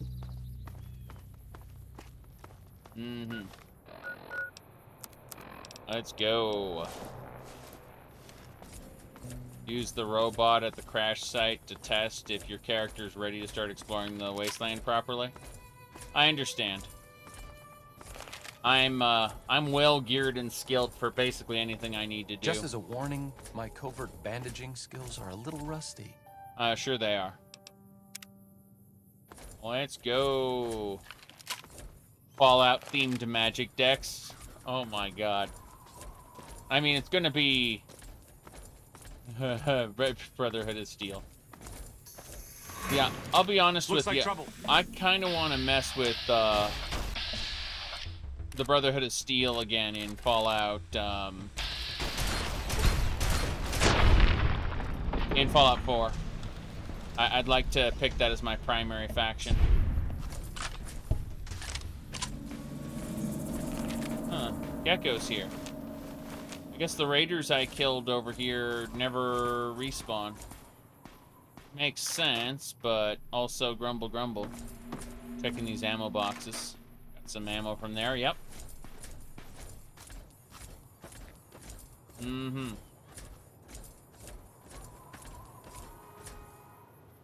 Okay. Good. Yeah, I mean, there's a lot of nonsense in Fallout 4. No, Fallout 4 is definitely a fun little building game, you know, base building game, but you have to be some kind of lunatic to leave your child behind and just go base building. You really have to be, you have to play a crazy person in order to justify not powering through the main quest as quickly as you can.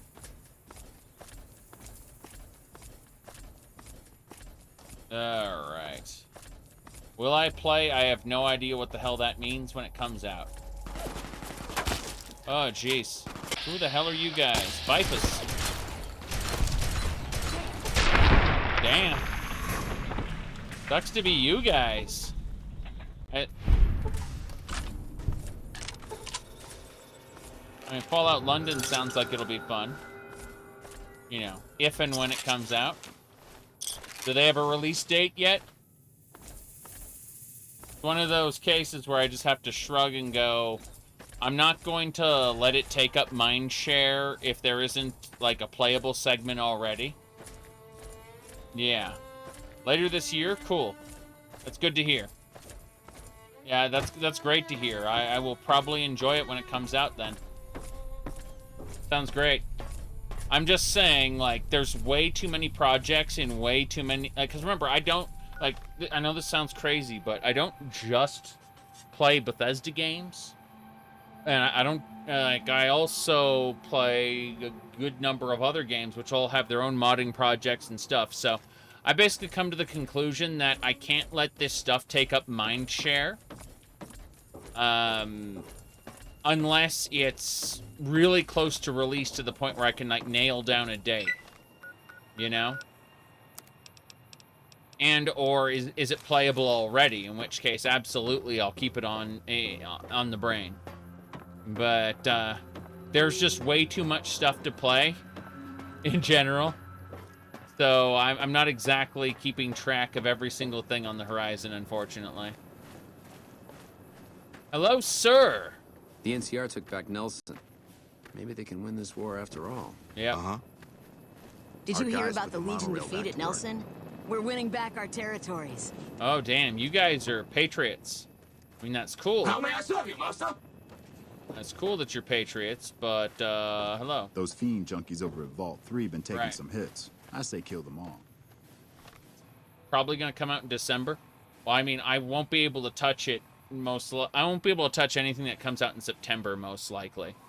The 18th is the next Path of Exile League, and I'm going to be playing that. I've already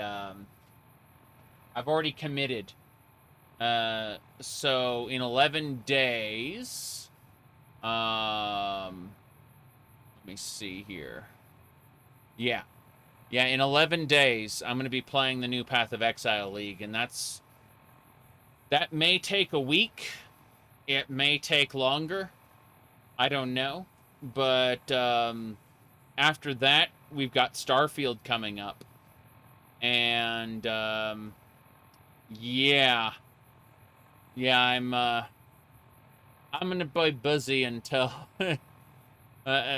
for some time. I don't know how, like, Starfield might be a 60-hour one and done affair. It might be much more than that. I don't know. Everything's a wild card, and I'm gonna prioritize right now. I'm gonna prioritize Path of Exile and Starfield because it's been a couple years since the last time I played a Path of Exile League, and I'm honestly super enthused to get back into it, to the point where I spent a couple hours setting up the guild hideout and stuff for it. All right.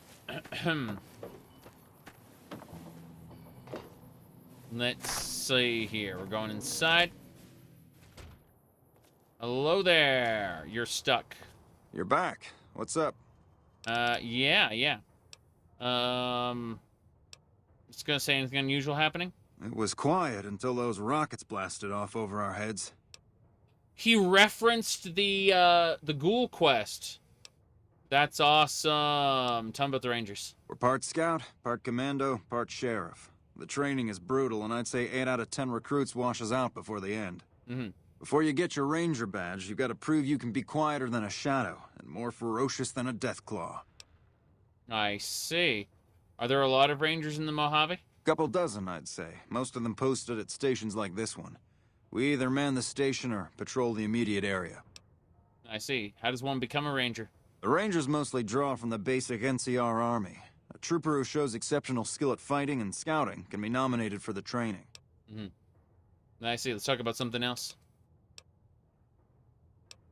Sure. No, that's it. I wanted to see if they had anything to say after I had a chat with some of the others. Oh, cool. I can drink from the sink. Fuck! Are you hostile? No, you're trying to sit down. Okay. This is how you know it's still a Bethesda engine, though.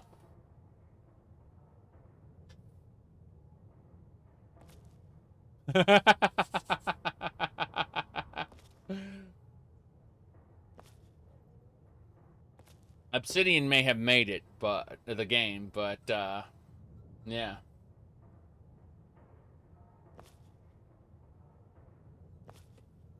He's incredibly unhostile, yes. Okay.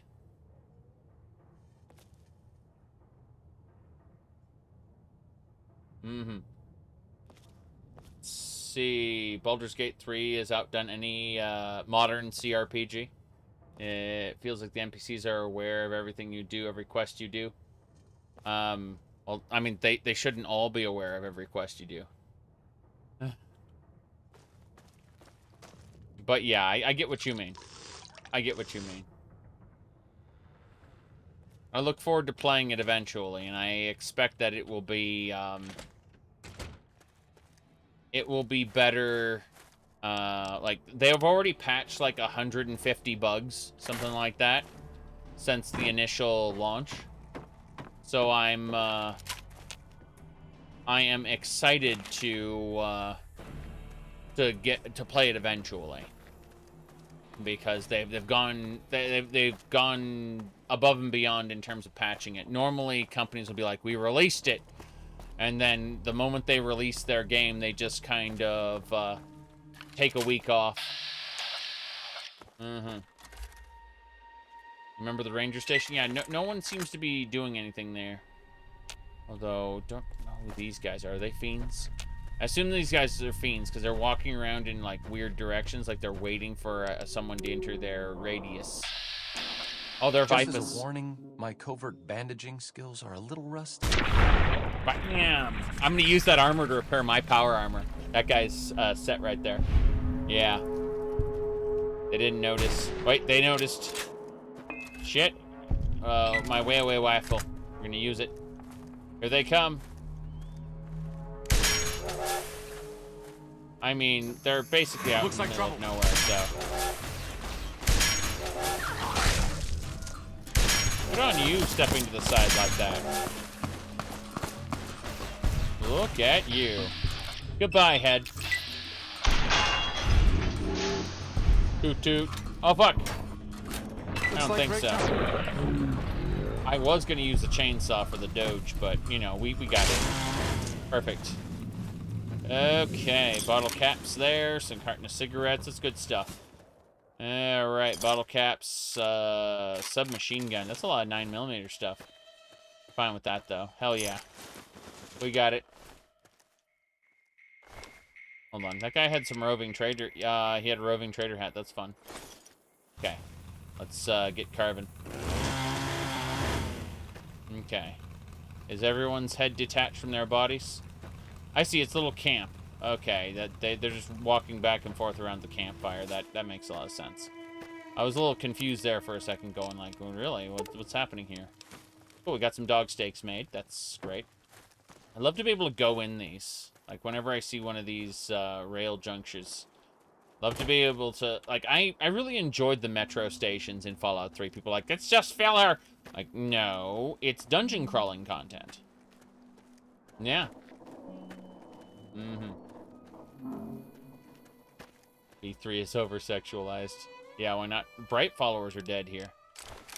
Interesting. As for what has soul and what doesn't, you can't dictate that versus based on sexuality. After all, I am absolutely full of it, and I am also a foremost pervert. So.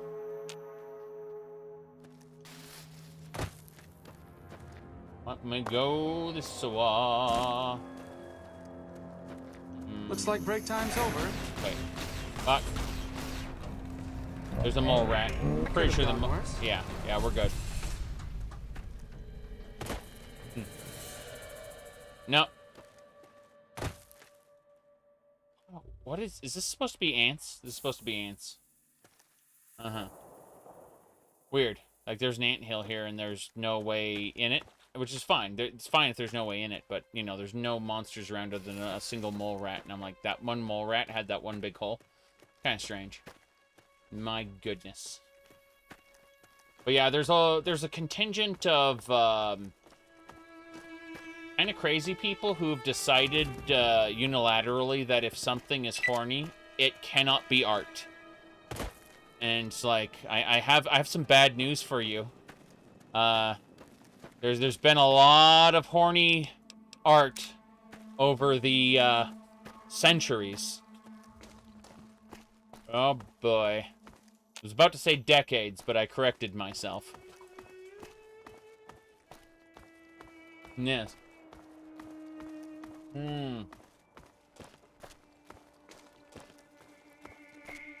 Some of the first art were big-breasted clay figures. It's true. Oh, no, it's a prospector. We're fine. Yes.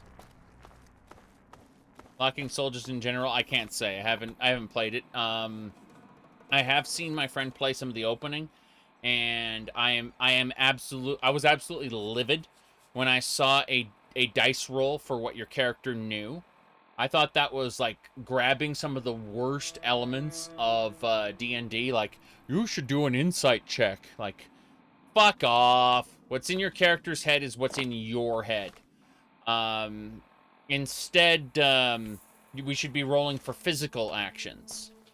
Like, well, actually, having freezing up and forgetting things is something people do. Like, yeah, but the physical is what should but that's not how D&D works. Correct, but this is a video game. Video game, like, what makes D&D glorious is the fact that you can do anything that you can imagine. Anything that you can imagine you can do, provided you roll correctly for it. The lack of limitations is what allows the dice rolls to make it a game. Without the dice rolls, you'd just be telling stories to each other. And but when you're sitting down playing a video game, you are limited by what the programmers, the game designers, have crafted for you. You're actually, compared to the boundless imagination of the player, you are actually very limited playing a video game. Therefore, you don't necessarily need to roll dice for absolutely everything you do. It's a little absurd, actually, to have, for your character should either know something or they shouldn't know something. The fact that you roll a dice to figure out, do you know anything about this topic? I was fucking livid when I saw that in the what do you call it, trailer, in the demo, or the demo early when I watched my friend do the early access game. I was just like, what the fuck? Yes, there's like, does your character have knowledge of certain things? Like, you have to perform a check, and like, I'm not saying game bad because of it, okay? I'm not saying that. I'm just saying it drove, like, I think that we've kind of I think that is a slavish adherence to D&D that we've kind of given up in video games. I'm not saying we shouldn't do dice rolls anymore. I certainly think we should. I just think they should be mostly limited to the realms of the physical, the things we can't do ourselves, right?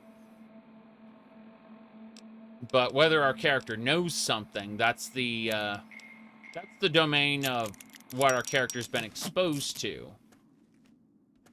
It's like, can you recall this specific piece of information that might be useful? Nope, I am an idiot because the dice rolled bad. Dice rolls in dialogue? Yes. Bring them back in combat? Yes. Uh-huh. Said, it's a consistent mechanic, you suppose? Priority being on consistent present of the dice roll? Yeah. That's what I'm saying, is I'm mildly annoyed about it. When I saw it. I'll get over it almost instantly and probably enjoy the game. I'm just saying it was one of my first impressions. And I don't expect that first impression will last in the face of actually sitting down and playing the game. See what I mean? Like, I don't think it actually matters that much. It's just something that, in the moment, incensed me. Yes. Yeah, well, New Vegas went, New Vegas's checks went the same route as, like, Neverwinter Nights, where they expect you to have a certain stat, perk, or, stat, perk, or skill level. That's what they require. And if you meet it, you meet it. That's it. You're not, if you don't meet it, you don't. It's an adherence to the D&D rules set. It was like that in the older games. Yes. But if they're going to change the game... You see, I've already... Like, I nitpick sometimes the fact that it's not real-time, like, simulated real-time with pause like the other games. But because they've gone ahead and they've changed it a little, I'm saying they might as well in for a penny, in for a pound. You know what I mean? As long as the spirit is adhered to, I'm actually okay with them making some changes at this point. Was the dice roll as influential in old D&D games? Well, it's the difference between whether or not you can save a person from a particular situation or not. Sorry, I don't know enough about this to, you know, actually do something.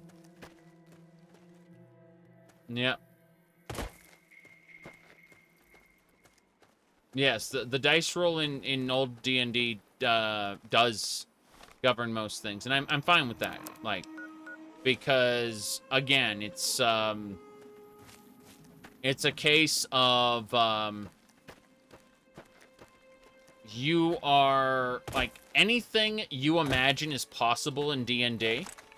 Therefore, the dice rolls determine like whether or not you are telling a story or playing a game. It make like the dice rolls make the game. Period. Just as a warning, my covert bandaging skills are a little rusty. Yeah, as far as like to the GM, yeah, the GM may very often say, "Oh no, you already know this thing." You definitely know it, right? Remember that the game master has the discretion to just flat out say, "Oh no, fuck the dice roll." There are lunatics out there who are obsessed with RAW or, you know, rule as written, and playing to that over everything else. Rules lawyers and whatnot, as opposed to people who prioritize having fun. And there's a balance between keeping the game a game and also ensuring everyone can have fun. I think that the biggest tool that will define whether or not you have a good or bad game master is the ability to improv. The ability to improvise and adapt to the player derailing the campaign is one of the most important aspects of tabletop roleplay. Yep. Let me see. If the player being a cleric, you're going to say that their character knows basic lore of a god. Even if the player forgets it, you know, yeah, or doesn't know when you GM. Yeah, I mean, that makes perfect sense. Ooh, what do we got here? Ripper. He's got, like, submachine guns and stuff. Anti-material rifle. Where's my enemy? There's my enemy. What are the chances for a headshot? 52%. I'm gonna take that shot. Fuck it. I'm gonna take the shot! That is delightful. Okay. I feel good now. Let's go loot that metal armor.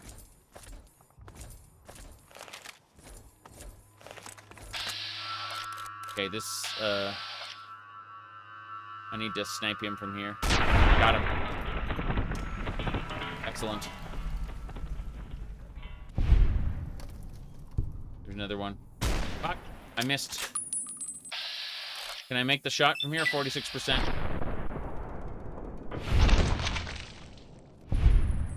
We're heading down to the NCR station. To go deal with a caravan situation. But the NCR station's on the other side of the map. So we're taking our time and surveying our territory, fighting through people. See, some people... Whoa, boom. Damn. People ask, like, are you not fast traveling? Yeah, people will very often say that. What ends up happening is, I will fast travel when it becomes tedious, but otherwise, if it's an adventures question mark, I will go back down roads I've already been down, especially if I know there'll be respawns. It's useful to do that. So, you know. Most of the time, I'm willing to go back down roads I've already been to. Okay. Let's see what we got. But yeah, we got to get to the NCR outpost. If you look over there, the NCR outpost are those two statues in the distance. Yes. Right over there. Yep. Mm-hmm. Only fast traveling when oriented game design makes us pain not to. More or less. It's more a gut feeling than anything else. I will feel the tedium and therefore act to subvert it. But for the most part, I enjoy the video game. So, you know, I'm fine going back down a road, especially, again, if I know there'll be respawns. It's, taking an encounter from the opposite direction. We're traveling through Nipton. We didn't really have a whole lot of carry weight the last time we were in Nipton, so I'm just kind of running through here, making sure... Oh, cool, we can have a bit of water. Very cool. Can you believe that these toilets are actually clean? Or, like, the water is blue instead of, like, radioactive sludge in other, ones. I think we got most of the things. We should be looking for a steam gauge assembly while we're here.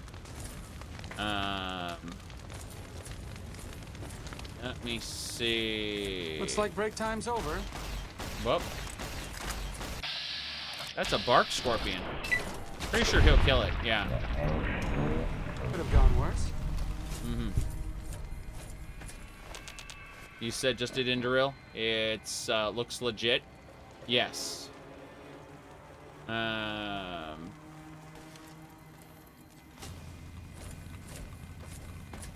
Indoril, may use Skyrim's assets for everything, but it's still great. Yes. He's ready. I like how he's got his little shredder there. Whoop. Little ripper. I guess that could have gone worse. The chainsaw is the upgraded ripper. Legion recruit armor. Interesting. Just an ash pile there. Scrap metal's good. I obviously haven't been in here because there's still stuff to take. Let's see, some scrap metal. I'm looking for a steam gauge assembly because I can boost my carry weight through a leg implant if I can sacrifice a steam gauge assembly to upgrade the implant. I technically have one implant in each leg that boosts carry weight by 10. One of them has an upgrade value of 3, so it's 30%. Sorry, not 30%. 30 carry weight upgrade. While the other one is laser rifle there. So he got his lottery ticket and managed to kill the guy there. That's interesting. Mm-hmm.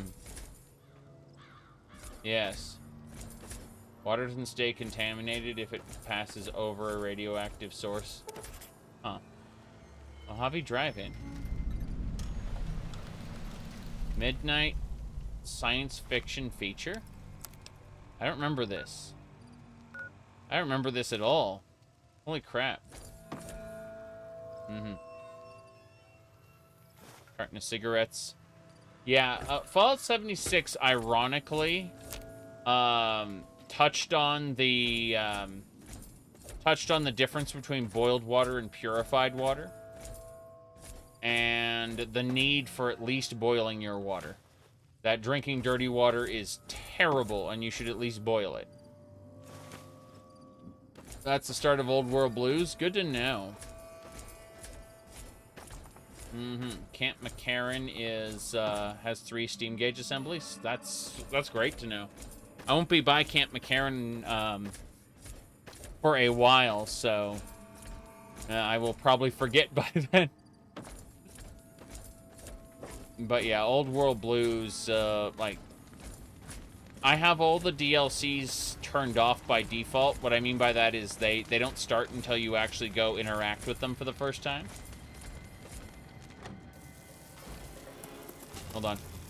You got that's a bark scorpion. Hold on. Weird.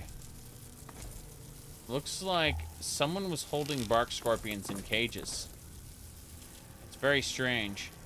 They also mined the house. Oh, I got hit by a shotgun. Crazy. Fuck. I got hit by another shotgun. Thankfully, my power armor's doing its job, keeping me alive, but... A Legion Ear. A Legion Ear? Can I just collect Legion Ears? Beer. Sunset Sarsaparilla whiskey. Yes. Pork and beans. There's some good resources in here. Wait, no! Fuck! Declaration of Vital Essence. What?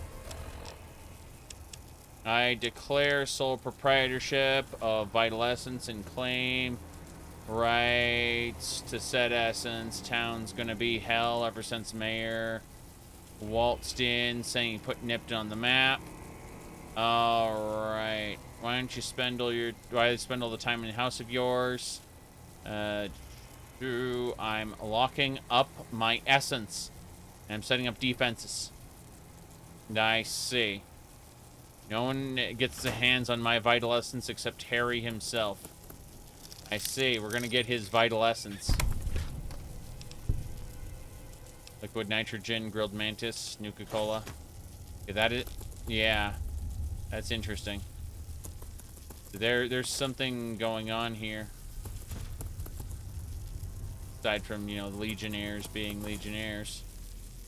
Wonder about those rad scorpions. You can trade it with an NCR guy for some money, I believe it. Nothing in that locker. Let's go over here. Wastelander outfit. Nothing in that desk. Things are locked up for no reason. Oh, shit. Oh, he said. Bad guys. Bad guys? Damn! I guess that could have gone worse. You just... bad guys?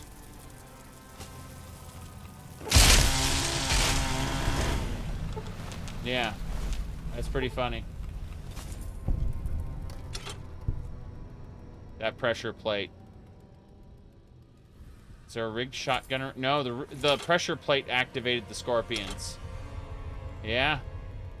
It's this guy who knew the town was going to go to hell when the new mayor showed up, so he absolutely went crazy with it. Like he basically turned his little house into a fortress. Okay. Patriots cookbook, grenade rifle, and some grenades. That's a good way to get one, I suppose. Reliable way to get one fairly early in the game. That's pretty fancy. Yeah, if you're not going over to New Vegas, if you're not cutting through the Death Claws, then this makes a lot of sense.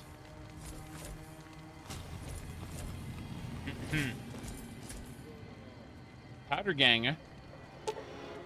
This person appears to be near death. To remove them from the cross would kill them. Damn shame. How long has he been here? He's been here for a while. Yep. It's a shame that they're all near death. Because, yeah, let's go ahead and end them.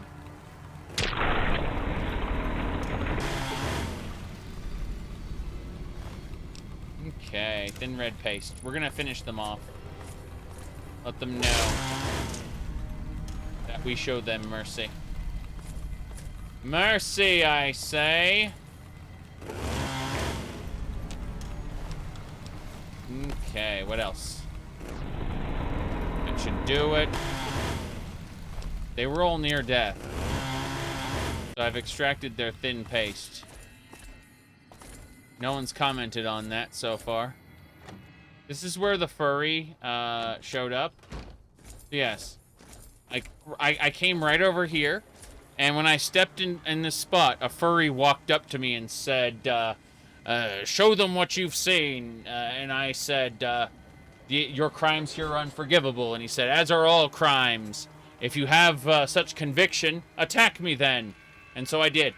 And I killed all of them using drugs. I didn't have power armor at the time. I just had drugs. Lots of them. Alright.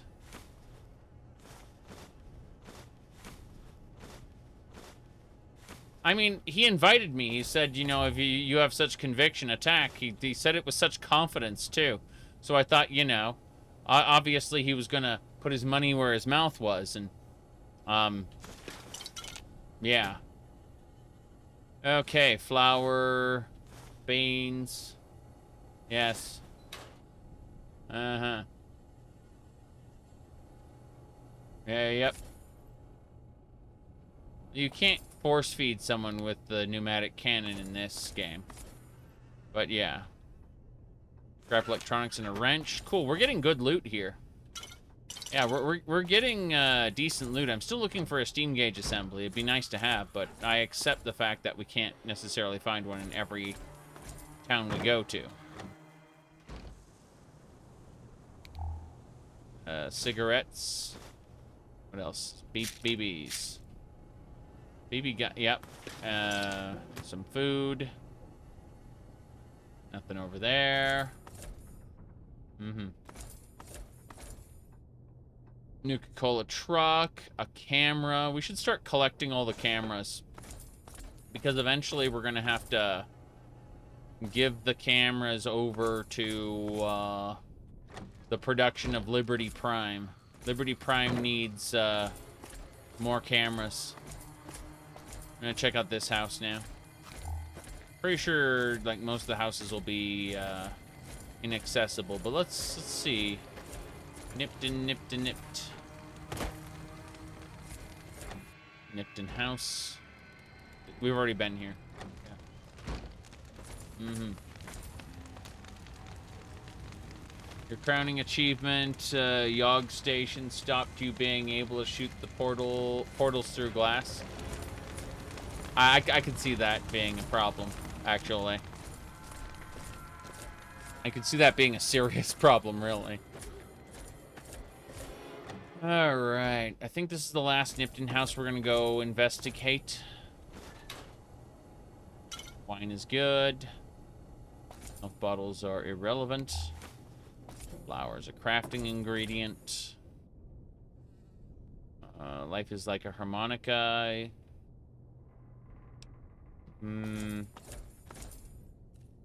No. We're leaving. Okay. We're out of here. We're going to make our way to the NCR station on the other side of this ridge here. It's gonna be fine. Behold the power of Nipton. Jackpot. Join now. Trading post. RV park. Camping. It's great. I still remember when I saved the lady who wanted to steal this guy's star caps, and then she attacked me, and I had to kill her, and I got both of their star caps. As a result, I saved her from the man who was armored. Turned out that she was a raider lady. Alright, here's what we're gonna do. Gonna get our revolver out. Put these guys down the old-fashioned way. Reload before we go. Just as a warning, my covert Scanning. bandaging skills are a little rusty. Low, awareness medium, hostile. He has no damage reduction whatsoever. But he is hostile, we know that. So we're gonna aim for the head. Jackal gang leader. He had no defense. Excellent. I don't know if there are other jackals around. They're probably asleep. It's in the middle of the night. I assume there will be more jackals. But more importantly, 20 gauge rounds, bottle cap, caravan shotgun. Oh, some psycho and scrap electronics. This is great. I'm surprised there isn't anyone else sleeping though. It's kind of weird. I expected more than just one guy. Maybe his crew is off somewhere. That might be a possibility. Oh, so every 10 Nuka-Cola we can turn to a Nuka-Cola Quantum. That's pretty good, I guess. We'll do that. That's a pretty straight conversion. I expected you to have to add some, you know, strontium isotope or whatever.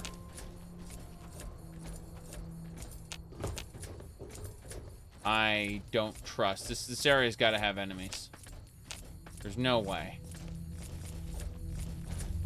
Fuck it. Nobody. Nobody's here. It's all empty. Uh-uh. Uh-huh.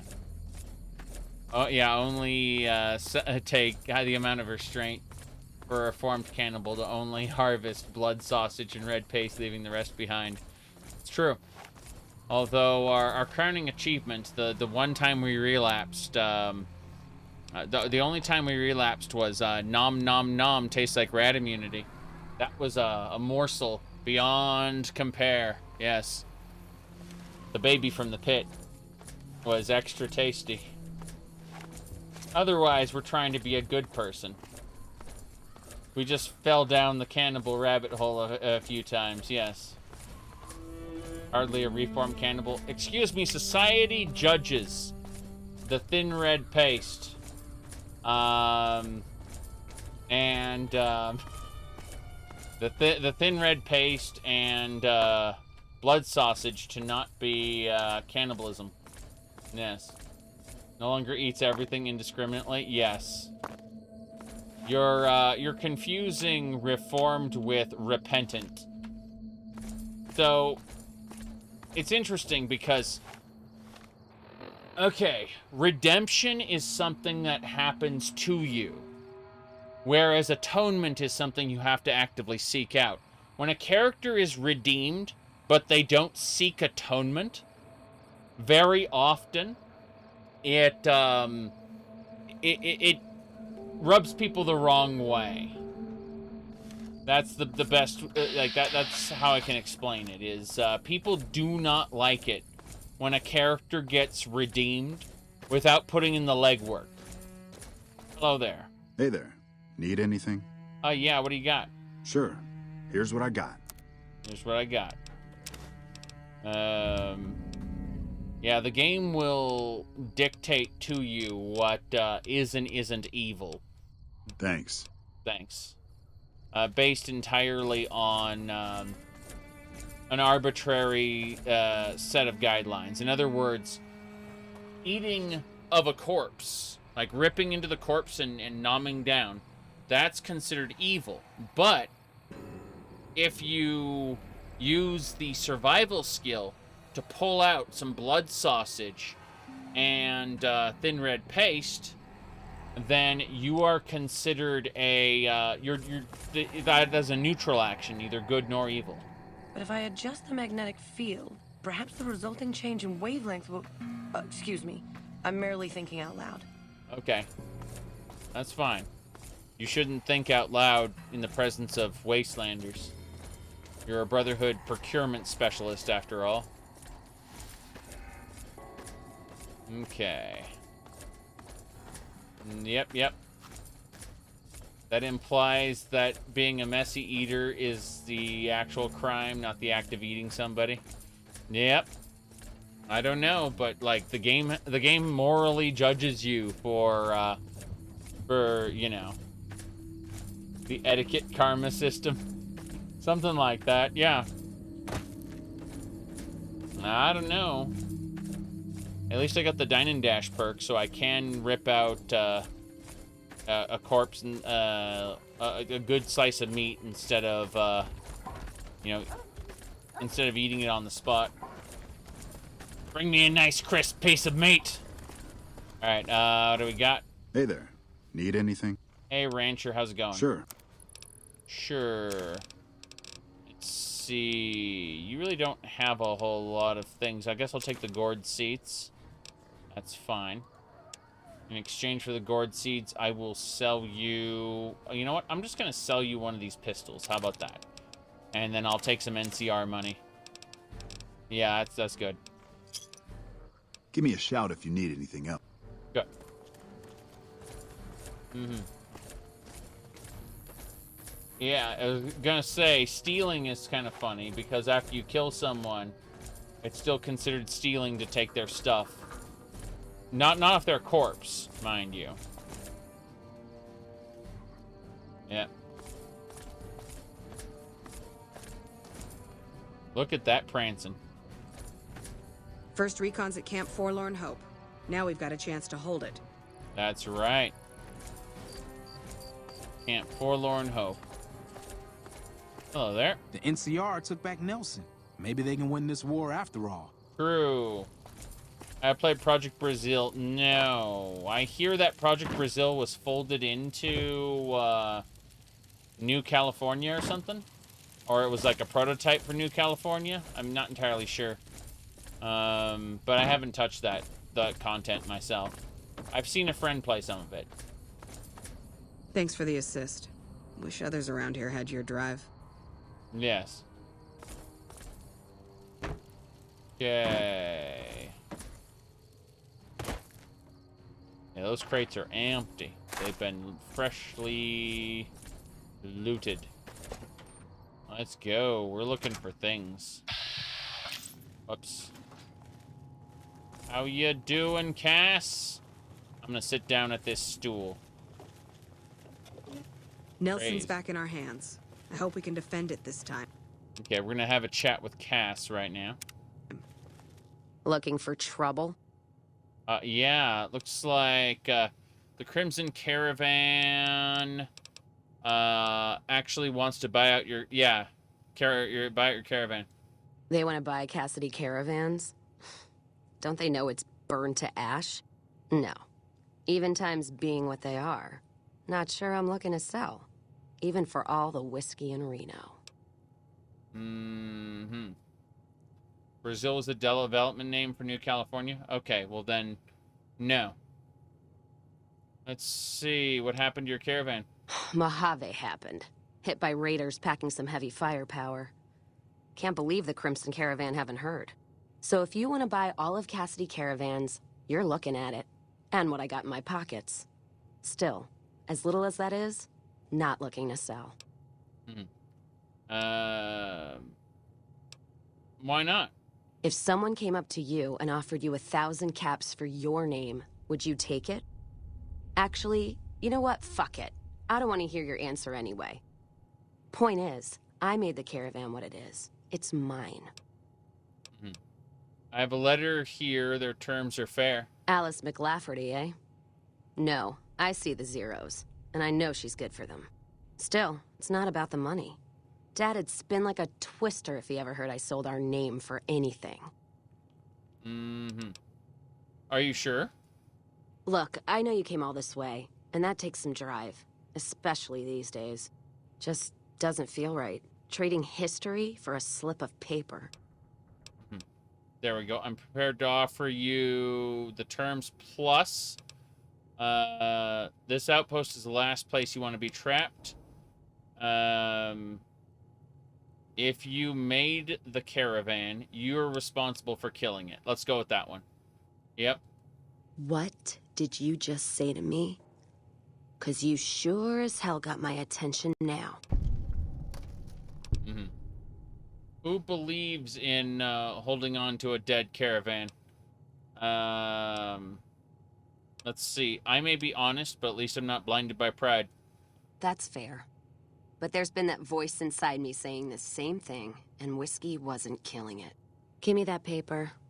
I'll put my name to it. No sense trying to hold the past between your fingers when it's nothing but dirt. All right. There you go. Caravan's yours. Feel kind of relieved, actually. Guess I didn't realize how much I was carrying around with just the name. Okay. What will you do now? No idea. Maybe head back west? Though the idea of heading back there with my tail between my legs isn't appealing. I see. Well, there's other places to go. Where? Like Vegas? Shoot and spit enough friends out. East? Get put in one of Caesar's little camps? No thanks. Head back west? I already know the big circle and everyone in it, except now I go back there ruined. Never really realized how small the Mojave is getting nowadays. Hard to find a place to go that's worthwhile. Mm-hmm. I suppose you could come with me. You got one too many by my count. You can only have one humanoid follower. I want to ask you about, I was going to say, you said Enclave LARPers are the worst category of Fallout fans. Well, here's the thing. So, playing as the baddies is actually a rather fun thing to do in video games and in fantasy in general. Like, I did a Thalmor run semi-recently. You can check it out on Skyrim, and, you know, I had, eventually the Thalmor turned on me, and I ended up, becoming the Dragonborn I was always meant to be. But, you know, that took, that was a fun little run.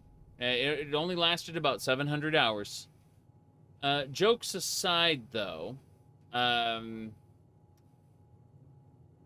think that at the end of the day, it's whether there's content to kind of justify it, right?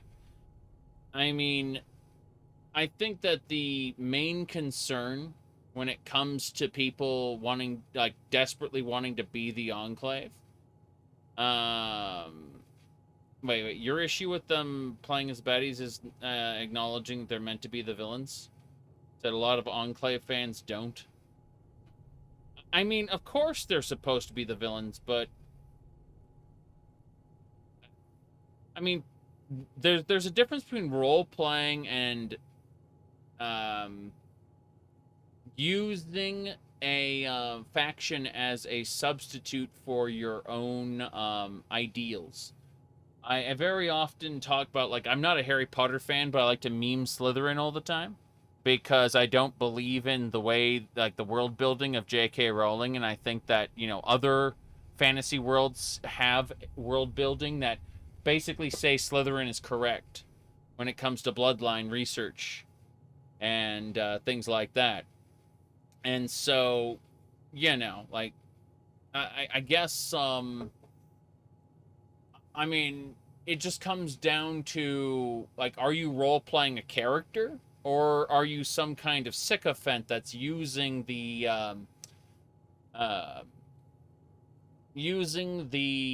setting as an excuse to jive with your own real-life worldview? That's what I'm saying. Like, there are people, for example, who use the Warhammer 40K universe as a way to kind of prop up their own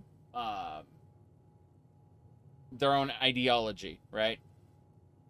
Said real good villains don't think they're villains, of course, but the idea of the idea of playing as the baddies and role playing a character as, you know, as quote unquote the baddies, yeah, like, I like that idea a lot. Again, I did a Thalmor character in Skyrim because it was fun.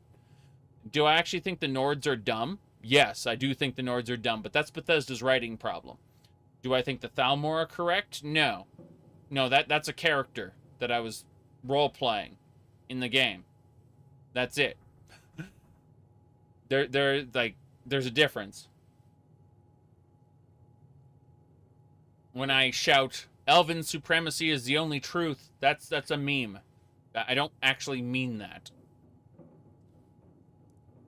And I don't think it's an allegory for anything in real life, despite Bethesda clearly trying to associate the Thalmor as what do you call them? As Nazis. Like the Thalmor are a stand-in. A low-grade stand-in for Nazis. And so I rustled a lot of feathers. Ruffled a lot of feathers when I when I did that run for like close to 700 hours, you know? But it's a character. I'm done with it, and I moved on to a Nord, you know?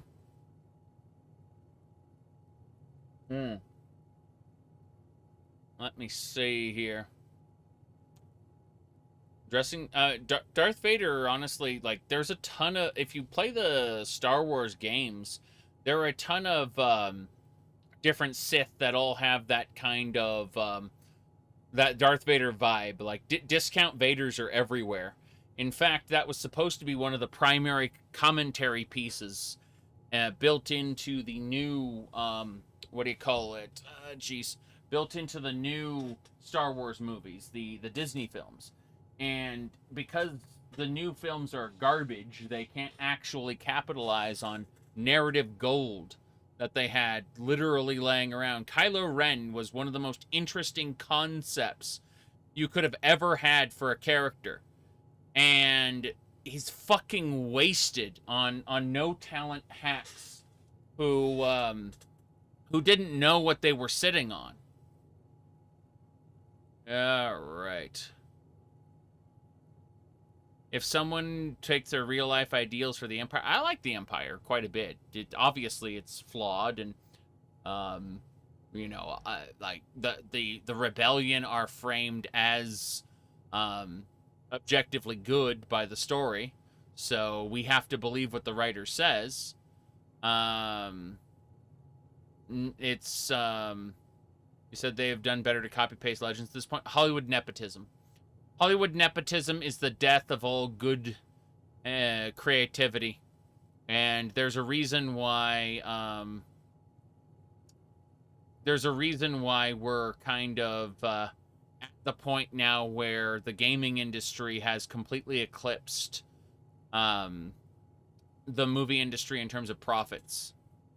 You know, we talk about how 2 movies this year have crossed the 1 billion mark.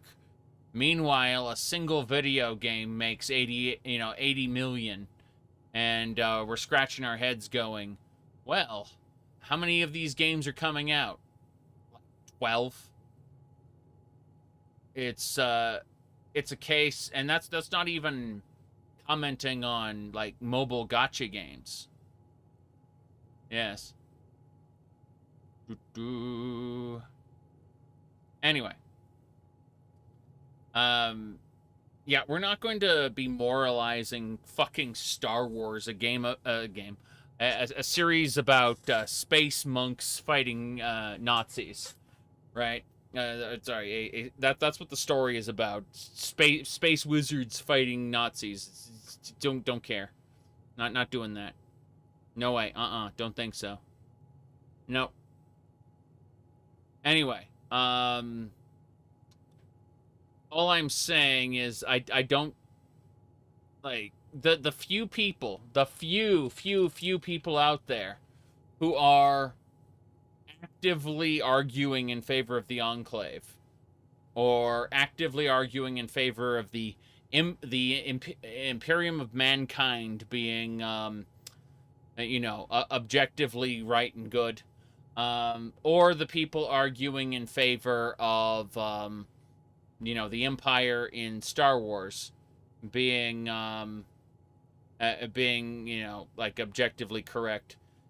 These people are either having a go at the internet, which is fun, Like it's you know, it's fun to sometimes espouse things that you know are stupid, or they're mentally unbalanced.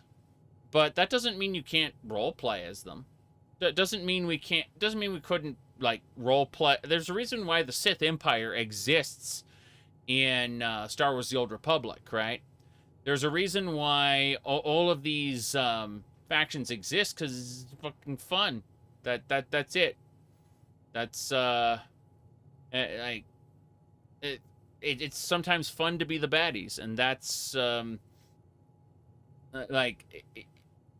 there are people who will very much they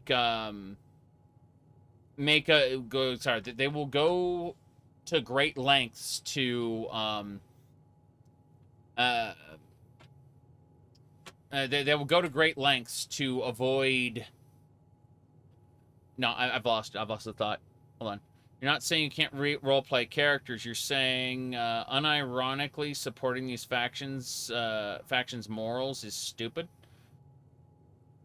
Yes, of course, but I mean that still won't stop me from, in the middle of my Skyrim playthrough, shouting "Elven supremacy is the only truth." Die, you filthy Nord. Of course, when I stop playing the game, I go back to saying, yeah, Bethesda really dropped the ball in the Thalmor. They're really terribly made. I think that it's just no, they're crazy people on the internet. You can't take every crazy person on the internet at face value. You'll be wasting your time. Speaking of wasting my time, let's see. Your racial traits are worse than my. Jeez, I'm thinking about yeah. They're bad because they're bad. Yes. I mean, the Enclave are evil, so obviously we're going to go ahead and be evil too for fun. Robin Hood, Prince of Thieves, the Sheriff of Nottingham was the best character. I mean, yeah, fucking the Sheriff of Nottingham is a great example of lawful evil. Yes. Let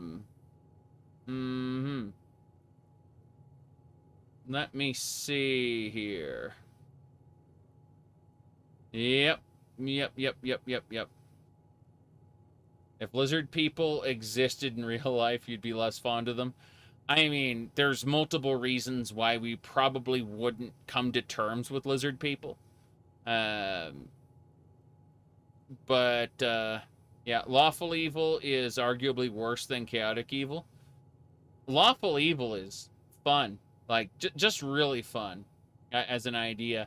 Unfortunately, the more they expand on Darth Vader, the more he kind of differs, like, the more he kind of peels away from the lawful evil, like, archetype. Already, like, Tarkin kind of fucked that up with his blowing up Alderaan, right? But, he only... Darth Vader was more interesting before they expanded on his backstory. Let's put it like that. Let me see here. But yes, Robin Hood, Prince of Thieves is good. Absolutely. Yeah. Let me see. Anyway. Never reveal the mystery. Well, I mean, mystery is one thing, but it's possible to ruin a story by over-explaining it. Yep. Okay. Stick, power armor, and guns for the Enclave? Yeah. Yeah, absolutely. Okay. Let's just nope with that, shall we? Yeah, it's, can't do that. Prefer Spaceballs over Star Wars? I mean, yeah, absolutely.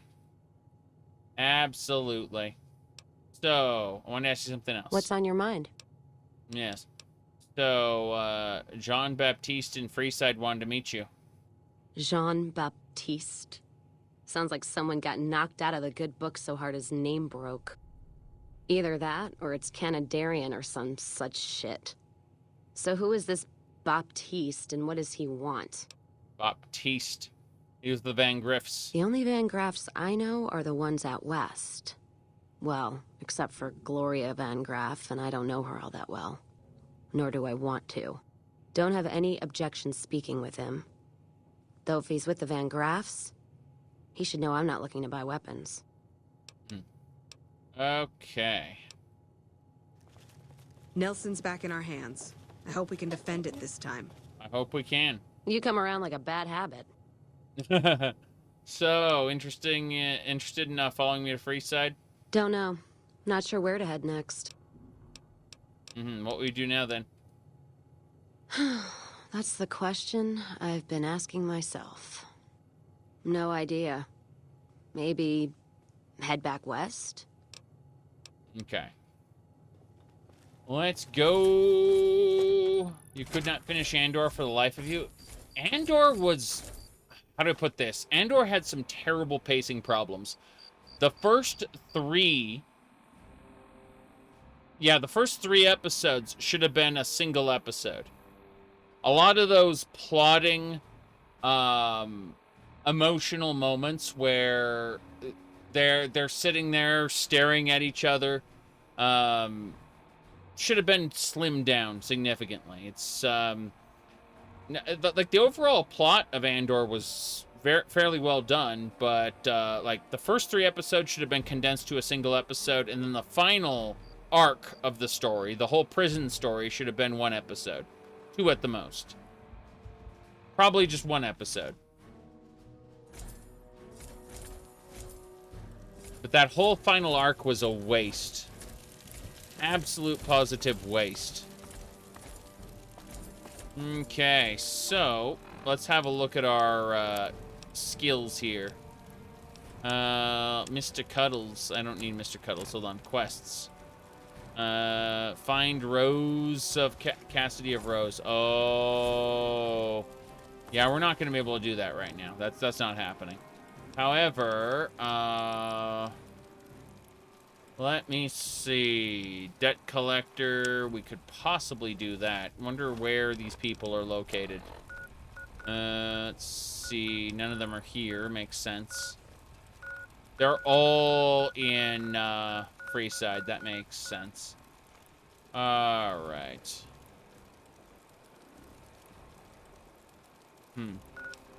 Okay, well, in that case, let's go back down to... you can depend on me. Alice, yep. The Crimson Caravan now owns Cassidy Caravans. Acquire the Gunrunners, secret manufacturer. I'm gonna just need stealth boys for that. Convince Henry Jameson to quit his position. Probably should do that. Probably convince this guy to quit his position with the company. Let's have a look, see. Alright. Remove that. Looks like both of these objectives are in the Crimson Caravan Company area. That's fine. Yeah, that's good. We're going. We're traveling. Yep. There's nothing we need to do over here. We are A-okay. Let's see. Even before the Kenobi series, like they really, like, how to put this? Rebels and Resistance were terrible.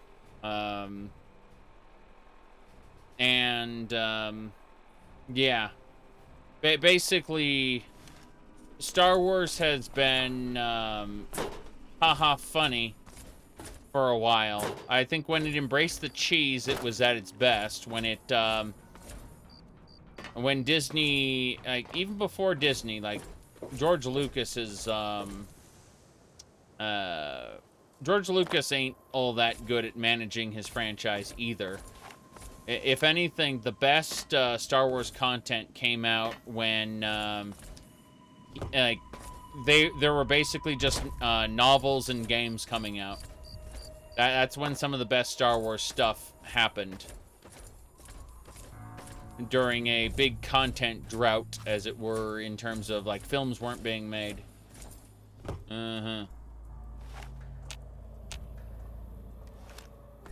I have a very low tolerance for terrible main characters when it comes to, like, Rebels had some interesting scenes. Like, it had some cool moments. But it is, overall, I found the characters insufferable. Your favorite Star Wars thing was the Clone Wars TV show. Which one? The one by the creator of Samurai Jack, or the CG show they made later? Lester. Interesting. Sunset Sarsaparillas. Don't remember this place.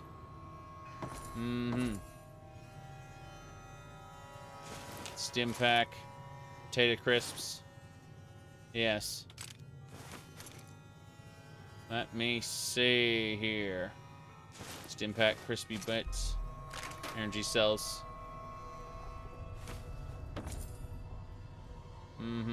Okay.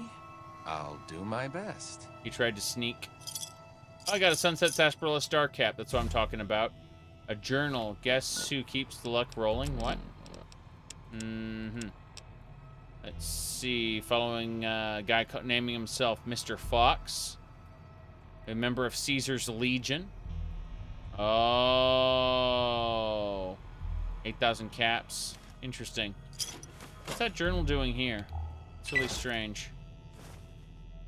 I don't know. Okay. Lawrence Schick. Yeah, Lawrence Schick is a mountain of a man. I kind of made fun of him back in the past when he was doing marketing, but I didn't know at the time that the Elder Scrolls Online team wasn't using his writing. They basically just had him bandage problems. It turns out this guy is responsible for tons and tons of great D&D stuff over the years. And when they brought him in for Elder Scrolls Online, they presented Lawrence Schick as a quote-unquote lore master, a guy who's going to keep the lore consistent, right? But in reality, they had him write some lore books to explain some design decisions, and they had him go on a show and talk about stuff. In other words, like, well, what about the quests in the game? Those were done by the level designers. The people designing the zones also did the quests. In other words, he wasn't consulted for the entire base game. They started, the quote-unquote writers started communicating with the level designers after the game released to bad reception. And the game's quote-unquote redemption story was its DLCs, its post-launch DLCs, which he apparently worked on Thieves Guild, Dark Brotherhood, and Orsinium, which goes a long way to explaining why those are so much better. Then they apparently went back to their usual bullshit for what do you call it? The future DLCs after that. So yeah, like, Lawrence Schick ain't a bad guy. He turns out he's really good at what he does, and he likes to, do fun little presentations, and that's what they what they mostly had him on for. That was the majority of his of what he did with those fun little presentations, where he sat and did videos. But no, it turned out the base game of ESO didn't use his writing except in a few lore books. One of the lead designers on ESO did a live stream in which he was taking questions, and one of those questions was, you know, was who made the quests in the base game, and it was the level designers. So no, Lawrence Schick is a good guy. It turns out it's just they weren't using his stuff at all. Yeah. Okay, grab yeast, cram. Yep. Bottle cap, dirty water, cigarettes. I think we're done here. Yep, never mind. Gumdrops, mac and cheese. It's weird. It feels like there should be more in this place, and I just don't see it. Oh well, let's go. Wait, what? Excuse me, Mr. Powder Gang. I don't like your dynamite.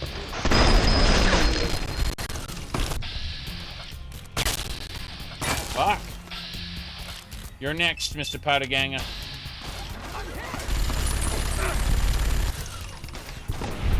We got him. Cool. Zenimax is the bad guy. Well, I mean, they were just copying Bethesda's style. Remember, Bethesda, like Todd Howard flat out says, our designers are our writers. So at the end of the day, they were just following in the footsteps of their people, you know? Their progenitors. It makes a lot of sense when you think about it. Okay, let's combine these grenade rifles. Knives.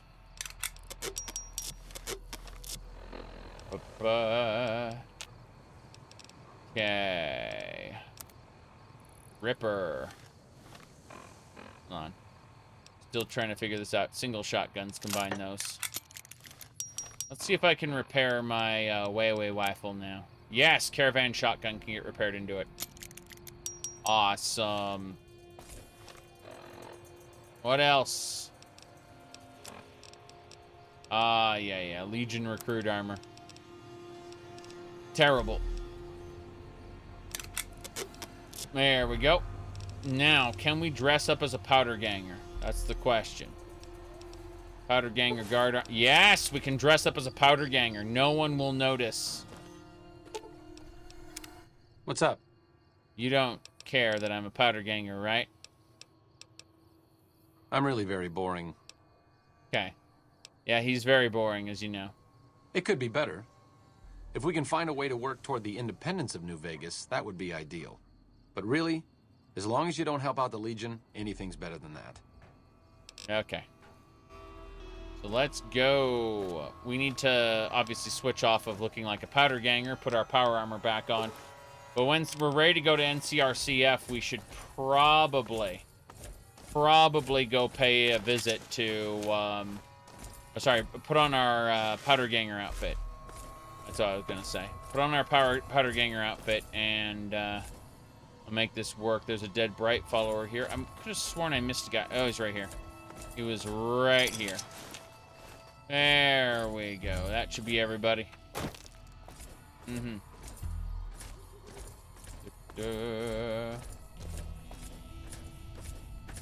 Okay, so I've said this a few times, but I'd like to repeat myself really quick. Hold on. It's hold on.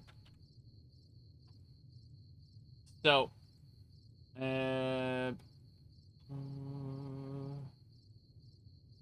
trying to find a the particular meme there. Should be there. Was cool. I got it. So, as I was saying, I'm gonna save this image. I have to put this image up here, then click save. Okay. So if I hit that, all right. So Star Wars. Jar Jar Abrams That's that is the guy. Made a worse version of episode 4 that destroyed several characters' arcs. Okay? He's proven unwilling to be creative or try anything new, right? Then, a not very good filmmaker came in the middle, Rian Johnson. And unlike Jar Jar, Rian Johnson tried to do something new. What he did was bad. It wasn't a good movie he made, but unlike Jar Jar Abrams, he tried to do something new. Again, the result was not good. He made a bad movie, but unlike JJ, he tried. Then JJ went back and just kind of vomited a bunch of member berries all over the place as a third movie. Yes. Yay.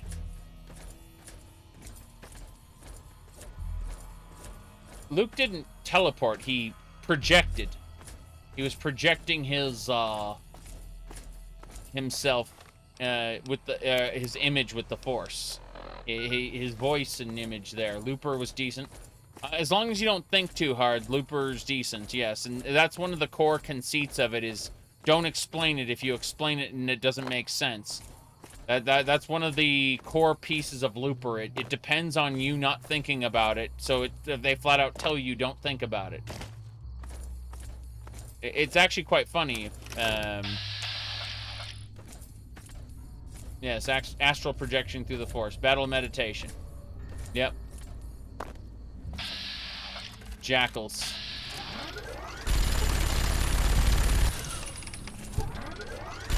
He's coming at me with a tire iron. Yep. Honestly, George Lucas's original story treatment called for a washed-up Luke Skywalker to have a former student, an aspiring Jedi, come to him and convince him to become a hero again. That was in George Lucas's story treatment that they didn't use most of.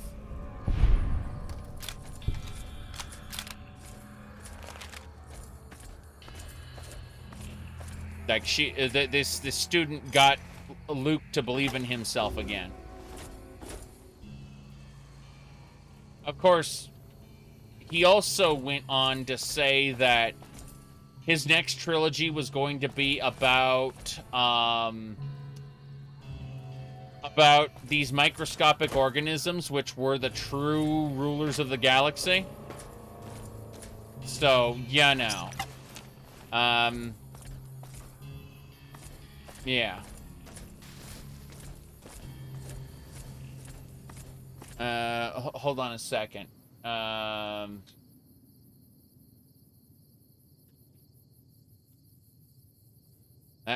trying to pull up the exact the exact part because someone asked about a particular thing, so give me a sec. Okay. It's around here somewhere. But almost there. Hold on. Okay. I'm looking for the actual moment. Ah, here we go. Okay. So you were asking about Lando in the new Star Wars movie. I'll pull it up for you, okay? I'll pull it up for you. Here we go. Hold on. Here it is. Surprise, surprise, I'm Lando in disguise. There you go. See, that's all you need to know. Right there. Okay. One more time for anyone who missed it, okay? Here you go. Surprise, surprise, I'm Lando in disguise. There you go. Okay. Now. Just a second.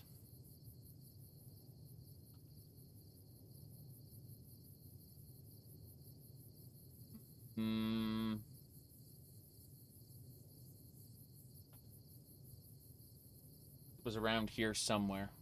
I'm looking for it. It's gonna take me a minute.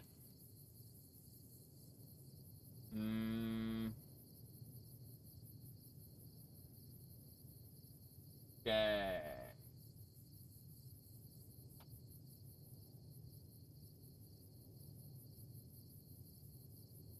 No, not what I was looking for. What a shame.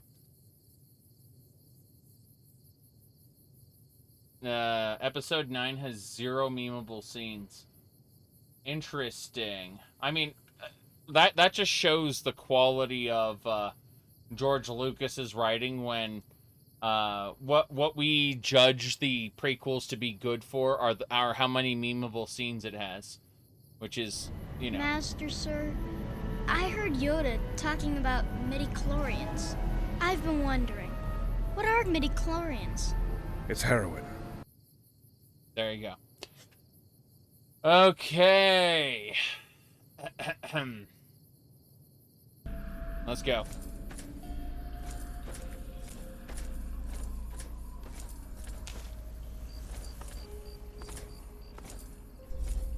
Yep, we're going.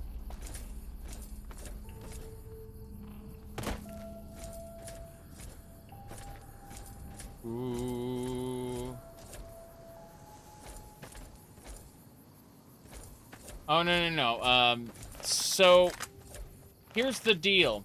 Catherine Kennedy has been promoted out of creative decision-making. You see, Favreau, or whatever the fuck his name is, has been promoted to creative lead.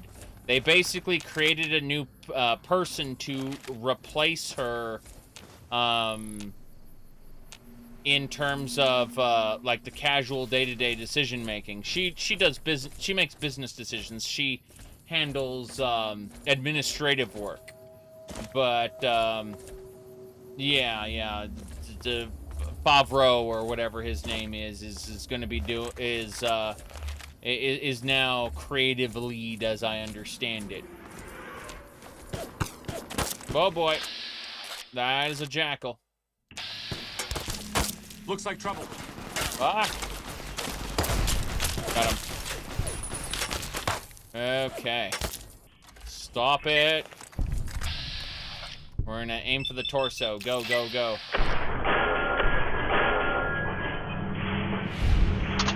See, there's such a thing as politics that kind of prevent someone from just being unilaterally gotten rid of. In fact, get this, it's actually one of our quests right now. So, you see this guy right here? Down here, convince Henry Jameson to quit his position. They can't fire him due to political reasons, right? The idea is his family, the Jameson family, is too well connected, right? They're big movers and shakers, so she can't fire this guy. So we're supposed to convince him to quit because we can't fire him. See, that's what happens in industries very often. Now, I personally, we've never heard the name Kennedy before, have we? I like that. That's not like a famous family or anything like that. There's no weight behind that family. Is there? No way. No way. Sure. Just don't treat me like a pack Brahmin, okay? Okay. Yeah. Okay. Let me figure out what the hell we're gonna do. I'm not saying anything. I'm making a broad suggestion, and you can, come to your own conclusions regarding it. maybe it's a whole lot of nothing. I'll be happy if it's a whole lot of nothing. I'm just saying that, whoop, metal armor. We just repaired our power armor. Excellent. Roving trader hat? Yes.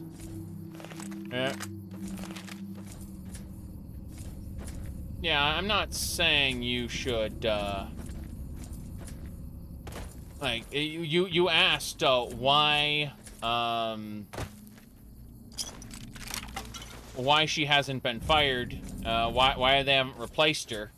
It's probably politics, most likely. Like there's probably some kind of money or agreements behind it that prevent that from happening. So instead, she's been promoted, and someone has basically been brought in to replace her on the decision-making tree when it comes to creative aspects. Which, why should she be? Why should she? Yeah, she's a hate sink. That's correct. I mean, if you have an icon to take people's hate for you, you know, it's like, why not capitalize on it?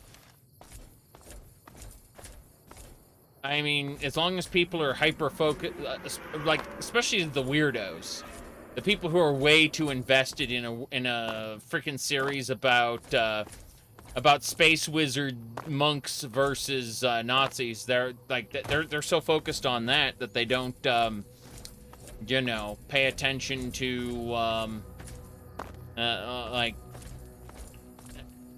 you know, everything else that's going on at Disney. It's Disney is in trouble, by the way, right now. Like that, the entire Hollywood film industry, Disney included, is having some serious trouble. Their plans for what do you call it? Yeah, their plans are. Yeah, I'm getting distracted by all the everything around here. Their plans for movies have basically been derailed, and they had to, like, rethink everything from scratch. But their movies are making less and less money all the time. Okay. We're gonna go ahead and get all our stuff. Hey, I need your stuff. Sure. Just don't treat me like a pack Brahmin, okay? Oh, yeah. Pack Brahmin, sure. Grabbing all everything. Fine. I need your roving trader everything. Let's give him a single item. Let's go with the pain spike armor. He's got pain spike? Pain spike. There we go. You can have one of those. There we go. Yes. The producer. Good. That she's not related to the family. Cool. I'm glad to hear that. I'm really glad to hear that she's not related at all, because I just heard the name. I did absolutely zero research. So, thank you for informing me. That's awesome to hear. Now, aside from that, though, it's still possible that there are deals in place, and or when you say political family, that doesn't exclude what we refer to as office politics or local politics, okay? So, there still might be, we're not talking about, like, American politics, but rather more yeah, she's connected in Hollywood, exactly, so... What I'm saying is there may be absolute reasons why, even if she's underperforming or, like, just failing at her job, they would rather bring other people in to do pieces of her job for her, and kind of pivot her her responsibilities rather than get rid of her. There's several major possibilities. We're just rambling people on the internet, okay? There's but it's good to hear that she's not a part of the family I was thinking of. Thank you for clearing that up. I appreciate it. And I completely believe you without checking research on that, by the way. Because that sounds about right, to be honest. It jives with other things that I've heard. Yes.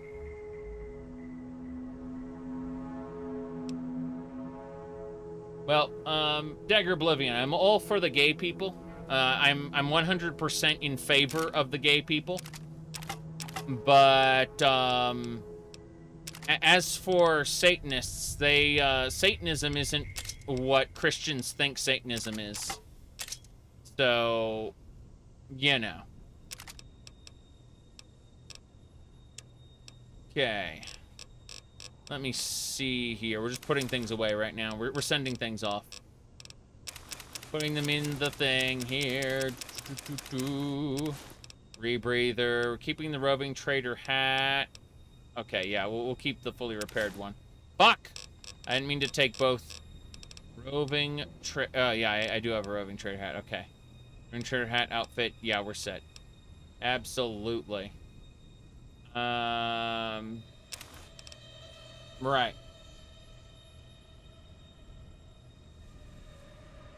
Yep. Okay.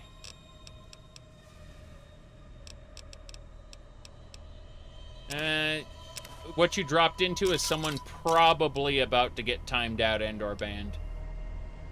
If they push things a little too far.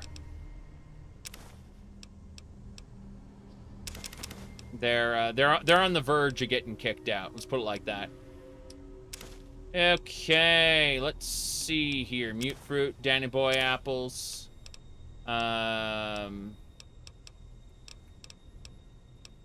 Gecko meat, gumdrops.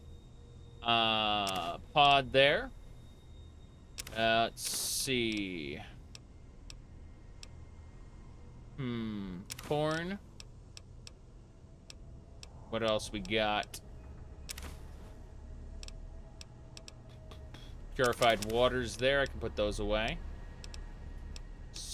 Put the I'm just sending things off to Novak so that I can I don't have to deal with the shenanigans right now. Okay, here's the yeast wrench, wonder glue, scrap metal, electronics, a few pre-war books. Yeah, the Pony Express was a lovely addition. Fallout 3 didn't have these originally. The fact that TTW has these in the Capital Wasteland because, you know, it's TTW. But original Fallout 3 did not have these. You very much had to manage your junk 100% of the time. It was either on you or in certain containers that you hoped were safe. Okay, that should do it. Yeah, I don't see any other problems. Just double checking. No, we're set on that. Set on that.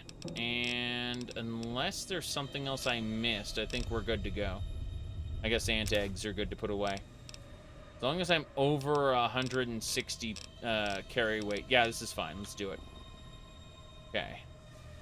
Yeah, we're set. We shipped everything off to Novak. That is awesome. Alright. We made our discussion with her, so we need to go back down here. We'll save over this one. Avenger. Now, what was I saying? Oh, yeah. So, no, Hollywood's main problem is nepotism. That is the... Oh, delivery order. Interesting. We got one of the Mojave Express delivery orders. What was I saying, though? Yeah, so... Nepotism is, preventing good and, upcoming ideas from, finding their way into, whoop. Hold on, gotta be careful. He said same with actors? Yeah, well, especially with writers, but, like, script writers specifically, is a lot of who you know. But, it's interesting because, like, Hollywood is trying to,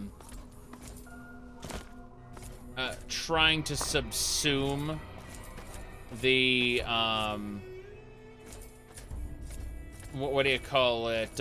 Like the YouTube and just online space in general. It's why we're seeing more and more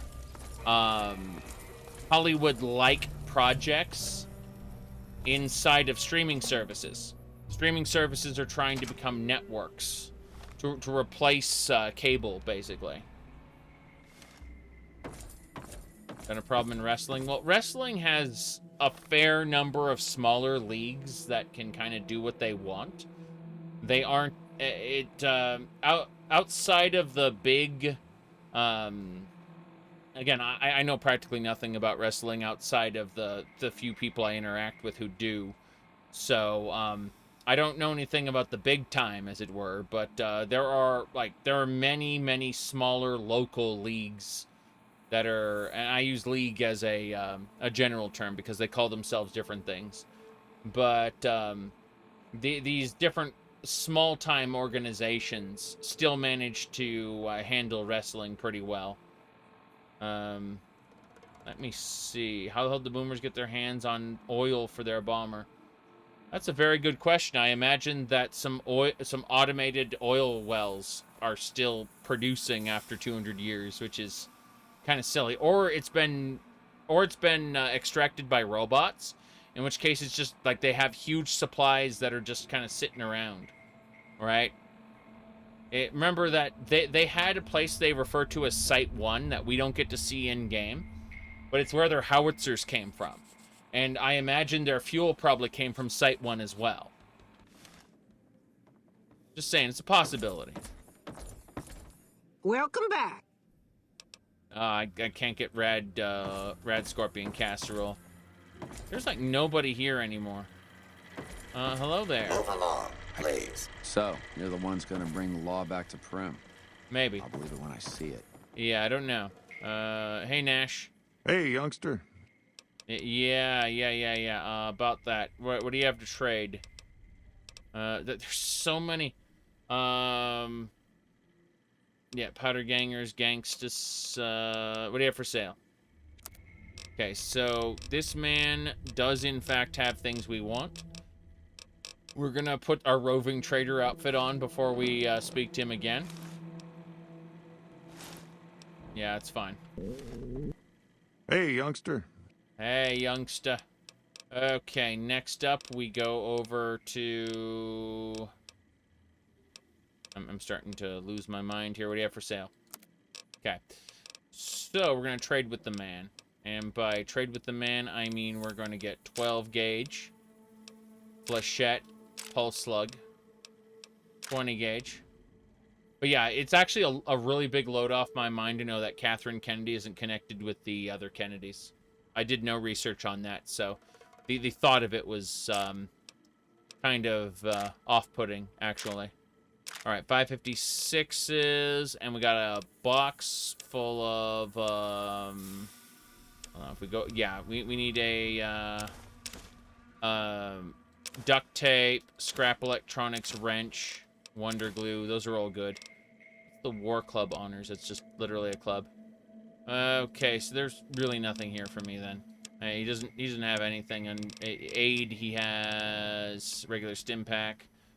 Salesman weekly for barter. I don't think so. I don't know. Yeah. So we're good on this point. We just have to kind of figure out if there's anything else. I don't think so. We'll just pay him in caps. Fuck it. Yep. Another satisfied customer. Good. So, that should do it. Hey there. That's good to know.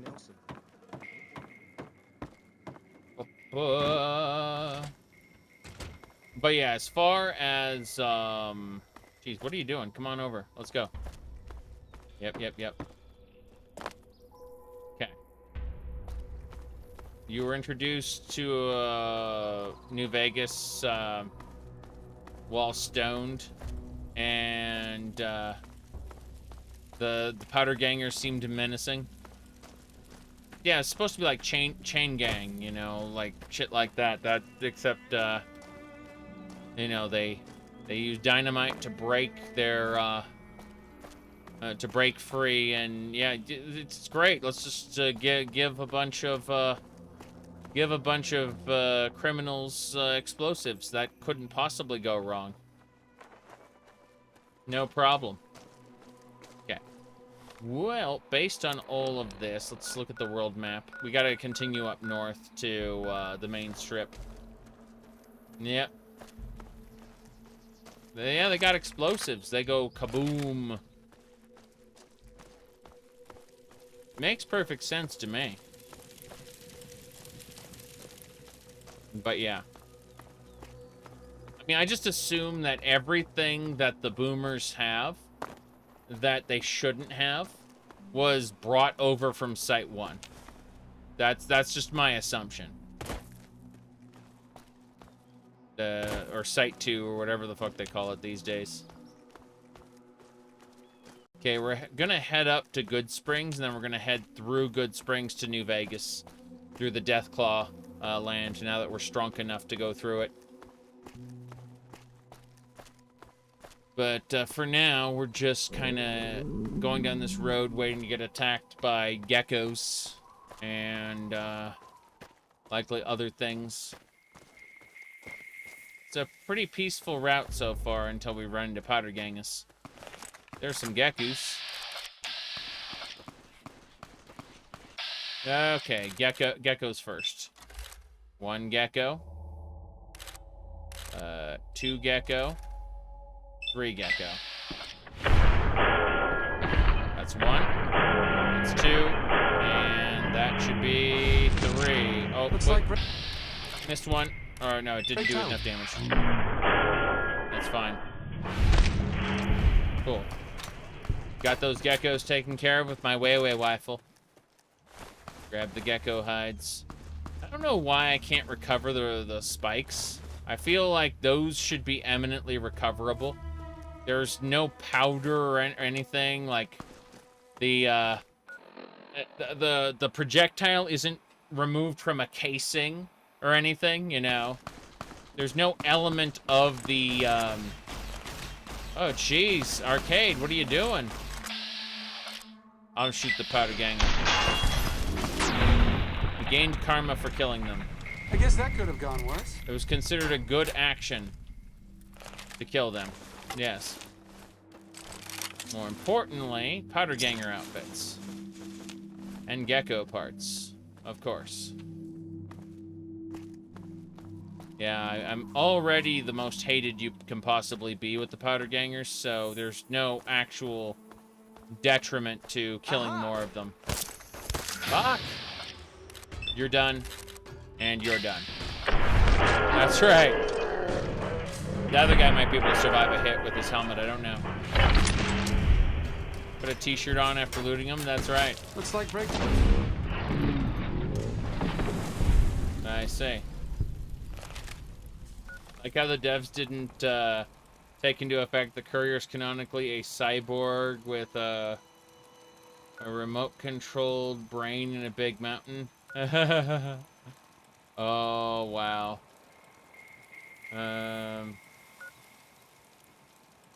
Worse than house.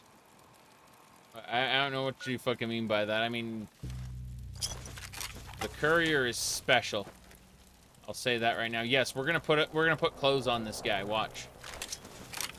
Ta-da! You're now wearing more than you were before. Reminds me of skimpy armor mods and how hilarious it is when you loot them, they get more clothing, not less. Let me see here. You can choose to have your brain reinserted. Okay. Yeah, I don't know anything about that. Okay, what do we got? Rad-X noodles. Sure. Caravan crates. No, I think we're set. I think we're good to go. Let's get on up to Good Springs, assuming there are no more powder gangers that want to kill me. We've been killing quite a few powder gangers so far. Oh, there's more. Yep, there's a powder ganger. And there's another powder ganger.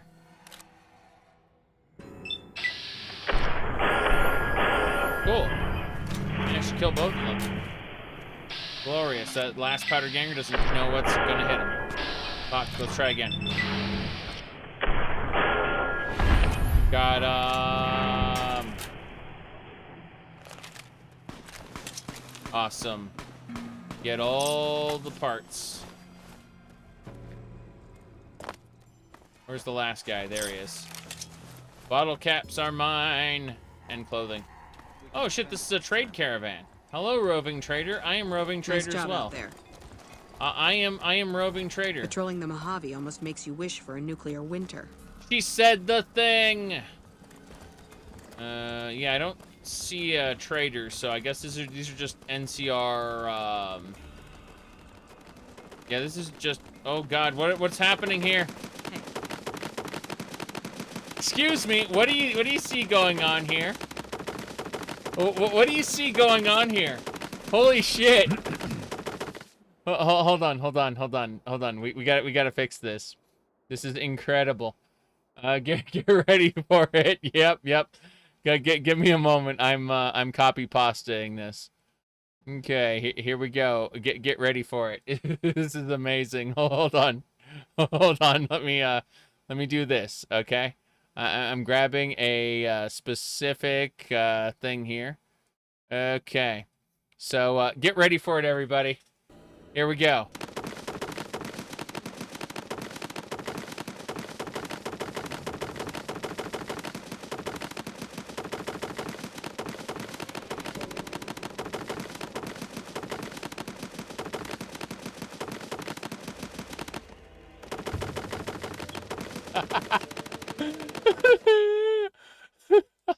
Holy shit.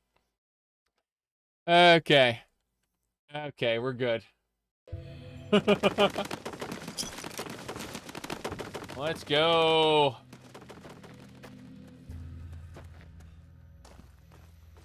Yeah, that powder gang.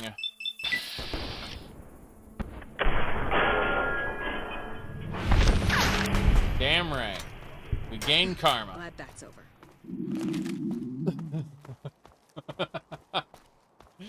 Oh, jeez. Got powder gangers dead. Crimson Caravan Guard is dead. There's another powder ganger.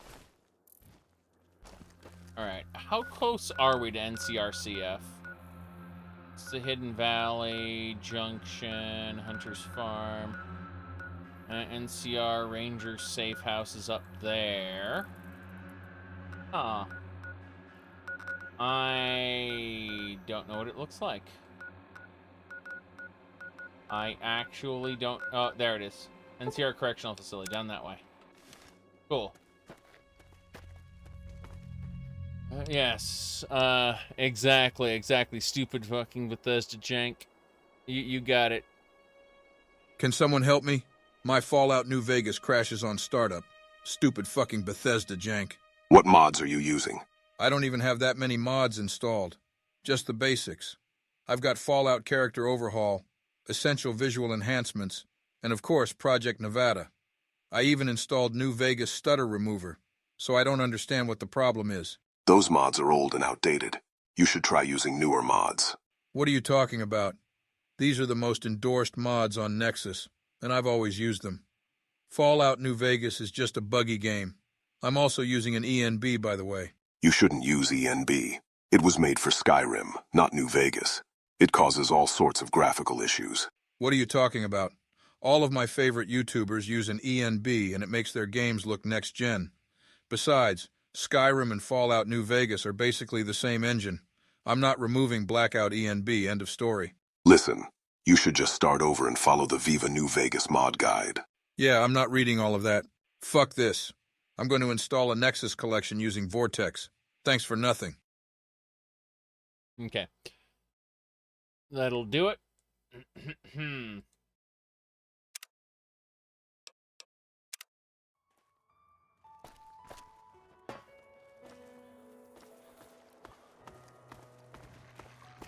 Hello there. It's Mars the Mute with Phobos and Deimos.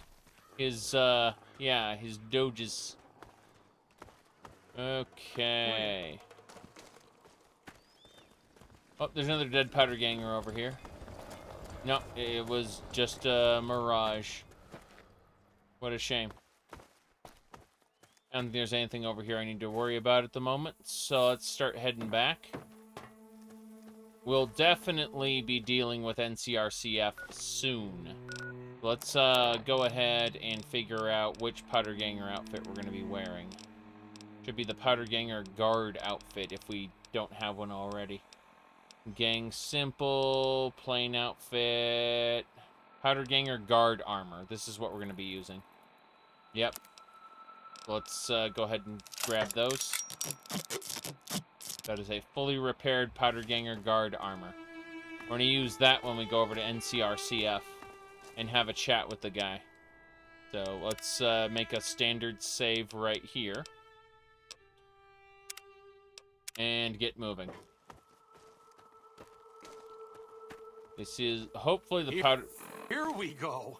Here we go. Oh, shit. Never mind.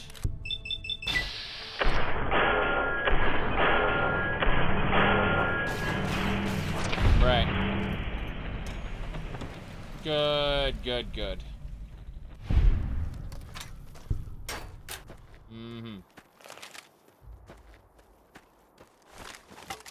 Moving along. Okay.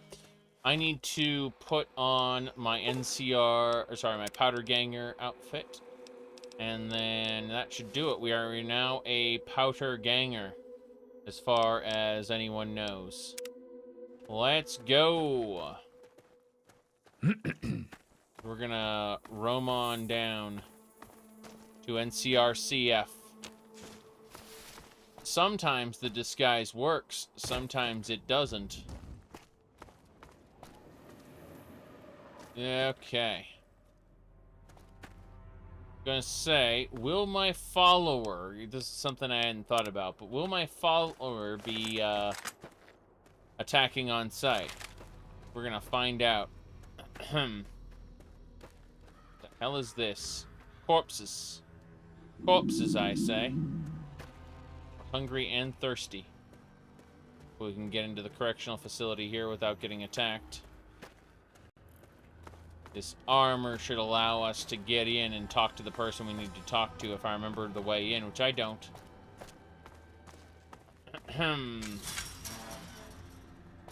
Yep. NCR Correctional Facility.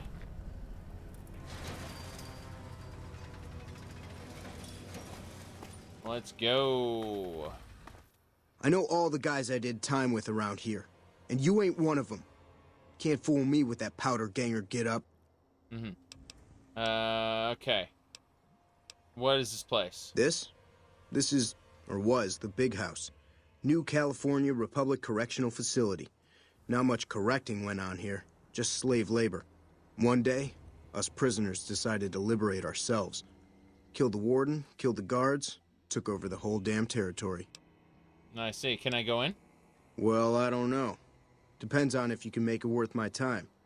100 caps sounds right to me. Here's the caps. All right, you can go on in. Can't guarantee your safety, though. Just saying. Okay, goodbye. Visiting. At least they don't see me, because... You eyeballing me? No, I'm not eyeballing you. But I'd like to talk to Mr. Myers here. Didn't know anyone would willingly walk into this place. Not unless they were looking for trouble. What's your story? Yeah, if I take off my outfit, they'll suddenly realize that I am vilified. Like, I have a disguise on right now.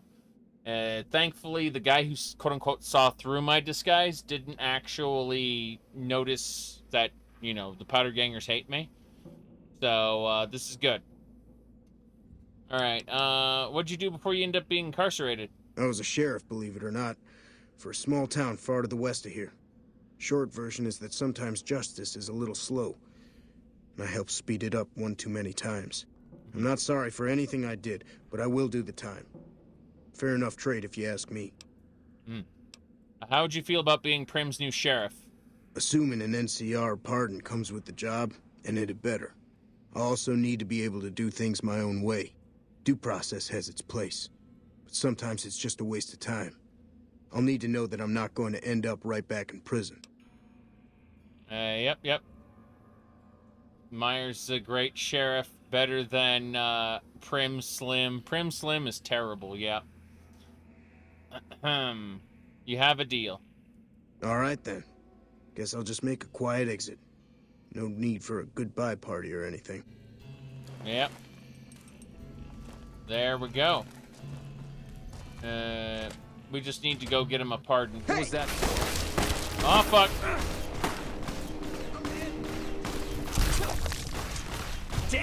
No! No? Come. No! Murderer? Murderer? Damn, they saw through my disguise. What a shame. I didn't want to have to kill everyone here.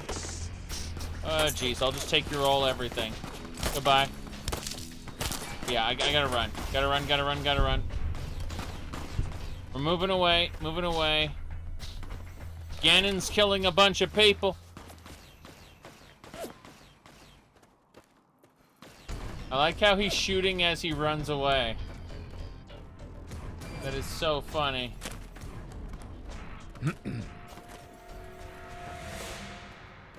As he runs away backwards.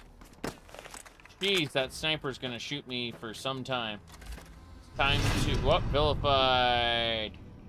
We've become vilified by the community. What a shame.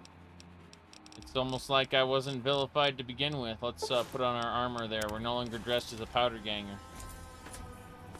Well, I don't need to sneak in again, considering I did my job, which, as long as the guy isn't dead, we should be fine. Yep, former sheriff. Beagle wants a new Primm sheriff, which we gotta go talk to Beagle about getting a pardon. Yep.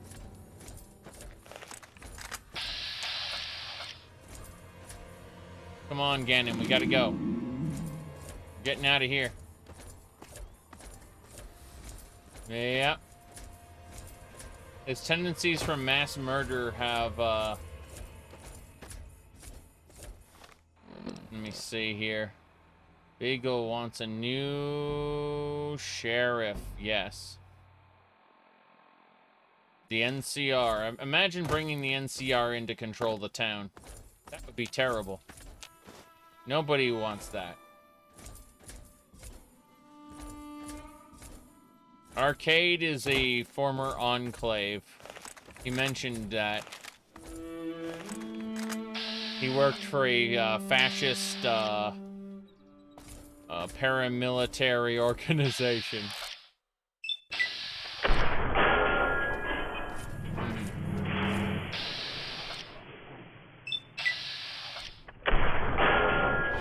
Got him. Fly down. What are you guys doing hanging around here? That's Mars, Phobos, and Deimos over there. Always interesting to see super mutants in New Vegas, though.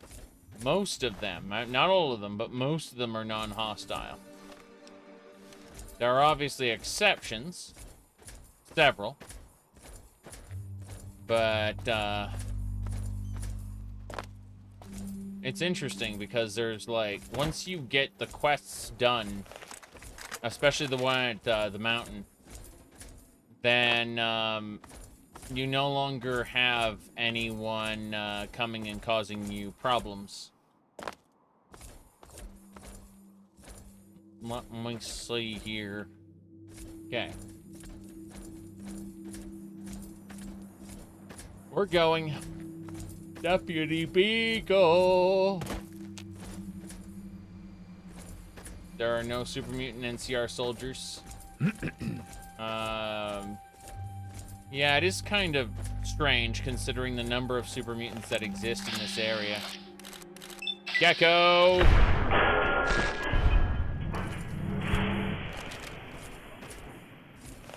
No, like, there are tons of super mutants in this game. In Fallout 2, I believe there were, like, just a couple. Like, one was a merchant. they're basically like they were dying people, right? So it made a lot of sense that you know, that the ones that could survive kind of integrated, but I guess that they're still. This is like an in between between Fallout 1 and Fallout 3. Sorry, between Fallout 2 and 3, I suppose. Because there's definitely a lot of hostile super mutants before you get to the mountain and solve that little situation. But, yeah. I wish they had the outfits for the super mutants. Yeah. They all look like barbarians, and it's very silly. It's like repurposed pieces of scrap on their bodies. It would have been cool for someone to actually go and start, you know, making outfits for the super mutants. It's like, no, this person actually makes and sells outfits for them. There are enough of them around that they make money off that.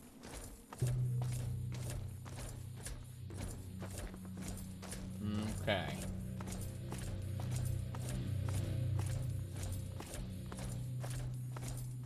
Let's go. We need to make sure this guy gets his pardon. We're going to talk to the NCR on his behalf. First recon's at Camp Forlorn Hope. Now we've got a chance to hold it. Yep, we do. Yeah? Yeah. Hold on. Primm is in dire need of real law. We know Primm is a great strategic point, and we aren't blind to the needs of the town, but we're barely holding our own against the powder gangers. We don't have the guns or the personnel needed to carry out our mission, much less take on defending this town as well. You need, what do you need to take over protecting? Nah. I was hoping you'd get an NCR Nelson's pardon. back in our hands. I hope we can defend it this time. Okay, we're leaving.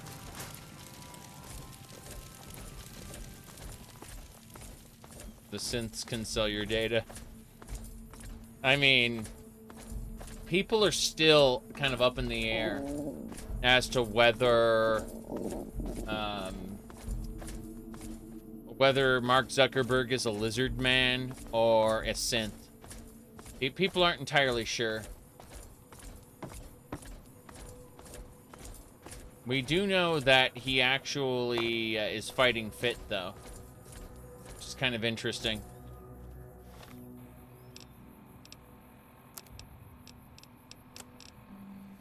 Yeah.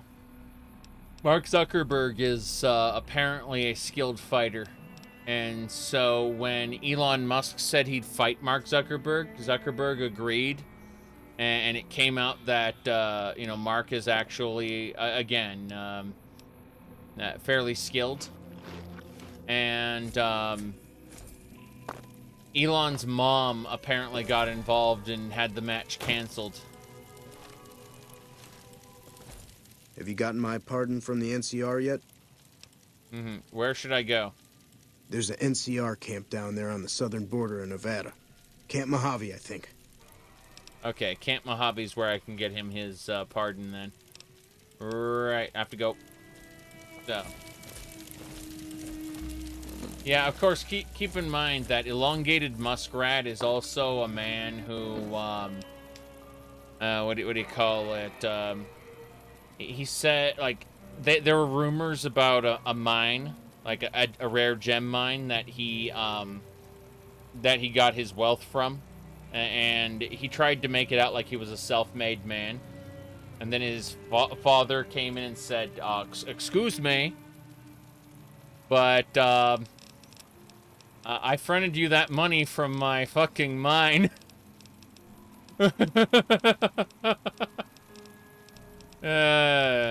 Anyway, permanent unarmed. But can you believe being so detached from your family that you could say things like that without gauging your family's reaction first? It's fucking nuts. Like, I don't know. Like, the man has some serious issues. Okay.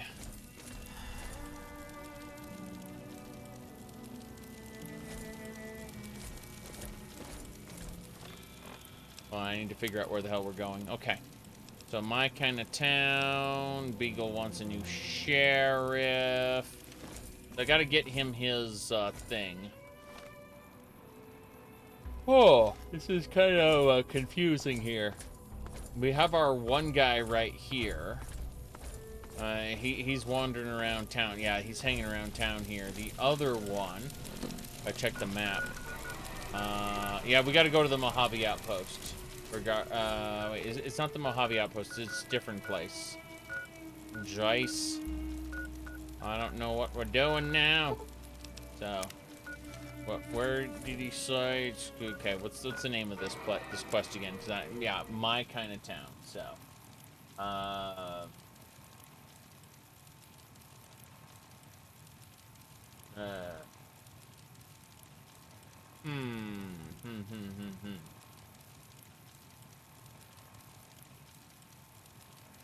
Yep. I don't know. So, yeah.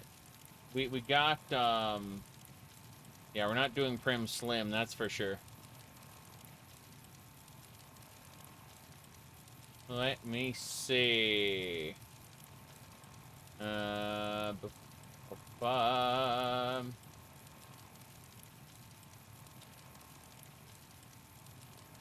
Trying to remember what we're doing here. Okay, it is the Mojave Outpost. Okay. I was very confused. So, I've confirmed it.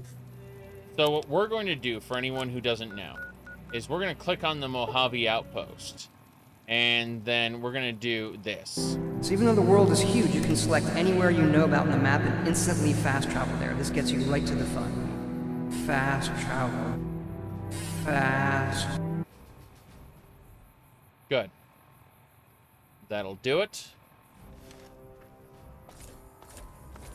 Onwards.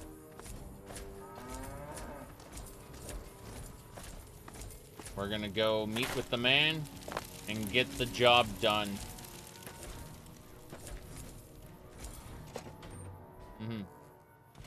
We won't go quietly. The Legion can count on that.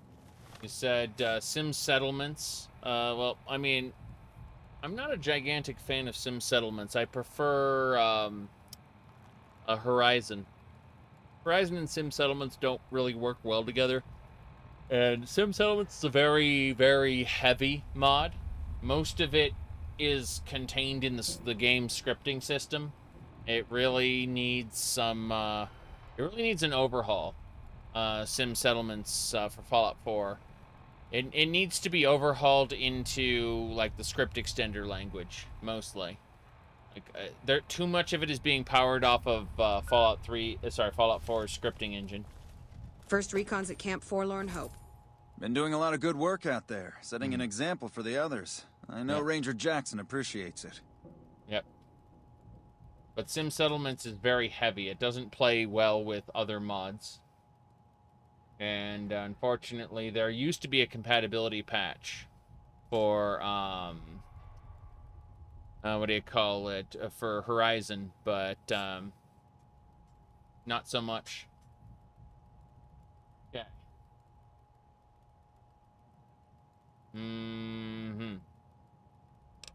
Right. Are you talking about Sim Settlements Conqueror, which is completely different from regular Sim Settlements? They are functionally different mods. Okay. I'd like to talk to you about Primm. Primm? Hayes units is stationed up there. We're having problems with some of the NCRCF convicts. What can I help you with? One of the convicts from NCRCF is looking for a pardon so he can protect Primm. One of the powder gangers? They've been nothing but trouble for us. Why would we want one of them anywhere in an official capacity? His sentence was almost up, and he isn't tied to the powder gangers. All right. If his sentence was closing up, I can see about getting him pardoned. Primm is important to our trade up from California, so having someone there who owes us a favor, that couldn't hurt. You said you can't wait to see if they finally got rid of the Papyrus virtual machine for Starfield. Yeah. I imagine the 255 mod limit won't be too much of a problem if they contain the Creation Club or something like it. People will piggyback on that system using the script extender. But yeah, as far as Starfield goes, I really do hope people kind of move wait, what was it? Who else made their supply lines look like a spider web into Bunker Hill? I mean, that's true. That's true. Now we've got a chance to hold it. Surely Starfield is 32-bit. Glorious. Okay.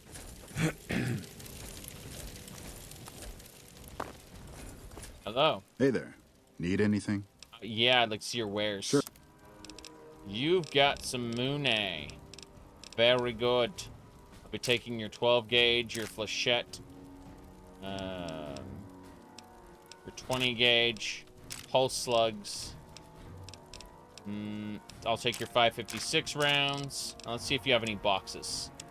This guy may have a box for us. Let's find out. Yep, 556 surplus. That's what I'm talking about. I'll take your bobby pins as well. Duct tape, scrap electronics, that's all good. Glad we managed to make a sale here. Oh boy. The 9mm pistols, we can sell those to him. Along with the varmint rifles. Perfect. Now he's paying me. That's great. See if we can get a few more caps out of this. I didn't put my roving trader outfit on for this. What a shame. Oh well, too bad. Thanks. Goodbye. Said in before Starfield has loot boxes with item rarities. No. But it's confirmed Starfield has tiered legendaries. Tiered legendaries. In other words, like Fallout 76's style of like a 1-star legendary versus a 2-star legendary versus a 5-star legendary, those made it into Starfield, according to some quick screenshot snipes of the trailer. Yep. Let me see here.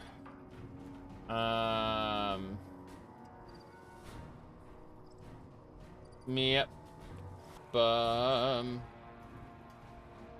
I'm still looking. Hold on. Okay, so yeah.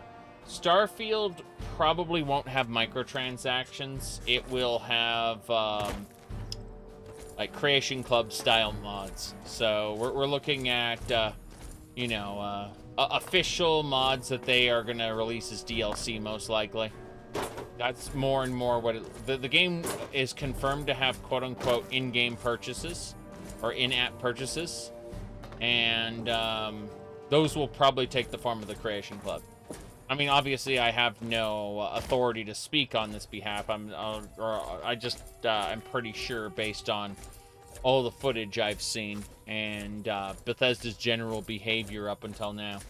However, Microsoft doesn't really want a whole lot of information about Starfield coming out until the game is basically out. They're afraid some people might get put off by it. That's how it seems anyway. Based on how the marketing has been going. It's very questionable. So, yeah. I'm not saying game will be bad, but I am saying that they've definitely got some questionable marketing they've been doing, which seems it appears like they've been hiding something. Don't know. You said the game will be meh. There's a distinct possibility. I mean, I've enjoyed Fallout 4 more than most people who are quote-unquote Bethesda critical have. Keep that in mind. If the game manages to be Fallout 4 in space with some, like, really, really light Elite Dangerous style combat, I'll consider that a win. Like, yeah. Just buy it used. That's what I assume people will do. People will buy it after the fact. A lot of people won't buy it on release at all, which is the smart thing to do, by the way. Don't buy something until after you've seen other people, Looks like trouble. Other people play it. That makes perfect sense. Yeah. Looks like trouble. I never recommend pre-ordering anything. Gone worse? You said Bethesda likes to forget they make RPGs? What do you mean? Bethesda hasn't, but Bethesda makes, action-adventure... Oh, Turbo, that's nice. They make action-adventure open-world games. If I can get a Fallout 4 out of them in space, I'll call it a win. Yep. So it looks like they have empty world syndrome. Dungeon will have 8 bandits, 6 bandits, and a dog. I don't know. Fallout 4 has had some pretty good dungeons. I've enjoyed Fallout 4's micro dungeons for the most part. I'm not confirming Starfield good game or Starfield bad game. I honestly think it's going to be more towards the bad, but I'm hoping it'll be good. And I'm going to buy it on release. And I say release, I don't mean... I'm not going to be buying the early access version of it. That just feels like a waste of money. Let all the other people play for the first, week and let the game get patched. Or at the least, we figure out what's horribly wrong with it. I'll buy it on actual release. There are a lot of people who... will be bustling to get that those day one views, because you bought early. Hey, check this out. I'm gonna drink water from the thing here. Yeah, like Cyberpunk at launch. Nice. Starfield is mediocre as long as the mod support is good. There'll be content for years. I mean, there's been content for years for Fallout 4, so yeah, I expect very much the same. I'm not overly concerned because chances are it's going to be a fun sandbox that I can do a little bit of dungeon crawling in. I'm not expecting a good story. I will take a good story if they want to give it to me, but I'm expecting a mediocre to bad story. All right. We got the sheriff his pardon, which is what we need. Yep. Game will have to be decent if they... Yeah, I was gonna say Bethesda has burned a lot of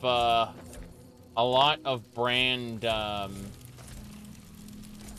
They've made a brand withdrawal with Fallout 76. Like, you see, when you make something good that meets expectations, you're making what's called a brand deposit, and people who will come to love and respect the brand treat it almost like a religion, right? And they will have faith in that brand.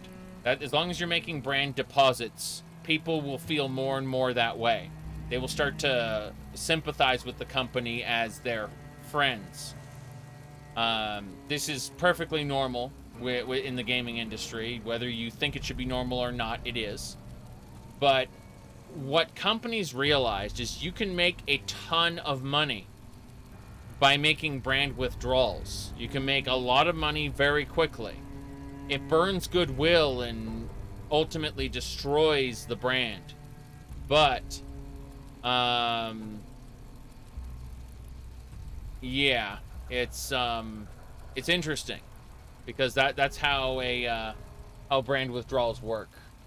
Brand deposits are how you get people into something, and brand withdrawals are how you make money rapidly off of that thing. Unfortunately, brand deposits take years to generate, and brand withdrawals burn that goodwill in a matter of weeks or months. So what happened was Fallout 76 was a brand withdrawal. There are people who legitimately like Fallout 76, and that's great. But to most fans who played it, they were burned. Period. Keep that in mind. Yes.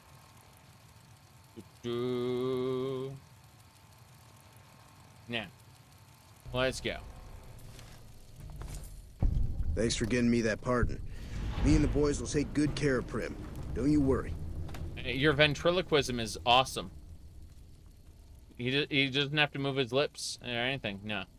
What happened in the prison? I understand that Cook was behind it all. I kept my head down the whole time. Didn't want any part of it. I stuck around, figuring the NCR would show up and put things back the way they were. No sense in making myself look guilty, right? Who's Cook? Some kind of anti-NCR rebel. Some people just don't like being pushed around and told what to do. Uh-huh. Cook? He went north with some of the other guys. Didn't say where. Didn't say why. All I know is he's got some kind of score to settle with the NCR. Who's in charge of the powder gangers? Right now, Eddie and his boys run the place. They've got the guns and the dynamite, so they call the shots. I see. Thank you. Watch yourself out there. That's it. He is now sheriff. Finally, Primm has sheriff. Oh, wow. Okay. Well, what else we got? Intercepts. Let's see. Trying to figure out what's where. I like how we have never found a home for Brian Wilkes in the Capital Wasteland. That's so funny. We're not going back to the Capital Wasteland at all until we've dealt with Benny, by the way. No returning there. That's really funny, though. Looking at all the different quests. It's amazing. Tenpenny Tower, Waters of Life. Replicate. Oh, yeah, remember the Replicated Man? Yeah, there's Tenpenny Tower, Stealing Independence, Rally's Raiders. Yep, all the other quests we did. It's amazing. We've done so much. Okay. Well, how old must we be now? Come to think of it. It's, the year is 81. I'm wondering what the year was when we started. Hold on. Let's make a save here. We're gonna make a save over this spot. Then we're gonna reload. Okay. So we scroll all the way down. And let's go Vault 101 entrance. Capital Wasteland. Okay, this is when we started. This is like an hour into the playthrough, okay? We're gonna reload. Back to the beginning, everyone.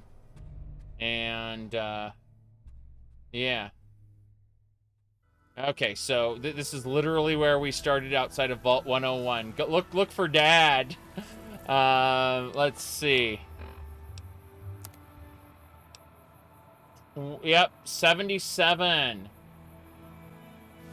So, it's been a little while since we started our amazing adventures. It's been a little while.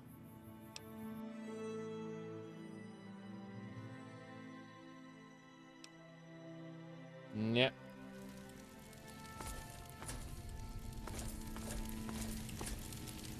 Honest Heart's Passage will take 6 months. Yeah, that sounds about right.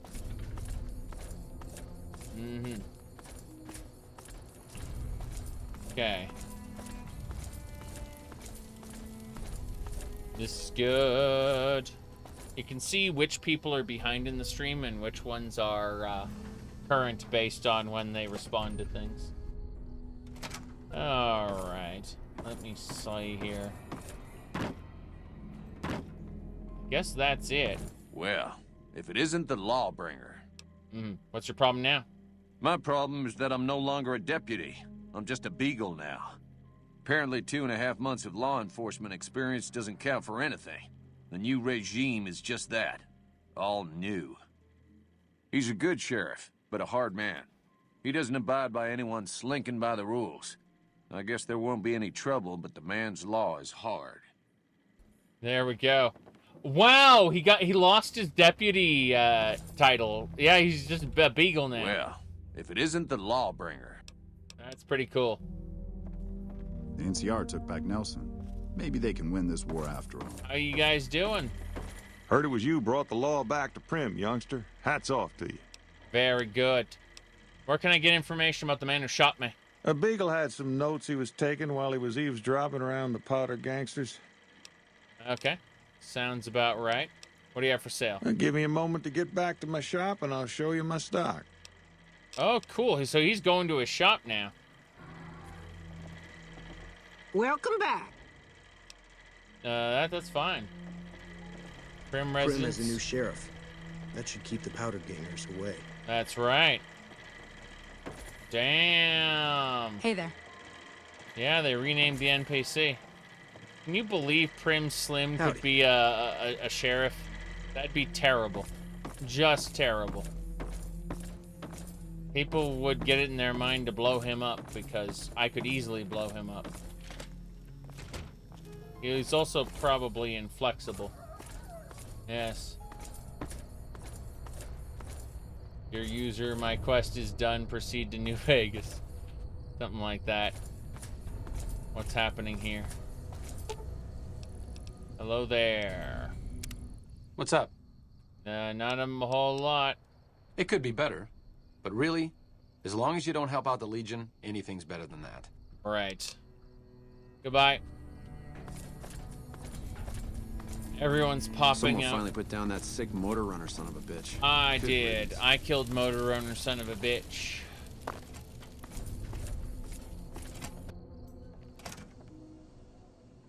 What's up? Hey there, youngster.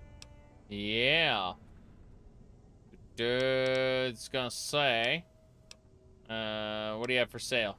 Things are pretty good with Myers watching over us. I can give you a little bit of a discount. Cool, I get a little bit of a discount. I don't really care about that. I just want to see if you have anything new, and the answer is you do not. I'll take your yucca fruit and your Brahmin steak. I guess that's about it. I'm looking at everything he has, and I'm not super impressed. The Programmer's Digest is nice. I'll take that just in case. Good. Another satisfied customer. Damn right. Okay. That should do it. Wow. I see. Well, that's fine.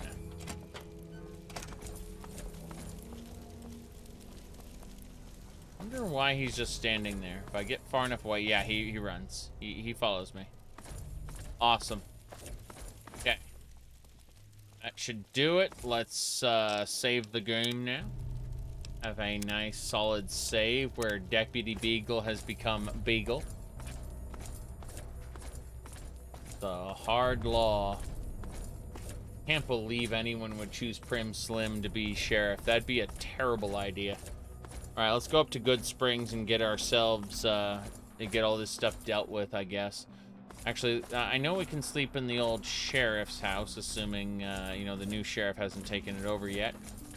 Next to the corpses. Yeah, the new sheriff just hangs around there. Check this shit out. Scanning. New sheriff. Cool. He has 0 damage threshold. Oh, this is Beagle's house now. Yeah, sleeping here would be illegal. It's an owned bed. It's Beagle's bed.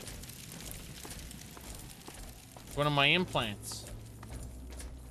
I can scan people to learn their details. Cyberware. I also have carry weight enhancers in my legs, and for my arms I got nanomachines, son. I repair damage. Yep. In fact, guess who can perform cybernetic surgery? What's up? This seems like a clean place to perform surgery. Let's do it. Easy as a heart transplant. There we go. As you can see, I've got my West Tech augmented reality scanner. So this is how I scan people. I got a voice modulator, which increases my barter and speech by 4. And I have an empathy synthesizer, which increases my charisma by 1. That's in my head. You can see I have these nanobotic weaves that use nanomachines to repair my arms if they're damaged. These are nanobots. Nanomachines, son. In both arms, yes. So if my arms break, they will repair themselves. Then, for my legs, you can see I've got a tread dampener, which increases sneak by 8. And I have a level 3 carry weight enhancer by 30. Same deal over here. We've got a kinetic accelerator, which increases my run speed by 10%.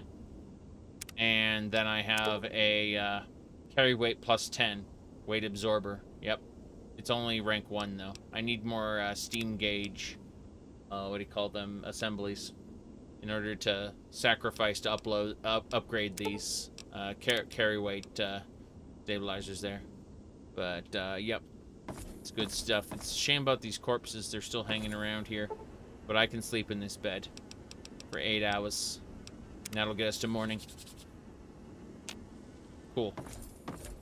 This place is terrible, by the way. Let's go. Am I gonna become Wilburger? Nah. I'm not as funny as Wilburger, and I never try to be.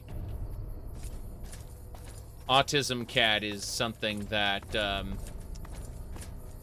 like, obviously the man puts together set pieces pretty well. Let's put it like that. Okay. Well, we're heading on over to Primm now. Primm. Good Springs. Good Springs. I've been to Primm several times. I've been to Vegas. I've been to Vegas many times from California, so I went through Primm many a time. Usually get gas there. It's cheaper than in Las Vegas.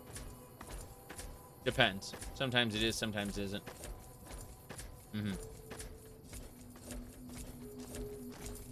Yeah, a feline, you say? Feline, really? I had no idea. Okay, so we're going to the north. We're heading to Good Springs. It's gonna happen. Absolutely. Now, let me see here. I have no idea what's gonna happen there. Never been to Vegas. I go to Vegas like once a year usually, sometimes twice. It's the de facto meeting spot for certain business interests I have, and I also use I also kind of make those like mini vacations, like 2 or 3 days. I just kind of will kick back and relax with the wife in our hotel room, or go visit some places. They've got some really good let's just say we use the word collectibles, but let's make no mistake, they're toy stores, right? They've got a couple really cool toy stores in Las Vegas. Let me see. Latest Final Fantasy had adult scenes. They got tired of being boy band. Well, remember that the people who made Final Fantasy 16 are not necessarily the people who were in charge of What's going on? Whoop, hold on, I gotta shoot this gecko in the head. Chase! All that was left was a bloody stain. What the hell? Oh my god. Oh my. I just shot the gecko and he's ceased to be. All that's left is a misaligned texture and blood. I don't know. The misaligned texture is a part of New Vegas, but yeah, I don't know what happened there. That was fucking nuts. All right. So yeah, the boy band memes, Final Fantasy 13, so yeah, it was Final Fantasy 13 Versus turned out to, like, Final Fantasy 15 was originally going to be Final Fantasy 13 Versus, and it turned out nothing like the original. Like break time's over. And the ending is absolutely nothing like it had built up to be. The ending came out of nowhere and was obviously a reference to the game that never was. Final Fantasy 13 Versus, I mean. Okay. We're still heading to Primm by way of all this nonsense. Would be fine. Grabbing a lot of loot from the wilderness. Then saw you can make crafting powder. Healing powder. Yes, healing powder. Okay. Should do it. When Diablo 3 literally had magic powder that you used to craft stuff. Gecko, do you choose to face me, or are you passive? Looks like break time's over. Damn, Arcade, you killing that gecko? I wasn't gonna kill the gecko, but Arcade decided he had to. That was it. It was over after that. Pull out our other shotgun. Got 1,000 shots with this damn thing. Hold on. Slugs, pulse slugs. Yeah, we're set. The gecko was cute and it wasn't attacking me.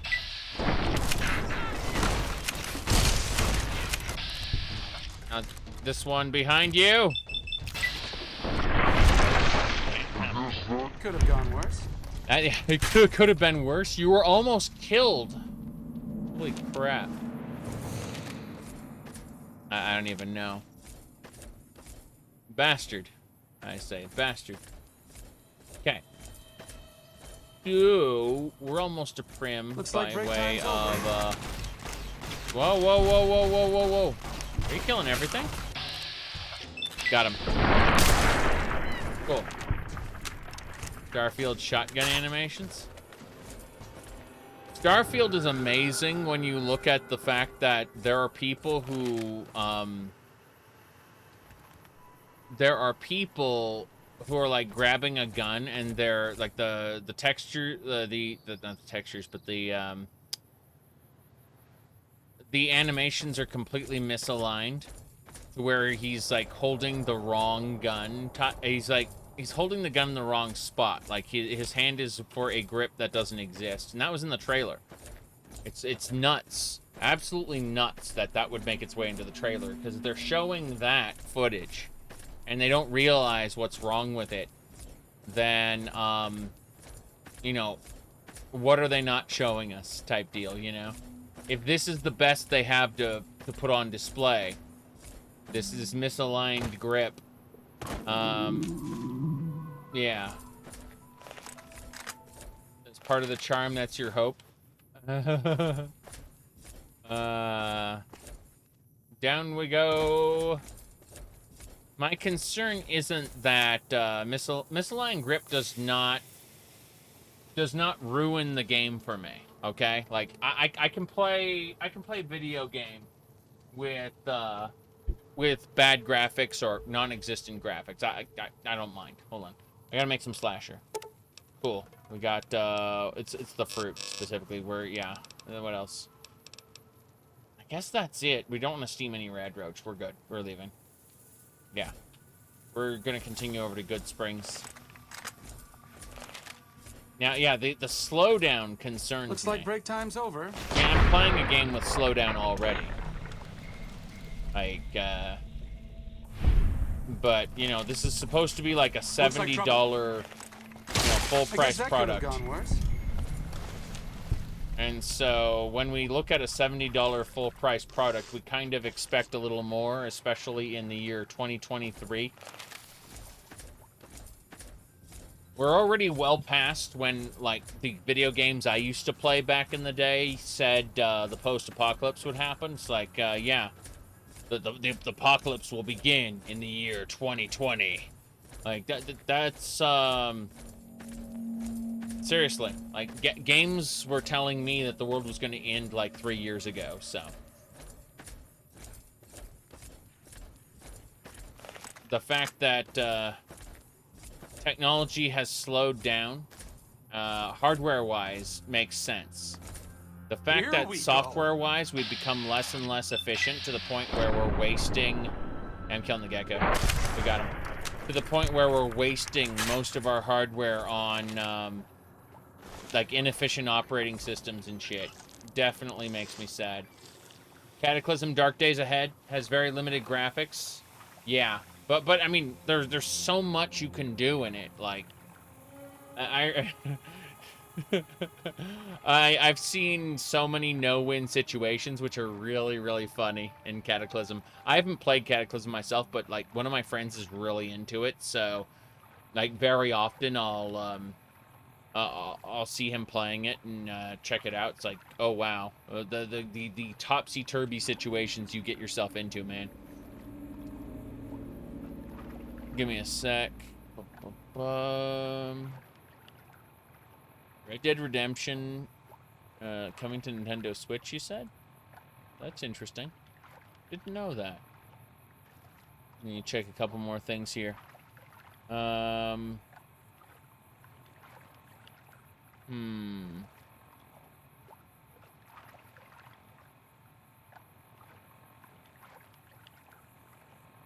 on. Almost done. Okay. Let's see.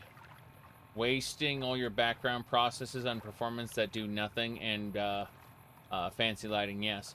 Well, I'm running on Linux now, so because I'm running on Linux, let me move some stuff around. I am more acutely aware of how much nonsense Windows runs in the background. How many of the processes are quote-unquote spying processes, and that's just the operating system level, right? I mean, we've got video games specifically where they use up like tons and tons of resources. It's really, really interesting.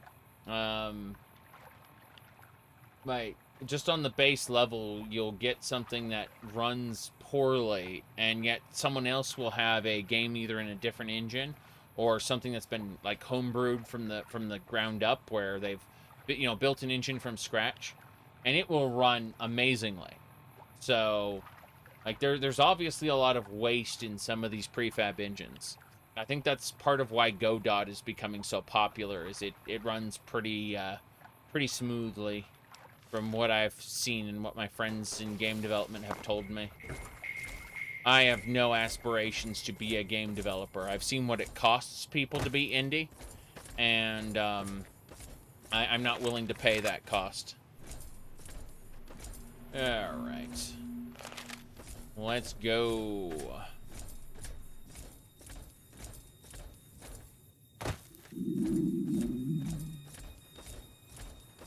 The virus. Oh, you're talking about the virus, yeah. Give me a second, I have a drink. Okay, so we're gonna continue. Big corner. I think this is Victor. Victor's no longer here, by the way. Yeah, Victor's no longer here. By the way, this desk is the stuff from the Capital Wasteland. That what do you call it? This is my anti-material rifle plus. This is all the stuff like Eugene, which was my special Gatling laser. Sorry, Gatling gun, minigun. Yeah. Point is that Fallout New Vegas, like the Benny steals your stuff. He didn't steal all my stuff. He stole most of it. So the stuff that got left over, I put in this desk and just didn't use for the intro, because I didn't want to. I didn't want to jinx the game. What with I'm already strong as it is. with all my perks. I don't need to be even stronger with top-tier gear. That's kind of how I approached it. Anyway, we're going to visit Good Springs real quick. Ever set up trophies in your safe house? No, I don't think so. You want to remind Chet that the Midwest Brotherhood of Steel is the better Brotherhood? If you ignore all the labor camps? Oh, no. I mean, yeah, Fallout Tactics Brotherhood of Steel is absolutely interesting because it, in theory, like, that Brotherhood will thrive. Whereas the Fallout 1 and New Vegas Brotherhood will probably fall into obscurity and die. We're gonna ask this guy if he has anything for sale. We haven't been over here in a while. You looking to buy some supplies? Oh yeah, you bet. Can do. So let's see what you got. Looks like he doesn't have a whole lot. We'll take what we can get. I really just want some 20 Dragon's Breath, Flechette, 20 gauge rounds, pulse slugs. That's good. Let's have a look at some surplus. If he's got any. Yeah, it looks like he has some ammo boxes. 556 ammo box, you bet. A bobby pin. What else? Gonna see what else this man has. Haven't been here in a while. Plasma pistol. High energy ionizer. Increases damage 7. You know what? I'll take it. That sounds like a good mod for me. I'll also take the pre-war book. What else? I guess that's it. We should be fine. So as far as what we're selling, the pool cue, police pistol, lead pipe, all the dynamite. There we go. Apparently the dynamite was worth it. Yeah. 10mm we don't need, but we'll hold on to it for now. Those powder ganger outfits we'll never need again. Next time we go to NCRCF, we're killing everybody. No question about it. So, just keep the 2 roving trader items. Whoops, roving trader outfit. Where's my roving trader hat? Did I end up selling it? Fuck. Where is it? Roving trader hat. There we go. That's fine. We're good. I know I'm not. Another satisfied customer. Yep. Thank you. Okay. Let me see here. It'd be cool if Fallout New Vegas / TTW had a mod similar to Legacy of the Dragonborn. I agree. I'd like that a lot. Yep. Absolutely.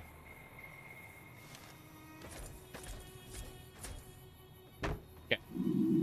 Let's go see what everyone has to say in this next area. Whoops. Didn't mean to crack that. There should be, Oh, Pete's not here. I wonder where everyone is. I wonder if they're inside. Hello, sir. Howdy. Howdy. Hi there. Sticking around Good Springs for a while longer? No. I actually came back after, like, 2 months. Until next time. Yes. Hello there. Those fiend junkies over at Vault 3 have been taking some hits. How's it going, easy, kill Pete? them all. I'm gonna sit in this booth. Hello there. Howdy. Howdy. You don't have anything to say. Got it. We already went through his dialogue, I guess. That's fine. How's it going, Trudy? Feeling thirsty? Yeah, what do you have for sale? Got a special discount for you, after what you done for us. Got it. So we can get the fruit. Anything else? Crispy, repair. Grilled mantis, meeting people. Salesman. It looks like we can get a bunch of magazines, which are nice. I don't think there's anything else I need from her. I just wanted to make sure we could do that. Yeah, I'll sell her the Wastelander outfit. Why are there 2 roving trader hats? I don't understand. Like, when I sell one, it looks like it sells both of them. There's some kind of fuckery going on with my inventory. Very silly. Okay. Almost done. Just seeing if there's any cigarettes or anything that I, No, we'll just give you some money. There you go. Give me a shout if you need anything else. No, that's it. No problem. You're gonna drink from the sink. Not quite what I wanted to do. Good Springs residents, happy that you bothered to go back to their shitty little town. Yes. Well, we have to cut through the middle, like the Deathclaw area. That's what we're gonna end up doing. And I just wanted to come on over here and say hello to everybody before I did that. So, yeah, my hunger level has decreased. Damn right. Fallout 4 AI voice for Fallout 4 main characters. Yeah.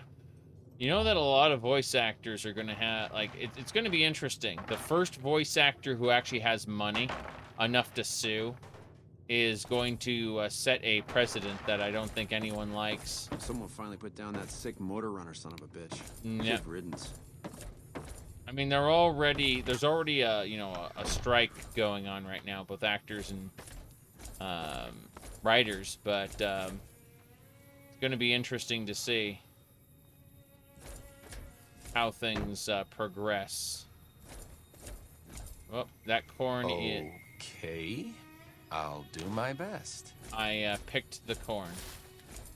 Apparently I don't lose karma for picking that corn. Interesting. It's only the green stalks? So there's like, yeah, there's like 2 the green stalks. Okay. That's fine, that's fine. Okay. More importantly, let's see what we got. Yep. Bethesda using the same voice actors might pay off. It's easier to duplicate them with 100 lines. Yep, it's true. Bethesda never hired enough voice actors. Amazes you how much money they're willing to invest in their games, but only hire 3 people to voice their NPCs. Well, it's a little more than 3, but I get what you mean. My main concern is less that they don't hire voice actors, and more that they seem to want to hire people, based on their reputation, rather than, you know, like, they want to hire big-time voice actors instead of, you know, handling people on a smaller level. Like, how to put this? Like, there's absolutely no reason that Emperor Uriel Septim had to be Patrick Stewart, a Shakespearean actor. You said they could do both. They could do both. What I'm saying is they waste a shit ton of money with talent that they don't really use and don't really direct properly. They keep out. It says keep out. We're going through here, everybody. Rad scorpions aplenty. You can see them in the distance. We're doing this. Yep.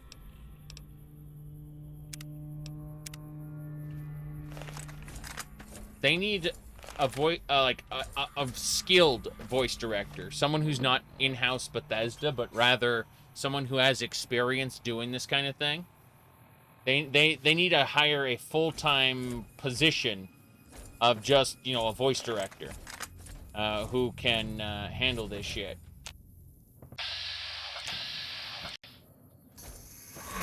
Looks like break time's over. They're more pro-modder than voice actor. Of course, you know, people say very often that I'm a consumer advocate, right? Because, you know, like Total Biscuit and at the time Jim Sterling and those people were all kind of hustling and bustling to, you know, stick it to the big corporations and you know, talk about like the bad shit that was going on in the industry. It didn't stop the bad shit from happening in the industry. It just kind of shined a spotlight on it. Anyway, while this was going on, people were telling me, like, yeah, you seem to be a consumer advocate like them. Little did they know that I'm a me and my ideas advocate. And I just happen to be a consumer more often than anything else, right?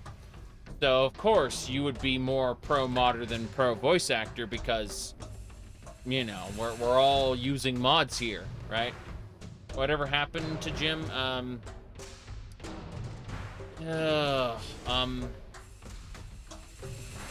Yeah. how do I phrase this? Jim got embroiled into something. He got embroiled into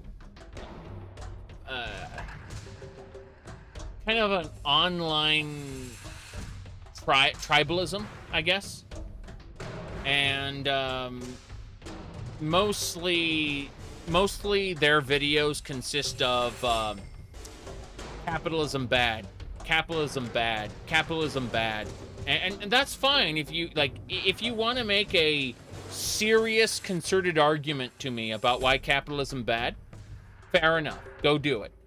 But when it's every video, people stop paying attention pretty quickly, and I don't blame them for that. I don't blame them for that at all. Honestly, no single economic system can stand the test of human beings in an actual situation, right? Well, we don't have pure capitalism. We have something that's been altered over time. Like our economic system is constantly being subjected to alterations by forces big and small, mostly different laws and things like that. But as far as now, you said Jim had made some life choices. Okay, so the fact that Jim wants to wear like different clothing or a wig or things like that, all the more power to them. Okay, like I do not begrudge them living the life they want to live. However, I believe that constructive criticism comes from their work, which is bad. See what I'm saying?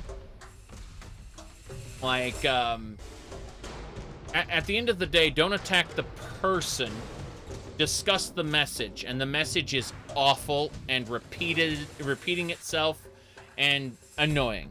Put it like that.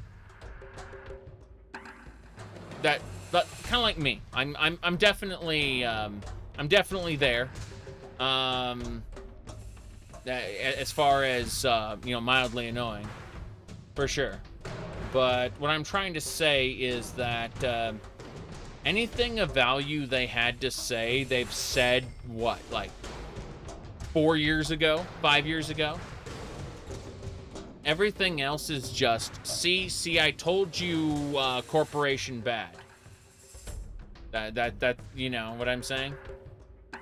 Well, yes. He said I'm not a lolcow. Well, I'm definitely. I'm less moo and more tee-hee, but the lol is definitely there. Yes. Oh, I stopped watching long before the Hogwarts Legacy thing. Yes. No, I'd say where I knew I wasn't Jim Sterling was when Jim mentioned a long time ago before he Jim split up with their at the time wife, that they had an open relationship, and I knew immediately that that is not something I could ever do. I am a very, very possessive individual, and absolutely I can kind of respect or I can respect people's personal life choices, but I could never do anything other than monogamy. That's just for me. No, couldn't do it. Anyway, that's when I knew absolutely that I couldn't, just could not go down that path in any way, shape, or form. Yes. Anyway, let's see here. Yeah, I did have to say straight up in a video, I'm not Jim Sterling to a crazy person who was like a mod developer. They were the developer of Beyond Reach. I took it down because it was kind of, you said committal's okay, wouldn't say possessive, negative association. Yes, but, I am what I am. Yep. Yeah, I took down the video talking to the Beyond Reach author because there were issues with it. Specifically, I was bullying. People say I wasn't bullying, but they said I'm way too fit to be a gym clown. Something like that. Yeah. But, let me see here. Anyway. I'm just looking down this list. Said, yeah, James Stephanie Sterling is what they're going by now, although they accept Jim as a substitute because it's like the YouTube channel. So I just shrug and go, like, I haven't seen their content in a long time, and I probably won't watch any more of it, mostly because anything they choose to put forth, they've already put forth before. So what the hell's the point, you know? Like, if you've literally seen one of their videos in the last like 5 years, you've seen them all at this point. Yeah. Yeah, loot box bad. Although I think some European countries got us on that one already. Like, yep. Okay. Anyway, the point is that they've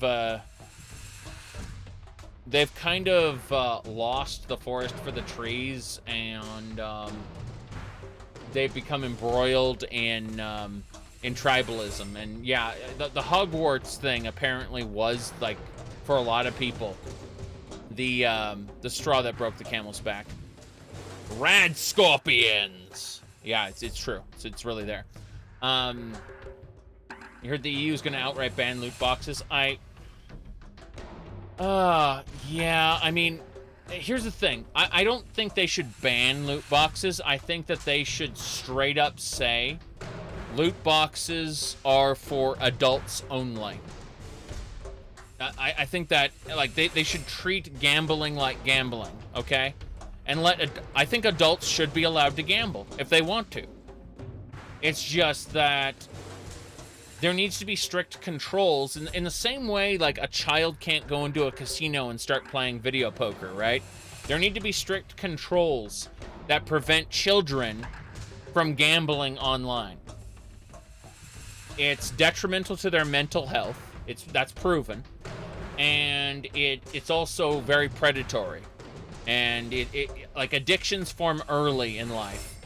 Addictions form more strongly early in life. So I think this is one of those cases where parents can't be trusted to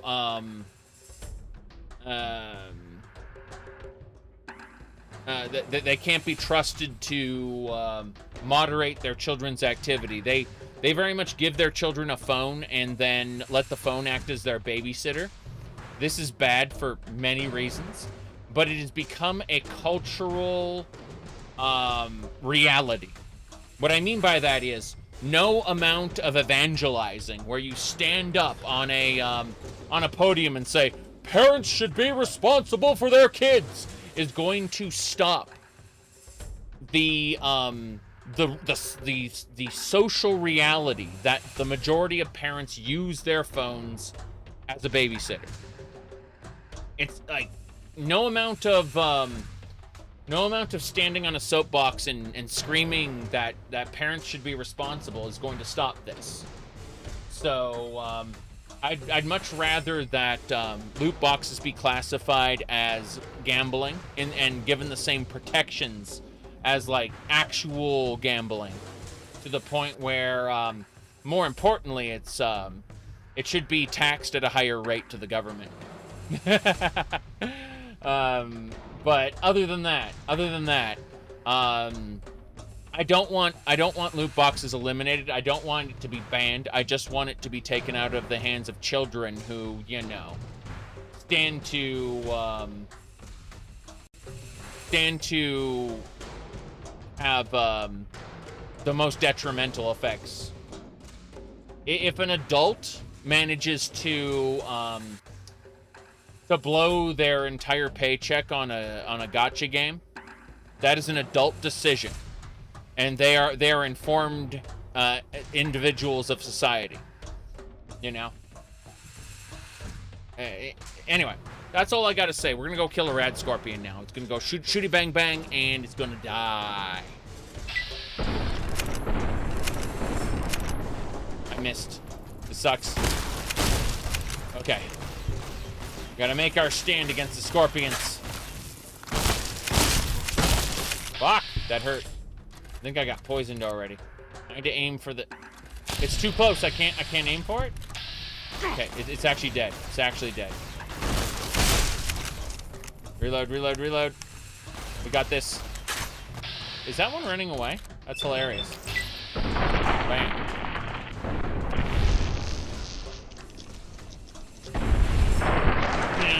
Very good. Yeah, I do not think that we should take away an adult's right to gamble. I'm merely saying we should ensure and take better caution that children are not being subjected to it under their parents' noses.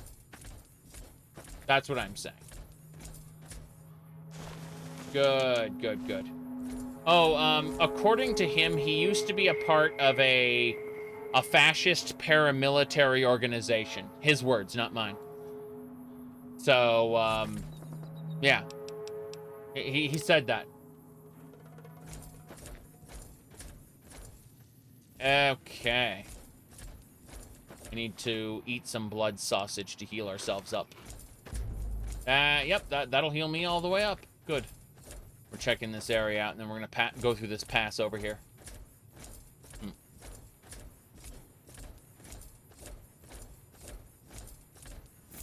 Looks like break time's over. It is over. It's so over.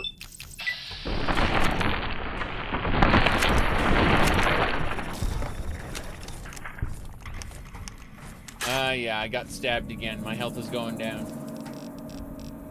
Okay. Thin red paste. Yes.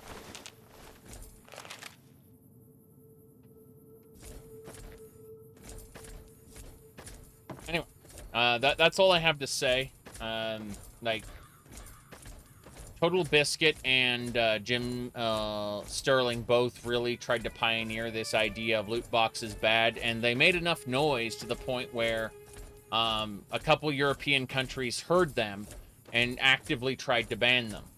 A couple of them actually did ban them, I should say.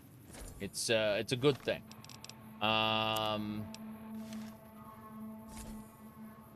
But I would prefer that they not be banned entirely. That's all. Yeah, that's all I'm saying. Is I prefer that there be strict. They be treated like gambling in a casino. That's all I want. Wait, what? Cazadors!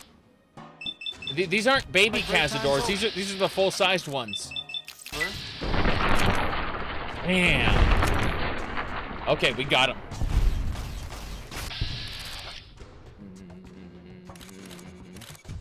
He's probably gonna take some damage.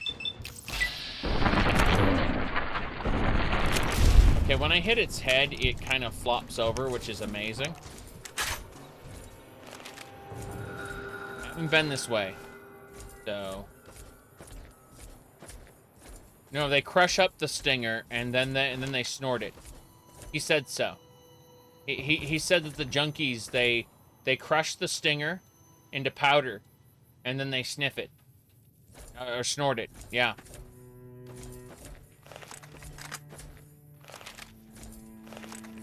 Okay, I'm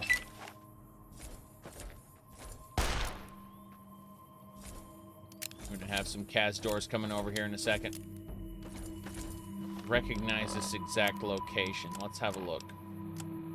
Yeah, I have not been here before. So this is from the Good Springs up through to Vault 3, this area. Yep. Looks like break time's over. what? Tick tick. That's a young Cazador. We don't have to worry about that too much. We got it.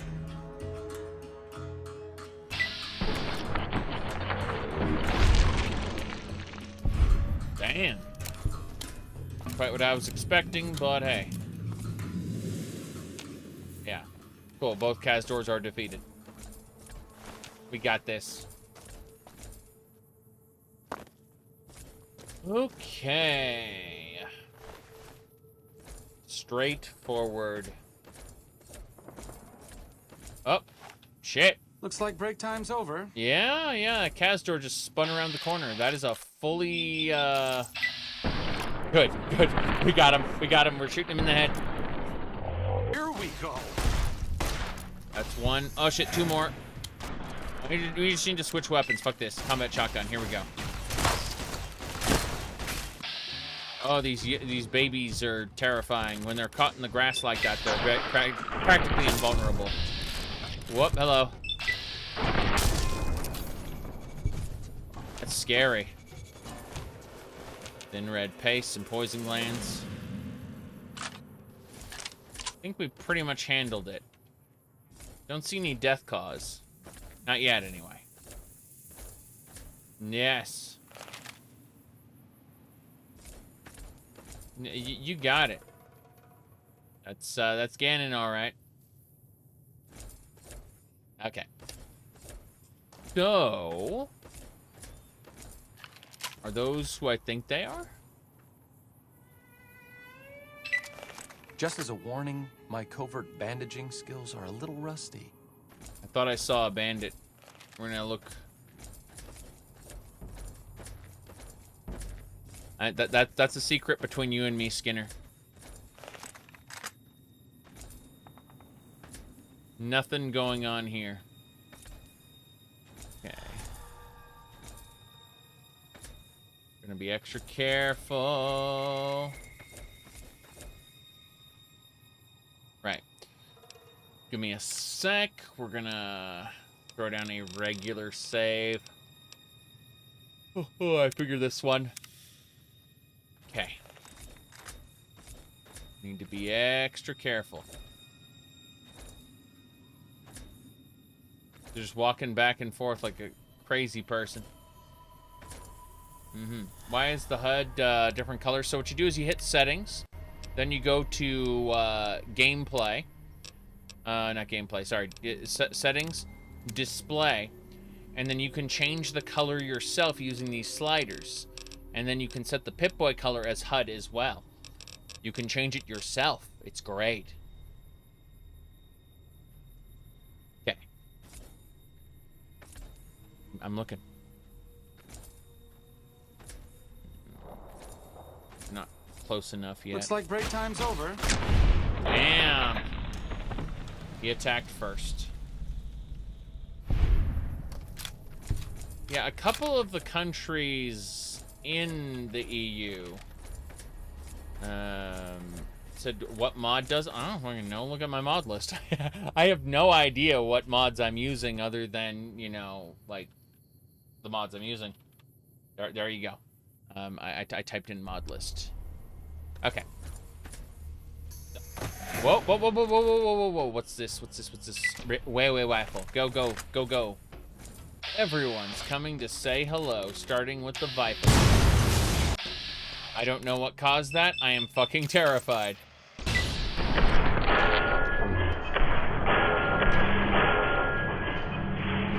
Okay. I still don't know what made that explosion. That was terrifying. You're next.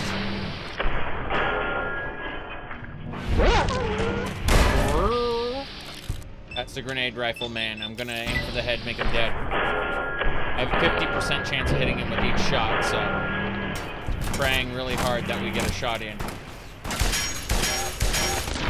Got him. Oh, a plasma grenade. Okay. I was wondering what was happening there. It was very concerning. Either way. It was just a giant explosion. What is this? Combat armor. Combat armor isn't good. I need the metal armor. Yeah, we're gonna take everything. There's the metal armor, trail carbine. That's good. But more importantly, we take that that metal armor and we look at our power armor here. And oh, our power armor is in good condition. Okay. Well, later we'll take the Actually, hold on. Yeah. Hello there. I need you to Sure. Just don't treat me like a pack Brahmin, okay? Okay. Makes perfect sense. Take the trail carbine. Love and hate. What? Okay then. I have no idea. Changing UI color is vanilla. Oh, see, I don't know. It's been like 5 years since I've played Fallout New Vegas, so I actually don't remember what's vanilla and what isn't at this point. Yeah. I had a feeling it was. We're just gonna give him all the stuff and figure he'll start using metal armor. Roving trader hat. I'll use the better one. Okay, let's have a look and see how he looks now. Gonna be funny. There we go. That's what I'm talking about. Oh no. Some countries banned the animes. Well, the Japanese cartoons very often... The problem is, when you look at a Japanese cartoon, very often you can't tell the difference between something that's, you know, made for broadcast and, you know, like a kid-friendly show, and something where someone gets their head cut off. On you know, like literally Voltron, they had to edit out a scene where Lotor cut a guy's head off on screen. Yes. Caps Lock, you aren't paying me enough to do things like that. Now, let me see here. What was I saying? Oh, yeah. And then, worse off, there's obviously the animated pornography, which, you know, you can't, like, again, like, from a casual glance at, like, the basic, well, I mean, so what if someone says chic show? No one gives a shit about that. Like, you can just fix that in the dub, right? It's editing actual frames and stuff, but what I'm trying to get at is less that the, yeah, did you know that the Witch Hagar is voiced by Goku's voice actor in the Japanese version? And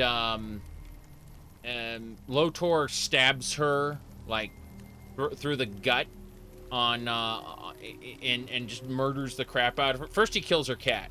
He kills her cat, and then he kills her. And that's all done on camera. Yep.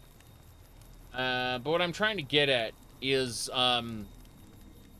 as far as, like, the casual observer goes, someone who's not actually sitting down to watch a show, they're just looking at, like, screenshots from something.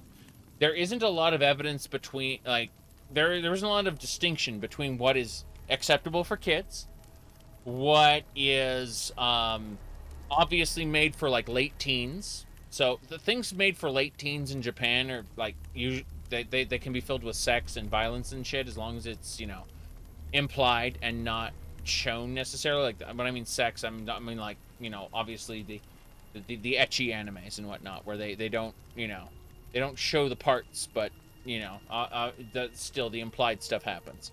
And then, of course, you have full-on pornography, and but the problem is they all have generally the same art style. So to a casual observer who knows nothing about Japanese cartoons, of course they're gonna ban that shit. They're like, one day they're looking at a happy-go-lucky kids show, and then the next then bouncing boobies are happening on an underage-looking character, and then all of a sudden there's full-on pornography. Of course they're gonna ban that shit. Yeah, it must be shocking to those people. Just shocking. Cure animal poison. So this healing powder, -1 endurance. That sucks. Dog steak, bloatfly slider. I don't need any of those things. I just wanted to check. Yeah, we're fine. Exit.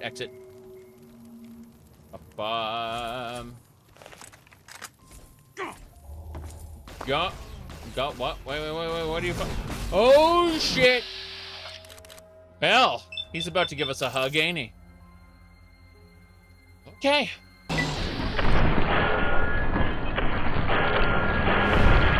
Got, that is a full-on death claw. Looks like trouble.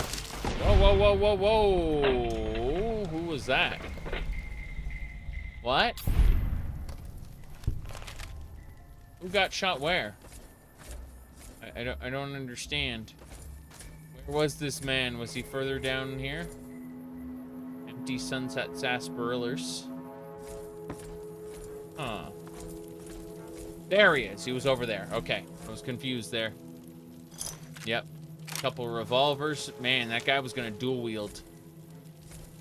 Anyone ever remember Gilder from Skies of Arcadia, who had a special attack where he said, "Dance for me"?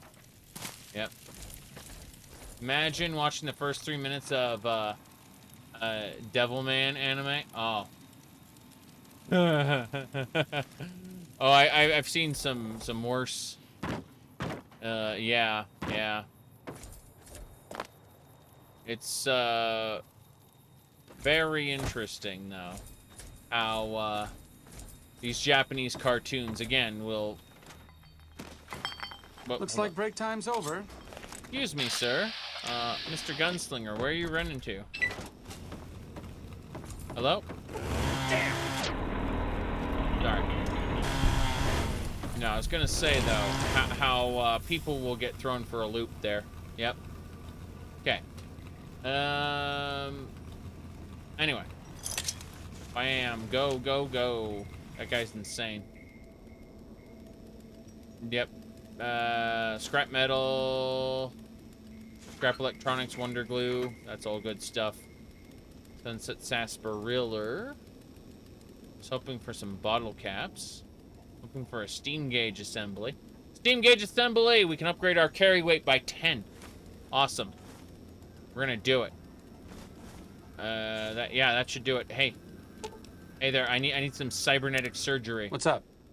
This place looks like a sterile environment to perform cybernetic surgery, doesn't it? Easy as a heart transplant. Easy as a heart transplant. That's what I'm talking about. All right. I don't have any implants for the chest, but what we're gonna do is we're gonna extract the implant from our leg. This one here. And we're gonna accept. Dumb. We got the implant extracted. We're now going to use this workbench to upgrade the implant to rank 4. So it'll be the highest level implant it can possibly be. And then we go over here and we get it re-implanted. And that'll increase our carry weight by 10 pounds. That's important. Cybernetic surgery. Easy as a heart transplant. That's right. Okay. So let's get this going. Yep. Implant tier 4. Hell yeah. Let's go. Cool. So now we have increased carry weight. Yep, 450 pounds of carry weight. So I'm talking about. But yeah. Just as a warning, my covert bandaging skills are a little rusty. Yes. What was I saying though? Yeah. As far as that's empty Nuka-Cola. There's scrap metal. Cool. Yep, that's a drill press. Wait, that's a drill press. Then that's a lathe. Okay, doesn't matter. Yeah, we're gonna sleep inside there until morning. I don't want to be out at night with all this nonsense. So 8 hours should do it. Yep. Just like what, 450? Yeah, let's wait one more hour. It'll be 6 o'clock in a second. We are hungry. We are thirsty. Thankfully, we got both food and water on us, so it's not a big deal. Let's get started with, I don't know, a dog steak or something. Should be fine. Yeah, couple dog steaks with a couple dirty waters should do it. Okay. It's morning now. We should be able to travel. Let's see. All right. What was I saying about the Japanese cartoons? There is it's very easy for someone to get shocked by the content of those cartoons, since the ones for children look from an outside observer fairly indistinguishable at at the character designs and whatnot from something that is clearly made for late teenagers and or adults. That's all I'm saying. Now, that's completely ignoring the quote-unquote problem of, them sexualizing obviously underage characters. It is what we refer to as a victimless crime, but it's still kind of, creepy and off-putting, and I want it to stop. Alright, here we go. We're gonna kill this. Bam!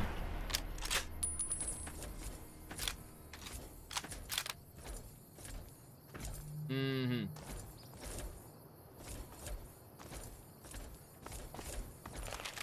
I don't know where we're going.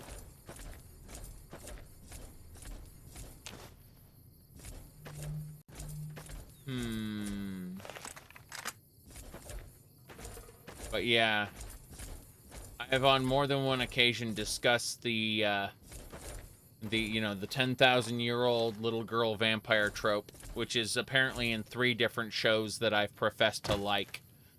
But I've never once found that trope not uncomfortable. Looks like break time's over. Whoop. Got him. Hell yeah. We did it. It's kind of like Skyrim. Remember the way I talk about how I like the main story? I like the gameplay of Skyrim, the moment-to-moment gameplay, but I don't like the main story. Yeah, I tend to do that a lot with media that I consume. Vault 19. Interesting. I tend to deconstruct things that I like and kind of disregard elements I don't.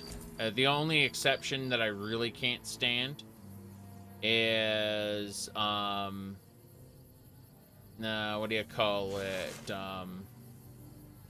The only one I really can't stand. Whoops. Sorry. I've gotten horribly distracted. You said the graphics look great. Well, actually, the live stream is running at a much higher bit rate. It's running at 10,000 KBS instead of 6,000. And it's running on a different codec. So, overall, the graphical fidelity of the stream itself is definitely better. Yep. My goodness. Okay. What was the thing? Yeah, the only thing I really can't stand when it comes to, like shows and games is an insufferable point of view character, right? Final Fantasy XII had an insufferable point of view character. And the annoyance is that if they had made the story about any of the side characters, especially Ash, the whole game would have been, like, one of the best games I'd ever played, most likely. Which is, unfortunate, because I got to the part where I'm Captain Bosch von Ronsenberg of Dalmasca. Don't listen to Ondor's lies. And I dropped that shit hard. Yes. Okay.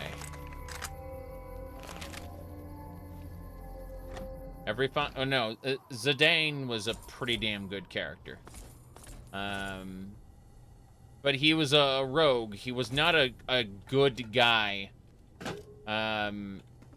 He was a thief, and he was a rogue in every sense of the word. So Final Fantasy IX had a good protagonist. Also, Final Fantasy IV had a good protagonist. He accidentally commits a genocide. And as a result, has to go on a quest for redemption. Like, he ends up transitioning from a Dark Knight to a Paladin. Yep. Does Bethesda have any plans for Fallout 5? That'll come after Elder Scrolls 6, so no. They absolutely don't. If Microsoft has any plans for Fallout 5, that's something that might be valid. Like they might really have plans for Fallout 5 that we don't know about. It's true. Good thing to focus on positive aspects you can derive joy from. Correct. Absolutely correct.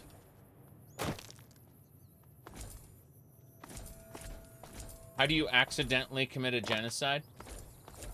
So what happened was the king of the Kingdom of Baron told Zidane, I need you to take this this peace offering to the Village of the Mist. And I need you to, like, like, this race of people who live in the Village of the Mist are summoners, so they're, like, really fucking strong. And we don't want to be at war with them, so I want to make peace, right? And so, they give him the peace offering, and when he takes it, it blows up the village and kills everyone in it, save a little girl who manages to get away. All the summoners are completely and totally decimated. Like the whole thing, the package just goes kaboom. It's a bunch of bombs inside. That they were like they were hiding in a ring. Looks like we got some bighorners to fight. We're gonna loot some bighorner meat and start cooking.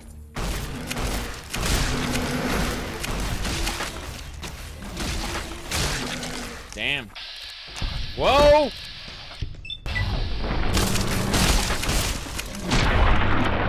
Okay.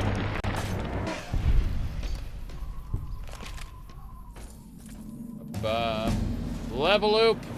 The bighorners are defeated, and with it comes the power of repair. Science. Let's see. Barter might be a good idea. Alright. Yeah, what I'm trying to say is that, well, a smart move would be to have Obsidian do Fallout games. Obsidian, like, the people who made Fallout New Vegas don't work for Obsidian anymore, most of them, right? Like, the people who made the story good. You can get an Outer Worlds style game. Do you want the Outer Worlds in Fallout?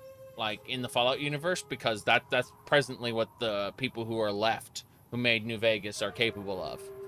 Remember that video games are a collaborative effort.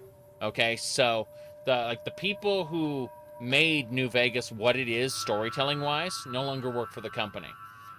And, they would have to get rehiring some people, I suspect, and I don't know how well that would go over.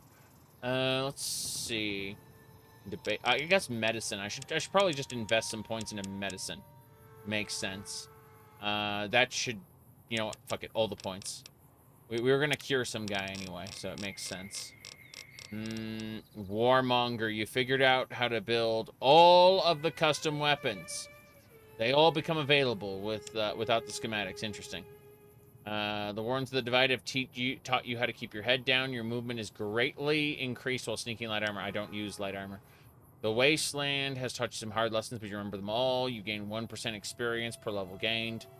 Lessons learned is pretty good.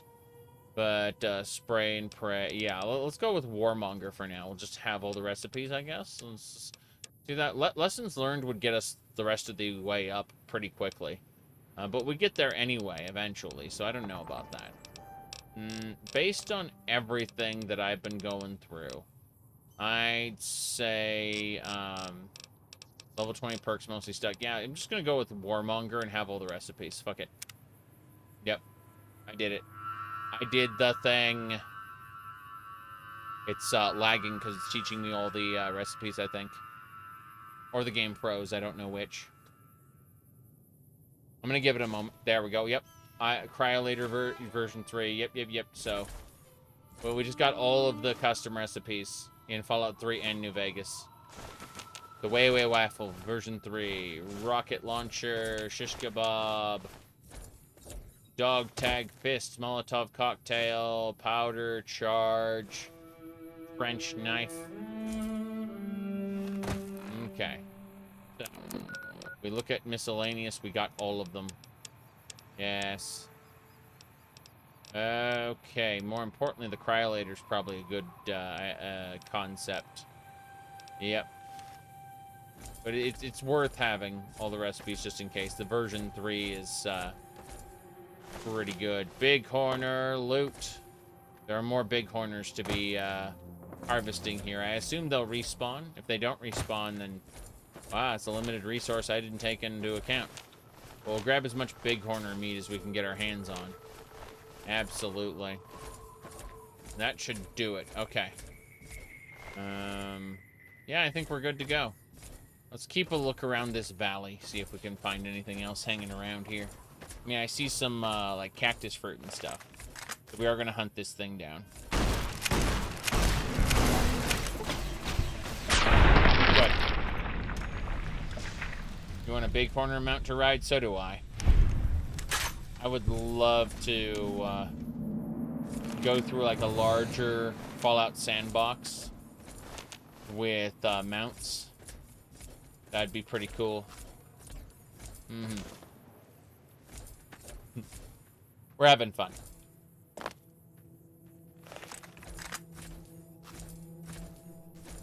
Gotta finish this up. Oh, it's a big ranch. It's the ruins of a big ranch, I should say. Yeah, okay, we got him. Awesome. Serious length? Yeah, but I can go for another hour or two. We don't want to let our streams hit 12 hours, because YouTube has a tendency to delete streams that are that long. Just outright delete them. But aside from that, we're doing pretty well. Great cons. We're going to ignore the great cons for now. Yes.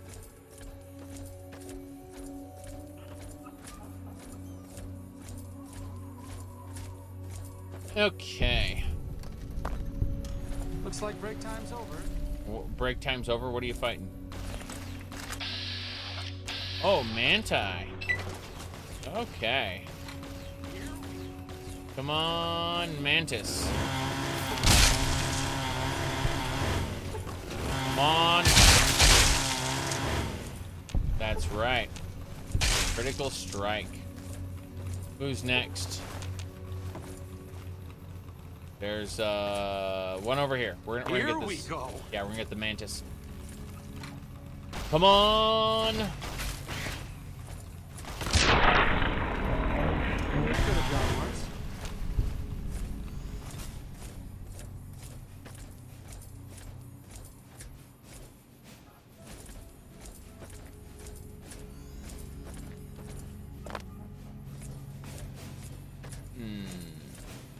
What else?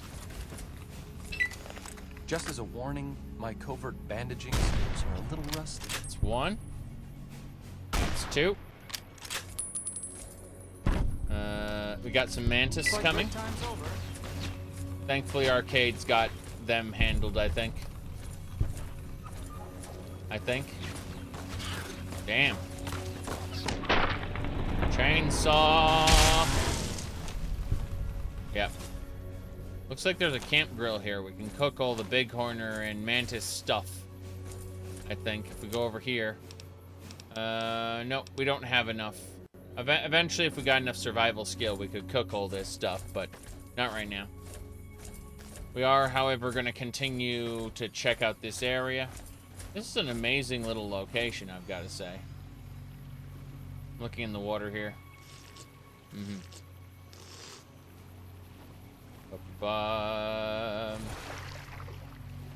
Quite a lot, yes.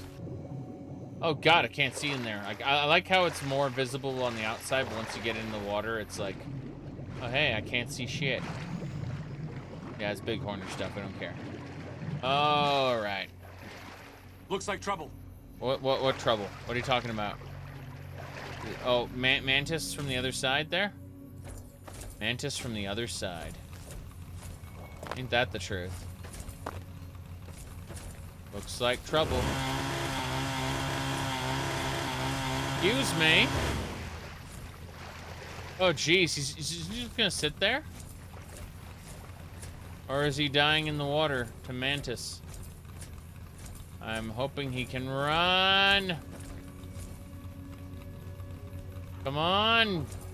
Get out of there. What are you doing? I don't understand. What the hell? Oh, jeez. Well, you managed to kill both of them. Congratulations. After I don't know how many shots. Chainsawed that one. Could have gone worse.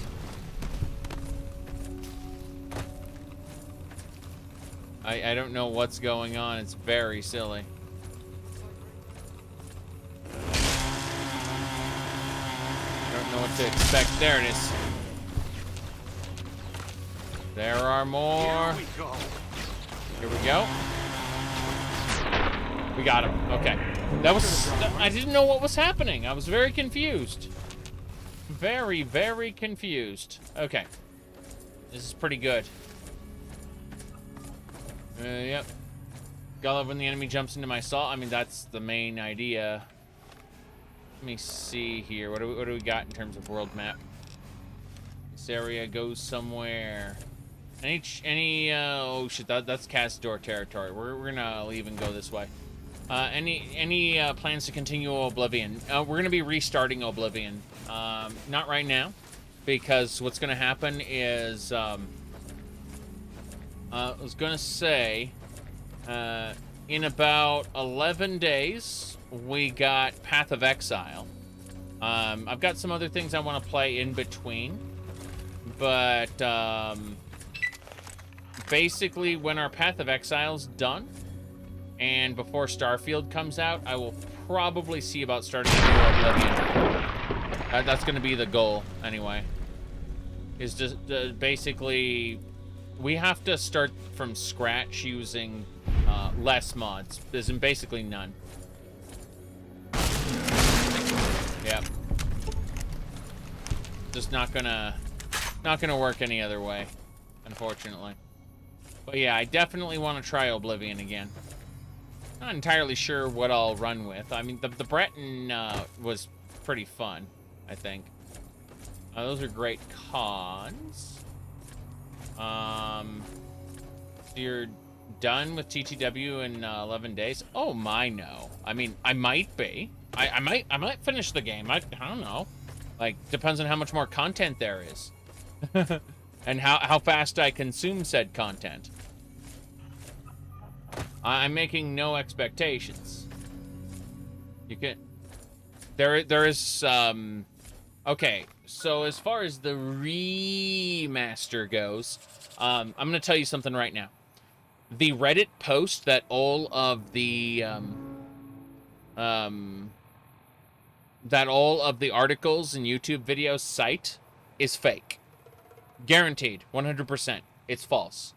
Not saying there won't be a remaster ever made, right? Microsoft could be doing anything, for all we know. Like, we don't know what Microsoft is doing as far as remasters go. I'm just telling you that the Reddit post, that all the articles and the video site is a lie. It's false.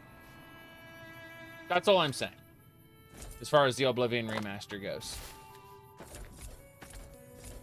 Anyway. Let's see. Pod there. Cool. Is that a great con? That's a great con. If the remaster is real, you don't see why it would be preferable to Sky Oblivion? Don't know.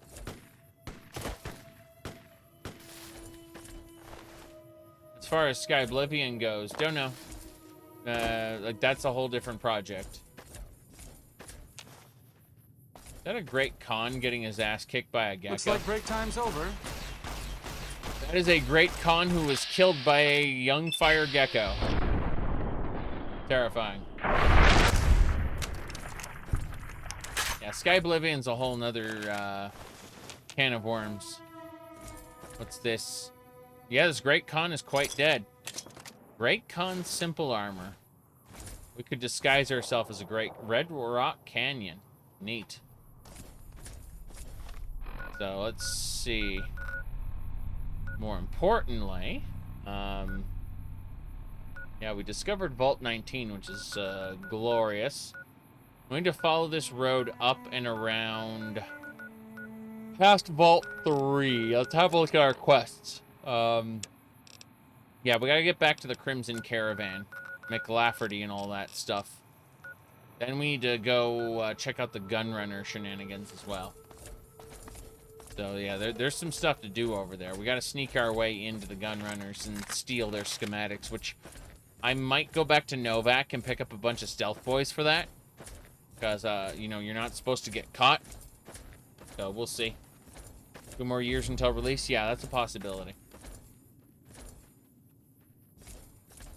Right.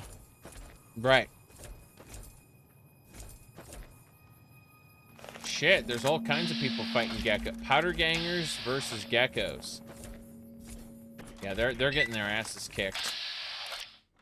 That gecko is too strong. Look at that guy. There's a dead powder ganger and you see a gecko doing that pose. Oh my. That is incredible.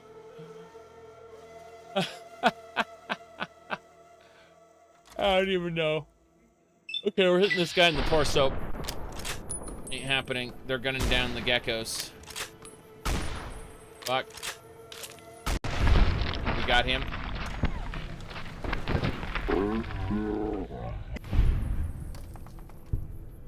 Okay. I'll do my best. Yep. I think I got them all. Hell yeah. Okay, we got this.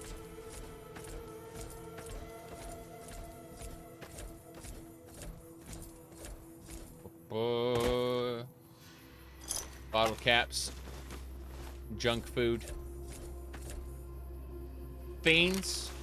So literally it was a convergence of fiends, vipers, and powder gangers. All in one spot. That's insane. Yep. Fiends, vipers, and powder gangers. All in one spot. I don't know what to say about that other than good snipins. Good snipins.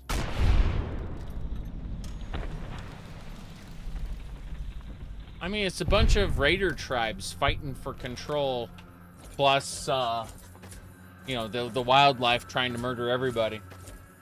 Why is the radioactive wildlife trying to murder everybody? I have no idea. Spin to lose, lose to spin? I don't know.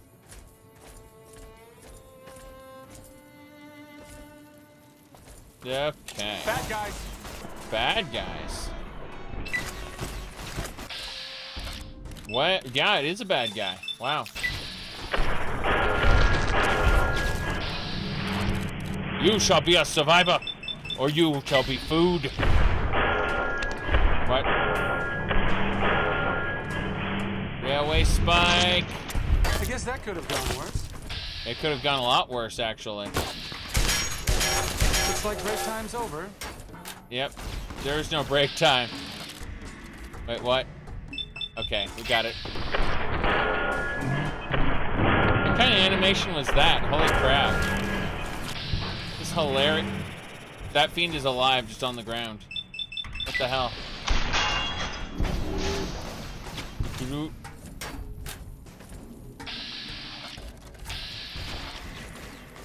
She tried to run, she stopped. I don't know what this is. What the hell is that? Oh no!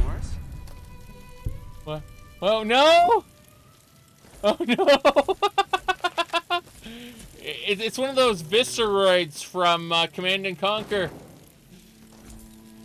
No.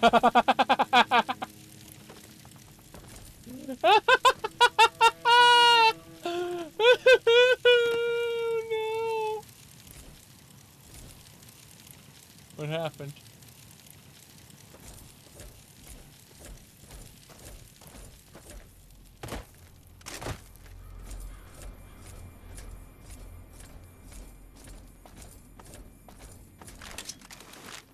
Okay, I got the loot. I got the loot. I don't know what that was. Jeez. This game, though. I mean, it is that Bethesda jank. It doesn't matter that Obsidian made New Vegas. Like, this is genuine Bethesda jank. A piece of her armor was doing it. I know. Probably a spike, railway spike hit it. Just don't treat me like a pack Brahmin, okay? Oh, don't worry about that. 44 Magnum. Considering, yeah, you can have the 44. What else? Combat niffies. Nope, I can't give him dynamite. He'll use it. It just occurred to me, wait a second. I know exactly how Fallout followers work with dynamite, so no go. Police baton, pool cues, some varmint rifles. Cool. Anything else? I can't give him anything but the most basic raider I'm not armor. exactly in power armor over here, so why don't you help lighten my load a bit? Understood. Okay. Yeah, I don't know. It's kind of funny though, if you think about it, because Bethesda, Microsoft has gone on record as saying like they put more resources into testing into Starfield than any Bethesda game has ever had resources put into it, right? And it's how do I put this? I'm just thinking, like, if they manage to like eliminate most of the jank and bugs, then they might actually get rid of the Bethesda charm in the process, and we might just end up with, you know, schlock. Anyway, this is Arcade Gannon. He is a former Enclave turned doctor. He is a doctor who heals people. He is also gay. Yes. Alright. 12 gauge rounds, dirty water. Doo-doo. Yeah, I recruited him with the confirmed bachelor perk. Flirtation will get you everywhere. True. Okay. Gonna figure out where we're going.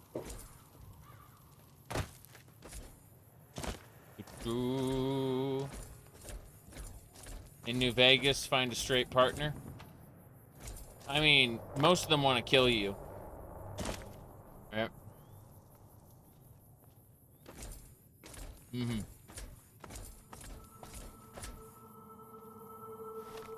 You liked how Arcade's voice actor? Here we go when a fight starts. Yep.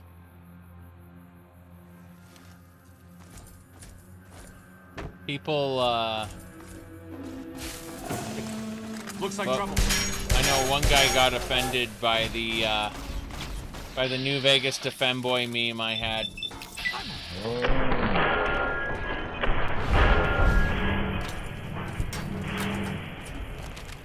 Like, well, yeah, that's a lot of explosions going on. There's stuff going on down there, and I don't know what I want to do about it. Give me a moment. First things first, armors. Fiend battle helmets. Let us combine the Fiend helmets. creating the ultimate helmet. Con armor. Yes, we're creating a con armor now. We may need to disguise ourselves as one of the cons later. I don't know yet. We are just kind of putting stuff away, though. Processing the junk. That's our goal. Process the junk. Should be fine so far. Simple armor, desperado hat. Not messing with our roving trader stuff, but hey. That should do. We are in a much better situation now. Okay.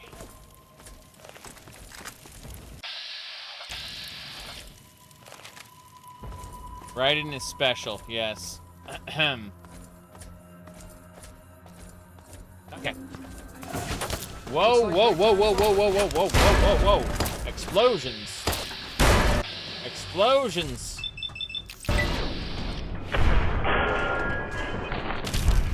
Okay. We're doing it again. Aim for the torso.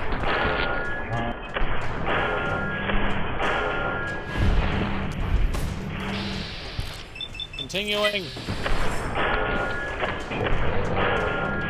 There's a spike. Got him.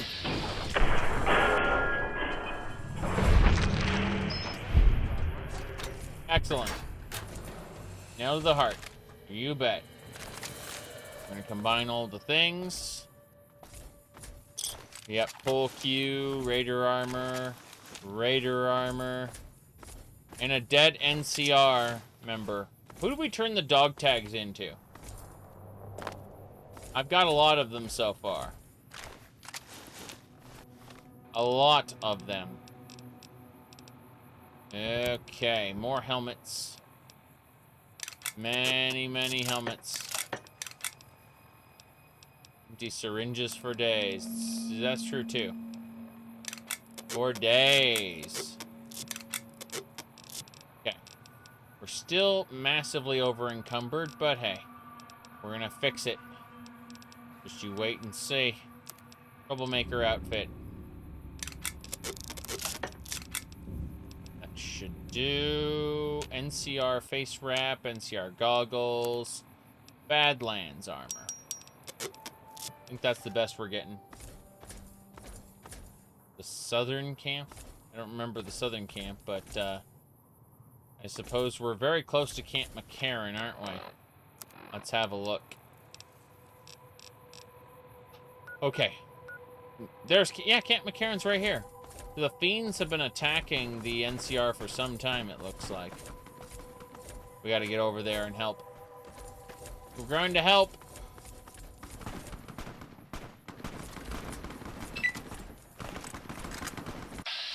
We're gonna make those fiends dead. That looks like a good shot. Let's do it. Let's take the shot. I guess that could have gone worse. It could have gone much worse, yes. But these are all corpses to loot. Very important stuff. I assume there's at least one more. Yep, one more.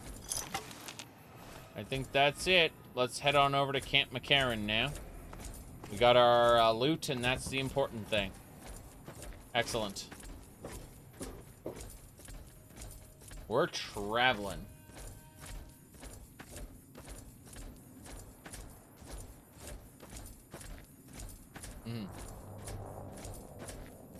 Maybe he's the same voice actor as Zeta. I don't know.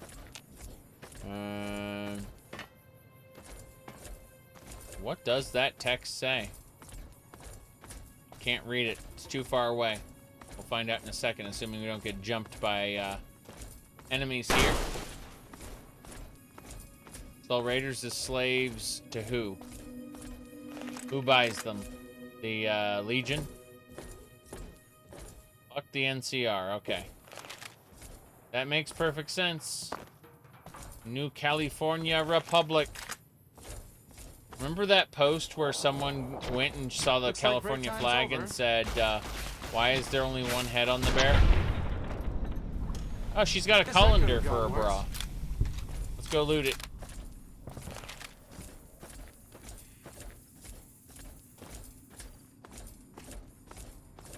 There it is. Oh, she had a Pulsma rifle. Very good. Yeah, it feels like the Legion would probably do such a thing. They would probably look at Raiders as just, you know, stock. Unfortunately. Okay. Moving along here.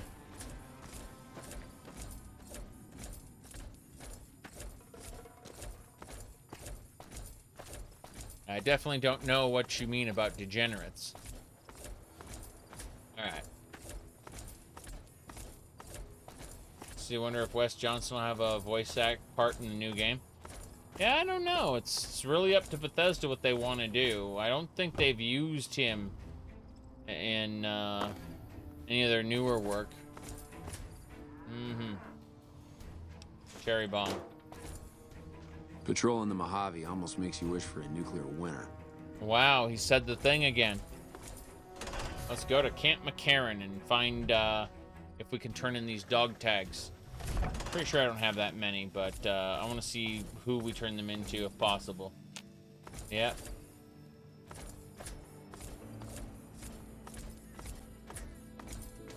Hello, Camp McCarran man. Perimeter's been quiet since you left. The fiends are running scared. I doubt they'll give us any more trouble. Not for a long while. What are you talking about? Right. Is Legion really that bad? Yes. They're evil. Alright. The first member of the Legion who tried to speak to my character was a furry. You can tell because of his fox hood. His fox hat there. He was wearing a big old fursuit. Okay. Power fist. Don't care about any of that. Be annoying if they're inside the building there, and not one of the tents. Who are you guys? Evening. Trooper. First recon's at Camp Forlorn Hope. Now we've got a chance to hold it. Remember clearing out the camp that crosses the river and Legion was hunting for you? Yes. The Legion hunted for me early on, and then realized that was a bad decision after they all died horrible. Every single one that was sent after me died horrible deaths. So, yeah, that happened.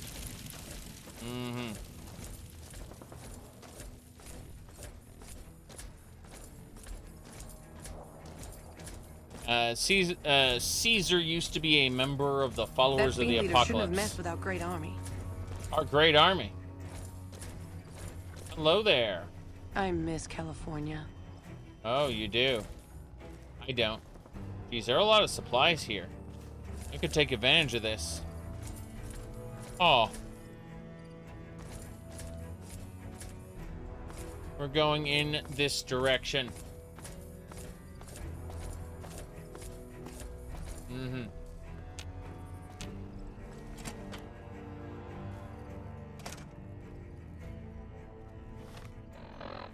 Yep. I mean, there's a difference between a voice actor who is memeing on the internet, which is what Wes Johnson's doing, versus, you know, actually working.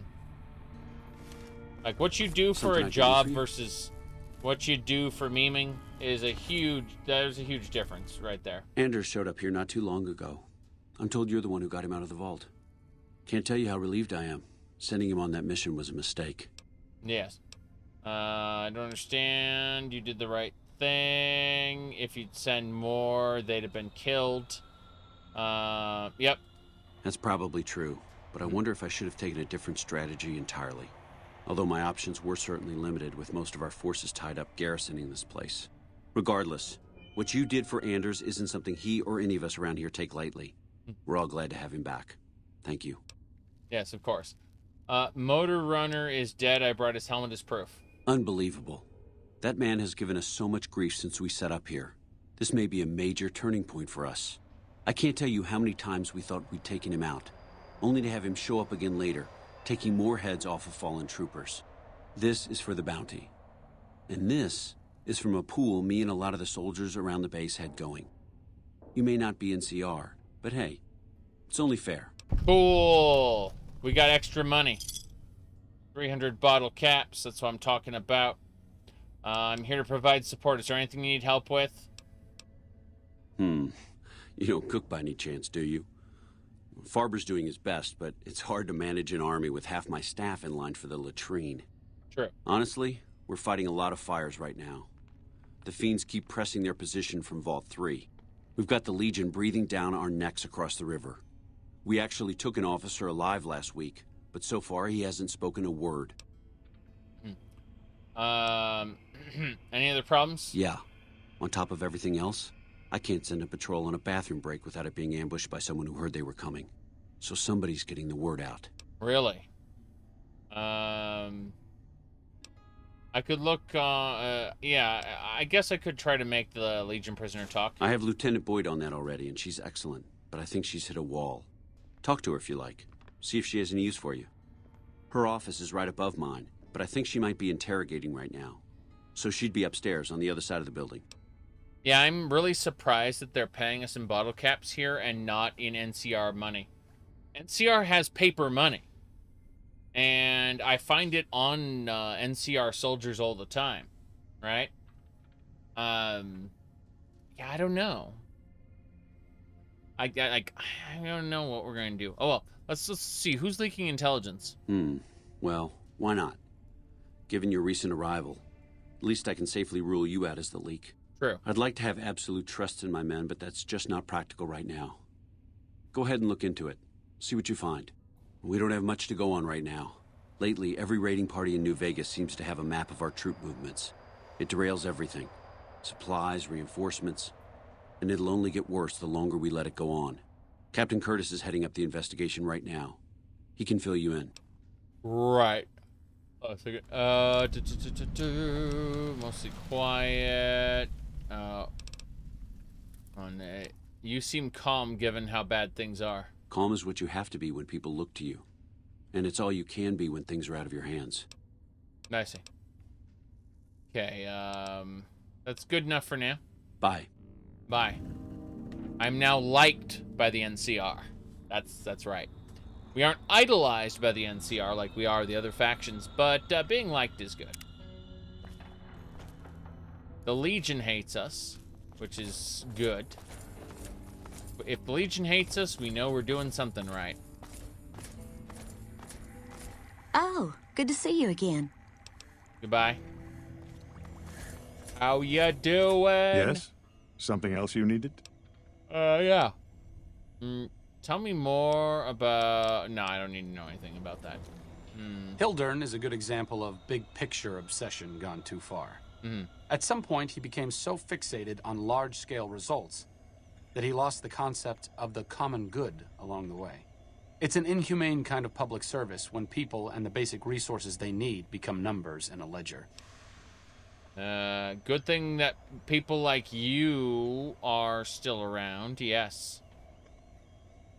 Kind of you to say, but there are better people than me around here. I just hope the followers can make a difference in the long run.